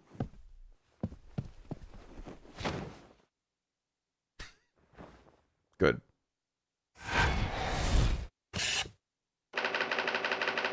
Carpet scorched by a small fire. So. Yeah. Pew pew. Pew pew.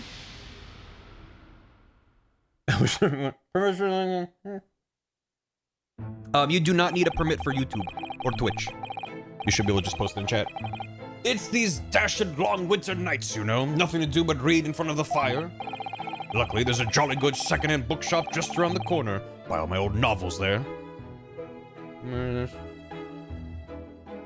Oh YouTube should. Well. What is this? Is this safe to watch on stream? Does it have copyrighted audio? Oh yeah. Oh yeah, you say? Where's my video game? There's my video game. Oh. Any wonder people are afraid of technology.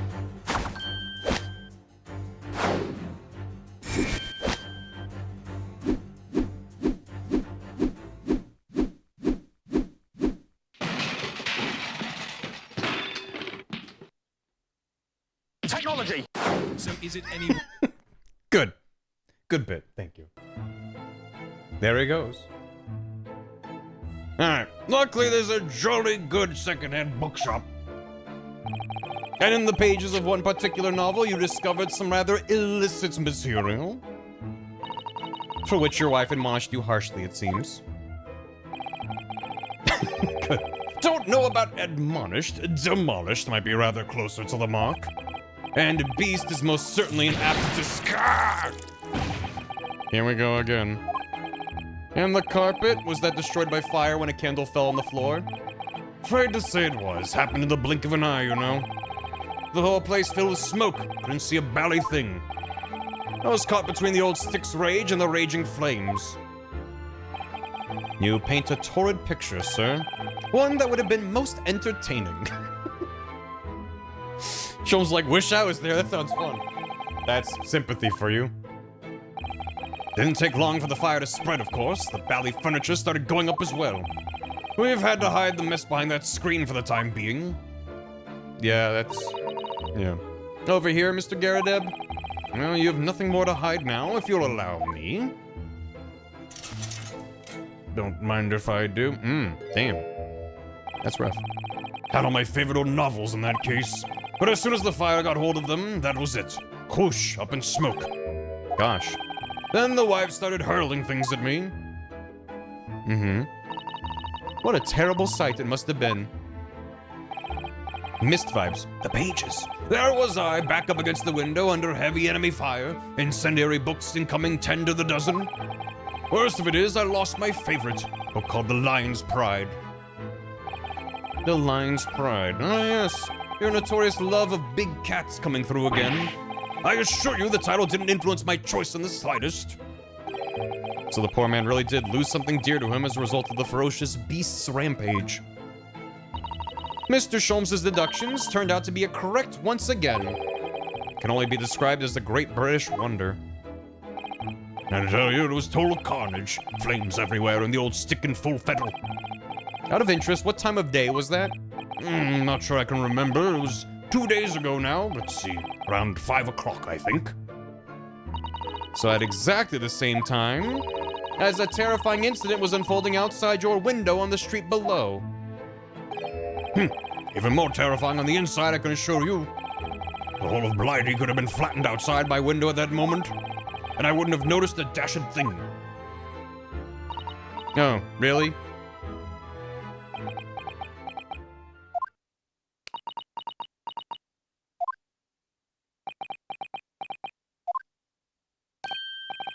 Mr. Sholmes? Yes, Mr. Naruhodo. What can I do for you?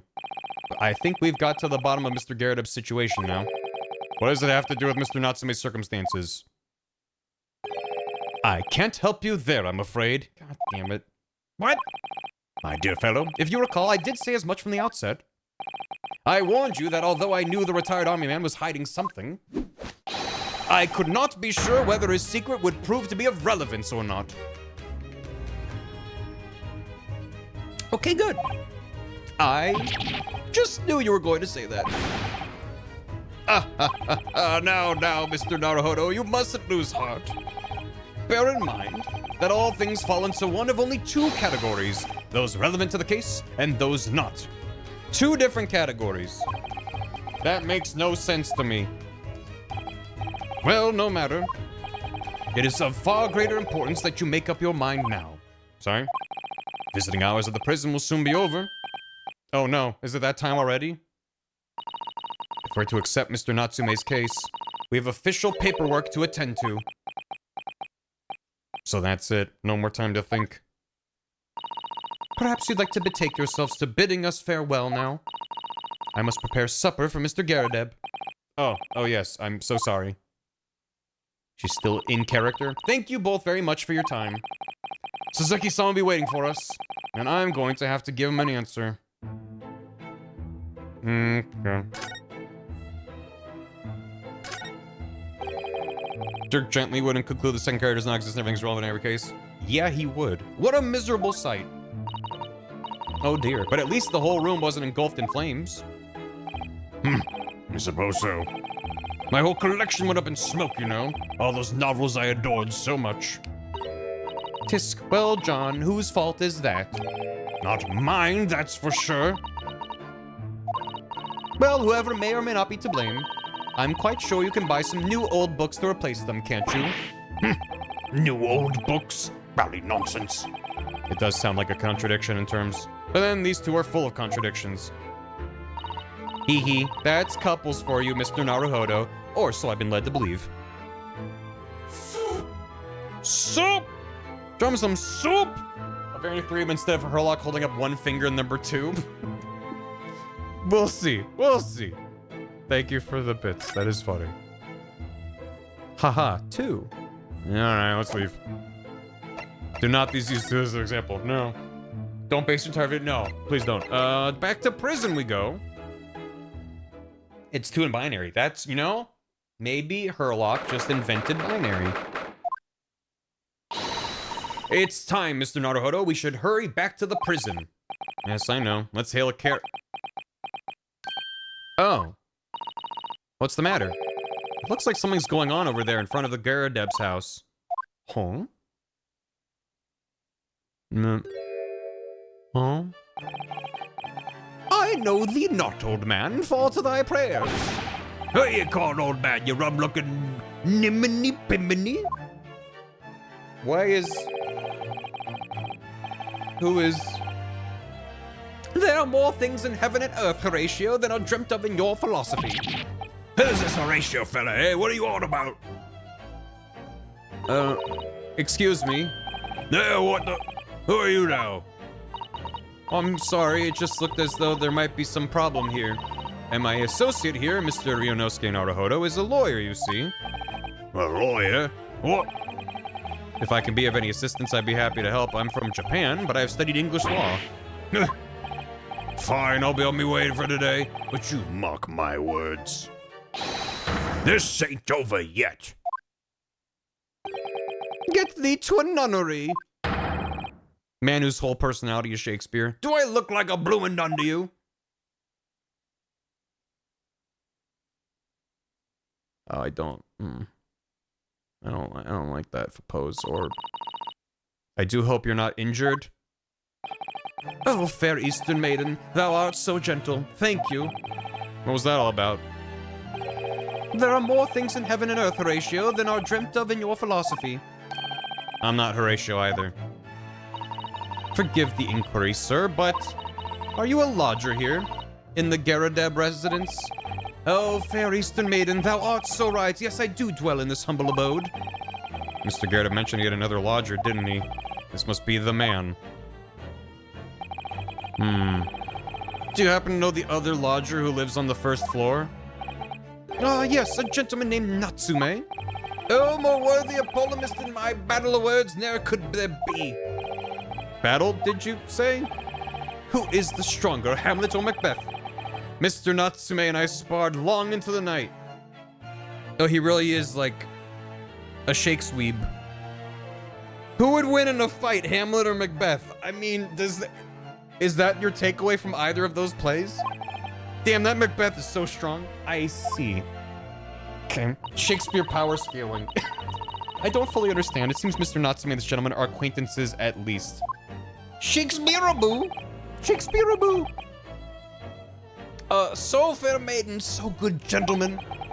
Goku versus Macbeth, who would win? Goku. I can tarry here no longer. Farewell, farewell. I didn't really understand him, but I think he's returned to his room. It seems he's unaware of what's happened to Mr. Natsume, so he can't really help us. Bye forever. Yeah, that's definitely a one-off character we'll never see again. With Soseki-san and that man as lodgers, the Garrideb house is certainly full of eccentrics. Don't worry about it. I'm not gonna worry about it. I'll go and find a carriage. Super Saiyan 3 Ophelia. I'm sure Mr. Natsume is eagerly awaiting our return. Let's hope we can get to the prison before visiting hours are over. I would say I'm losing it, but it's been lost for so long, this case. I'm holding on. I'm holding on. In the same way you're holding on to, like, the back of a roller coaster that left without you. Oh, it's you. You're here. You came. Locum students, Mr. Naruhodo Esquire. I can't believe you came back. I'm so touched. We are so sorry to have kept you waiting, Mr. Natsume. Oh no, think nothing of it. Relax. If I were a cat, I would purr with pleasure at the company of such fine compatriots. Noble, nurturing, never-failing Nipponese. Oh, now, let's not get carried away. Oh, I quite agree. There's nothing more reassuring than the familiarity of one's native land. Who's saying this? On the other hand... Oh. It is through friendship transcending international borders that one truly appreciates the fact. Such is my belief, at least. Why are you... Why? It's... Yes! It's you! The miserable, rotten spy! Hairlock Sholmes! Mr. Sholmes, what are you doing here? His pose fills me with so much rage when he does the hands up, looks at you. I have no intention of doing anything per se, save observing, of course. Whatever do you mean, Mr. Sholmes? Well, having encountered some curious reading material in that gloomful room, and having unmasked the secret identity of that eccentric pair, I decided I should drop in on my way home to see how our divested friend is faring. Gloomful room? At least your accommodation here offers a window, my dear fellow. In that sense, it is the superior option. Bro. Anyway, I must commend you on your taste in books. My day has been a delight and cost me not a penny. You! How dare you, Hairlock Sholmes? My Lincoln image, is it relevant? I've had it. I'm through. I'm at the end of my rope. I should never have come to Great Britain. It was a terrible mistake. Haunted by spirits in those accursed lodgings, no doubt my luck will be cursed in tomorrow's trial as well. My whole life is bedamned. What are you thinking, Mr. Naruhodo? He mentioned that once before, didn't he? That his lodgings were cursed, I mean. Hairlock? And there is much truth in Mr. Mustache's words. Yeah. What? Cursed is a wholly appropriate description, I would say. For the man's lodgings, and indeed for tomorrow's trial. What's that supposed to mean? Flat's haunted. What do you mean flat's haunted? Mr. Natsume, what did you mean by what you said just now? Am I missing something? This just seems to be his head. That is his head. Hairlock. Enhance.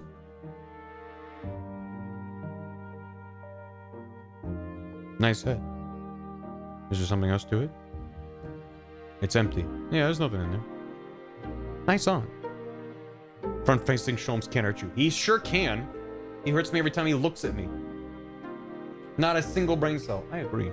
What'd you mean by what you said just now? His smug aura. About the trial tomorrow being cursed. Oh no, why are you looking so grave? You're making me nervous. I was just getting carried away, that's all. I didn't mean anything by it. I see, that's really agitated him. You don't mean the trial really is cursed somehow? Are you referring to the prosecutor? The Reaper of the Bailey? The Reaper? Oh no, what do you mean?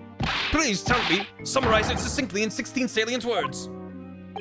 No defendant has ever survived a trial in which the Reaper stands for the prosecution. Ever. Why are we telling him this? Oh my goodness, can it really be true? That was 16 words exactly.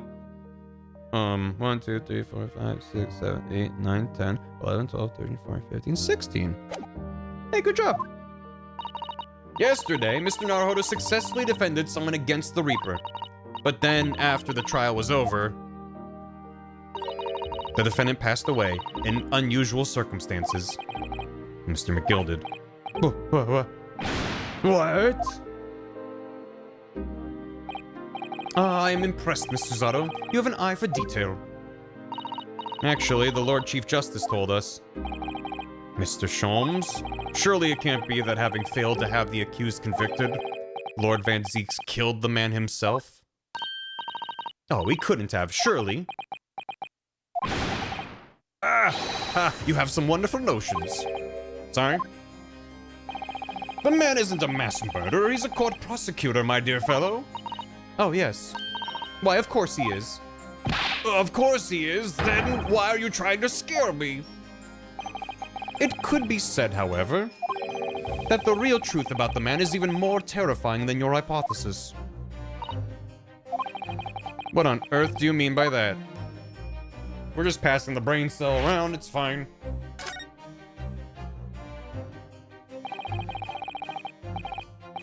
Van Zeeks is a quite exceptional man. However, in London courts of law, exceptional does not equate to winning every case without exception.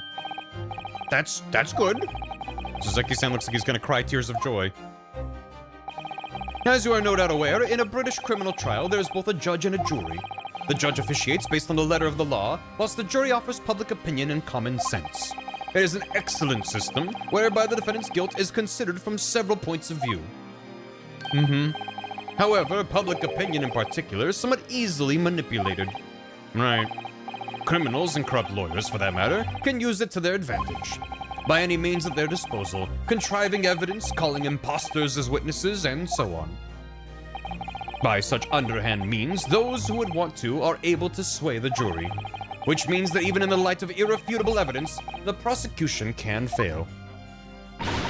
But it means the wrong verdict can be passed. And sadly is from time to time, my dear madam. It is simply the reality of the situation. And that's alright. However, those indicted by Lord Van Zeeks cannot escape justice. Their fate is sealed. Oh my. Though the adjudication may see them leave the courtroom with their freedom, within months, they all disappear. It is most striking. Disappear? But how? No, by all manner of misfortunes, sir. Perhaps they are trampled under a passing carriage. Perhaps they fall into the Thames and drown. Perhaps they're suddenly overcome by a raging fever. Or perhaps attacked by highwaymen. Oh, no. All examples of the reality of events here in London, I'm afraid, Mr. Naruhodo.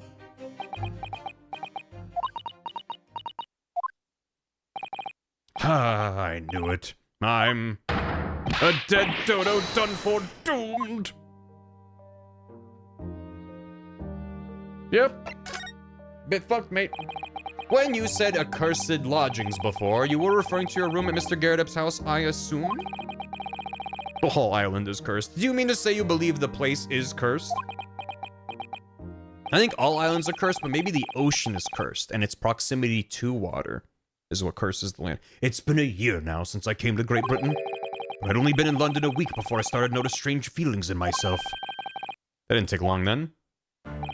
Everywhere I looked, there were foreign faces staring at me, laughing behind my back. I was sure people were talking about me. I started to become nervous about going outside. They were always staring at me, all the time, from dawn till dusk. So I shut myself away in my room, but even that didn't help. The fear wouldn't go away. That's rough. You must have been very lonely, having been away from your homeland for such a long time. I've had to move a number of times, most recently to that room on Briar Road a week ago now. Yes, why did you choose there? It seems a little inconvenient. The rent is cheap. I have so little money, it appealed to me straight away. Of course, I asked why it was so affordable. The landlord just simpered and said, "The room is cursed." Oops. He quickly tried to cover his mistake, but it was too late. So I told him, "If you have something to say, then say it. But if not, don't mention it in the first place." Yes, well said. Teehee. But it was true. It was all true. You mean, the room really is cursed? Ever since I moved into that windowless hellhole. My sleep has been plagued with nightmares. I awake feeling as though I'm being choked to death. And in my waking hours, people are stabbed in front of me as I walk down the street. I'm branded a killer, thrown in prison. Nobody wants to know me. I'm surrounded by scary, sinister spirits. Sounds like we need some sort of a medium. A time-traveling medium. If only there was someone, just one person on my side. Can no one find it in his or her heart to believe in me? Really, no one at all? To believe. Yes, to believe. Believe. To believe or not to believe. Mr. Sholmes. Ah, me, Mr. Naruhodo. Pray, what can I do for you? It's about the case on the SS Buria, if you recall.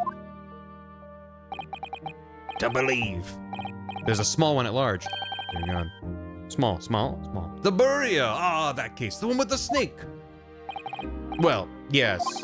At that time, I was the suspect, but you believed in me and listened to my side of the story. And you helped us to investigate. I did I? Interesting. His ass doesn't remember. What I want to know is, why? Why did you believe me? I see. Yes, you mean? Because you were a grimly dressed, shady Eastern fellow found with the victim in a locked room? Well, if you like, yes. I'm a little surprised the answer requires explanation, my dear fellow. It's quite simple, really. You said I didn't do it. But I could have been lying. Surely you must have had your doubts. You must have suspected me a little. I think perhaps you have misunderstood. I neither recall believing in you, nor in that which you were telling me. Man? You see, the only things I believe in are those I choose to believe in. What? What do you mean, Mr. Sholmes? I make up my own mind about what is to be believed and what is not. If I should like to believe in something, I do. The circumstances can hang as far as I'm concerned. But I could have betrayed your trust. In that case, I should have made an elementary error of judgment, nothing more. Betrayal of trust is an overused excuse, in my opinion. Meaning? Whether or not one should trust another is, in the final analysis, down to oneself. It is a matter of whether or not one can trust oneself. Yes, he's right. He's right, locum student Mr. Naruhodo Esquire. Whether or not I can believe in myself. That almost made sense. A defense lawyer is only as good as his faith in his client. And then that comes down to how much faith he has in himself. Kazuma-san. You were so right, Kazuma. He lives on in this sword. The eye twitching is really good on what's his face? Well, my dear fellows, it's time we were leaving, I believe. Already? Visiting hours are over. The guard will be here shortly to escort us out. There is a restaurant near here that serves excellent trout. Would you care to join me? Oh dear, there is never enough time, is there?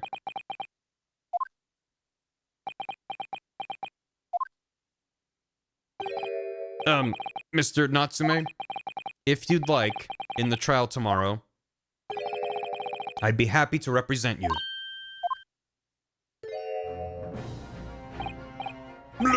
Locum student Mr. Naruhodo Esquire. As I said, I only experienced the British courtroom for the first time yesterday. And although the man I was representing was found not guilty, I lost sight of something crucial. Something crucial? What to believe in? The defendant, justice, or the truth? How to believe, even. But I think I've finally worked it out. I've decided I must believe in myself above all else, to trust my instincts. Yes, Mr. Naruhodo. And my instincts are telling me that you, Mr. Natsume, are innocent of this crime. And it's imperative that we prove that in court. Locum student, Mr. Naruhodo Esquire. I will fight for your innocence until the bitter end, with every weapon available to me. So I hope you'll permit me to represent you tomorrow. As I said when we first met, I'd like to entrust my fate to someone who will listen to me in my native tongue. Of course, Mr. Natsume. It would be fair to say, Mr. Naruhodo, that your mind was in many ways made up from the outset. You merely needed the events of today to fully realize it. Yes, I think you're right about that. It's been a roundabout journey, but I got there in the end. Why are we thinking about this right now, Ryunosuke? There we go. And there it is. Miss Susato? Yes. Would you be willing to stand by my side tomorrow and help me in court? Absolutely. As I said this morning, you may consider me your personal judicial assistant. Just. She is our superpower. The shocking events of yesterday's trial still weigh heavily on my mind. But it's time to stop looking backwards. Kazuma believed in me, and Mr. Sholmes believes in me now too. Does he? That's fine. So it's time. Time that I learned to believe in myself. Soseki-san has no one. He's all alone. So it's my job to help him, to fight his corner. Tomorrow, in the courtroom, with all the strength I can muster. I think he very explicitly knows. I know. I'm like, I think that's... Sheesh. This is a much longer case, isn't it? How we doing? 4.5 hours. Ugh. Believe. Hey, Todd. I know it is a... only 4.5 hours. But I'm like, maybe we save this? I'm assuming it's not a short trial. And I feel like maybe this is a decent place to stop it. These maybe. But stuff nobody's in Oscar. I know, and he's got a bandana, and it's great. I don't know. I did save. Save and yes. Did I not just save? Did I not literally just save? Trial part 1. We just saved. So I just feel like it's considering the fact that sure I'll save. Again. Double save. Can we see the jury? No! Because I'm just gonna get ahead of myself. Oh, we're in court. You gotta double save to really cement it down. We're like maybe halfway through. There's a lot left. It feels like there's a lot left. Save for next stream. Oh, okay. I was like, everyone's telling me to save. I did save. Don't remember. No, not right now. But because I have a plan scheduled for Sunday's stream, which means we'll come back to this on Tuesday, which is a bit of a gap for being partway through a single case. However, if we start the case now, I think it'll be worse for my brain.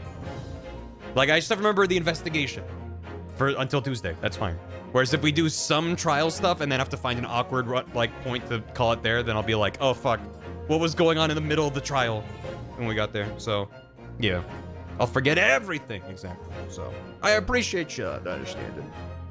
Also, yeah, I can use the break from my throat because doing 2 of these streams back to back, I'm feeling it. So, thanks for hanging. We'll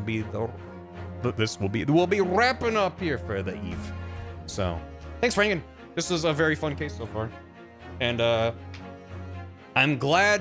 Like I was saying earlier, I was waiting every case for okay, now we have all of our mechanics on the table, give us a case with everything together. We're finally getting that case. It seems like we're actually gonna have the full investigation and the full trial all together. So, curious to see where it goes. It's me. Don't say yes to cops. Yeah, some good morals in this game. So, yeah, I'm having a good time. I appreciate chatting with y'all, and y'all helping me notice when I'm being a dumbass, which is not infrequent. Sarcastic Girl, thanks for 100 bits. Defended a clearly guilty man and got rewarded for it? Yep, it's England. Azul, there was money at you in a flashback. Flips a coin at your brain. Sarcastic Girl, thanks for 100 bits. We demand more accents. It's gonna happen. Wire Mouse, thanks for 100 bits. There's a guy, a fan of a streamer in Pokemon ZA. Mega Mike, thanks for the hammy. Happy birthday again. Cammy with the raid earlier. If anyone is still here from that raid, thanks for sticking around. Toaster Bozy gifted a sub to Cammy. Appreciate it. Azul, thanks for 50 bits. There's a distinction when they're speaking Japanese and English. Typically, if Naruhodo and Susato are alone, they use honorifics and are implicitly speaking Japanese. Yeah, it seems like they use the Mr. Miss kind of distinction versus San to each other. It's nice. It's like a little subtle. Not really. I would imagine some elements of that are just a bit easier in the Japanese script, but they did a good job adapting it. Smashman, thanks for 10 bits. Is this Gregson character supposed to be Inspector Lestrade of Scotland Yard from the Sherlock Holmes stories? Seems like there's a bunch of references and amalgamations of Sherlock Holmes stuff in here, as well as original characters. Blooper Duper, thanks for soup. Reno's gonna say bikes won't last is very funny. It is. Ozil, thanks for 50 bits. Ace Attorney Europe can't keep getting away with it. They're gonna. Trumpet Wings, thanks for 59 months. Smashman, thanks for the bits. Thing about Dr. Watson, he's not outright dumb. He's not as intelligent as Sherlock. I appreciate adaptations that don't feel a need to artificially make Holmes seem smarter by making Watson a bumbling fool or a boring straight man. Not entirely sure what to think of this game making its Watson just as keen in deduction skills as Holmes, let alone that Watson is now a 10-year-old anime girl. That's a fair point. I think the distinction is still, as of yet, we don't have Iris running around joining him in dangerous situations. I think if that were the case, because they're both, in fact, she seems to be more competent than him so far. So having them both in the same room is going to be a lot of like, I think it's hilarious that the Watson of this universe is a 10-year-old anime girl with pink anime hair. That's objectively funny. But yes, as terms of like what her character is and how it acts as a foil to Sherlock, I'm not really sold, but I've yet to see them really interact together. So, but I also agree with the point that like, also I don't think it's not necessarily that Sherlock is smarter than Watson. It's more like the way that he's very uniquely suited to this sort of detective work. It's like very specialized knowledge, I guess, is my impression of Sherlock as a character from what little I know from the original stories and adaptation stuff. It's like Dr. Watson is smart, and it's like Sherlock is smarter, but also Sherlock is really stupid and naive in other ways. So it's like they balance each other in a way. He's like a puzzle nerd. That's kind of like a way of putting it. So feels more like Diddles. There you go. Sherlock is hyper focused, kinda, yeah. Do love a Shom says there that you believe in yourself and your instincts. If someone proves your instincts wrong, doesn't mean you were wrong. Of you to trust your judgment, you made a mistake. Keep on trusting yourself. Yeah, I like that. That is nice. Don't let it be like, oh, well, now I'm never gonna trust ever again. It's like, try to, yeah. Which character I like the most so far? Who do I like the most so far? I like a lot of the characters. I don't know. I mean, it's not a character, but the combo, the interplay between Ryunosuke and Susato is very nice. I'm liking seeing their relationship evolving. So it's not really either of them in isolation. I just like their dynamic. It feels very natural between them in a way that's really nice. So I guess we'll go with that. Most psychic damage so far? Herlock, 100%. Not and like him and the umbrella that I think would include Iris. Anything about him is just a nightmare. It's a lot. It's a lot. It just makes me more and more mad every time anything happens with him. Flavier, thanks for 59 months. I've missed so much. Gah. No. Hi, chat. I'm married now. Congrats. Autism Dragon, thanks for 68 months. Congrats, congrats and best of luck on your 1 out of 128 grinds in Earthbound. I am mad that you got Magic Frying Pan on 6th try and Gaia Beam on 2nd try. That's stupid. I'm mad about it. Ozil, thanks for 50 bits. I don't remember seeing anything. How about you, Joan? No, sir, my eyes are always closed. Come Sustertal, thanks for soup. Iris is the child Will Smith warned us about in Men in Black. Kid Ludens, thanks for 41 months. Ace Attorney. Ozil, thanks for the bits. The photograph frame you get. The photograph frame one gets everyone. I didn't know what you meant by that at the time because I thought that was the right answer, but it was, well, and I was confused. But now, yeah, I get it. Again, if I just was like, that's the answer, press on it, then I'd be like, done. But I like being like, that's the answer. Let me back out and make sure I didn't miss anything. And then I was stupid. But man, it's fine. Exactly that. Quincy Morrow, thanks for soup. A variant of 3, but it's Herlock holding up one finger. Yeah, we'll see. That is a funny idea. Wire Mouse, thanks for 68 months. Thanks for stream. This has been a lovely time. Thank you. I really appreciate it. I enjoy, as I keep saying, I do appreciate playing these. I enjoy streaming in general. I enjoy streaming with chat hanging out. But Ace Attorney is like, I don't know. I really enjoy the experience of streaming these games. It's fun. Let us go right out to somebody. Somebody like, who, he, who. We could. What? Spoilers, let's go say hi to Dan, who's playing Psychonauts for the first time ever. It's at least his 2nd stream of Psychonauts. I saw a little bit of him playing it the other day. And, I hope he's enjoying. It's a very strange game. I don't know how far he is into Psychonauts. Obviously, no spoilers or anything. But I hope he's enjoying Psychonauts. What's I don't know. What is our raid message? What can I say about? What can I say from this video game? What happened? Someone's gonna have something. Technology. Should have made sure. Oh yeah, Psychors. Now. Remember that? Remember that? I'm just a cat. Remember when I was playing Psychonauts, and I think it was Manic was like, oh, if you go back and forth in the shop, you can make what's his face do a cool jam. Now. Eggs is eggs. There it is. Yeah, yeah. Eggs is eggs. That's the raid. Go have eggs is eggs. Yeah, I was also, if you want to use it as emojis, eggs equals eggs. There you go. Frippery. Yeah, some good, really good words in here. Nice. Yeah, Psychonauts is good. I hope Dan is enjoying it. I hope he checks out Psychonauts too, if he has a good time with that. And I'll see you all on Sunday for a brief pivot from this. And we'll be back to this on Tuesday, unless Sunday falls through, and then I'll be back to this. Who knows? That's why I'm vague about my schedule. See you. Have a good weekend. Get the fuck. Goodbye. Have a good. Goodbye. Yeah. Lock them up. That's what. Lock up. Keep it up. Keep it up. No. Throw them in prison forever. Thanks for watching. Goodbye. Thanks for watching, VOD watchers. Hope you enjoyed. Taga case 4 thus far. I hope your psychic damage isn't as bad as mine is. Thanks. Goodbye. No. Stop. Goodbye.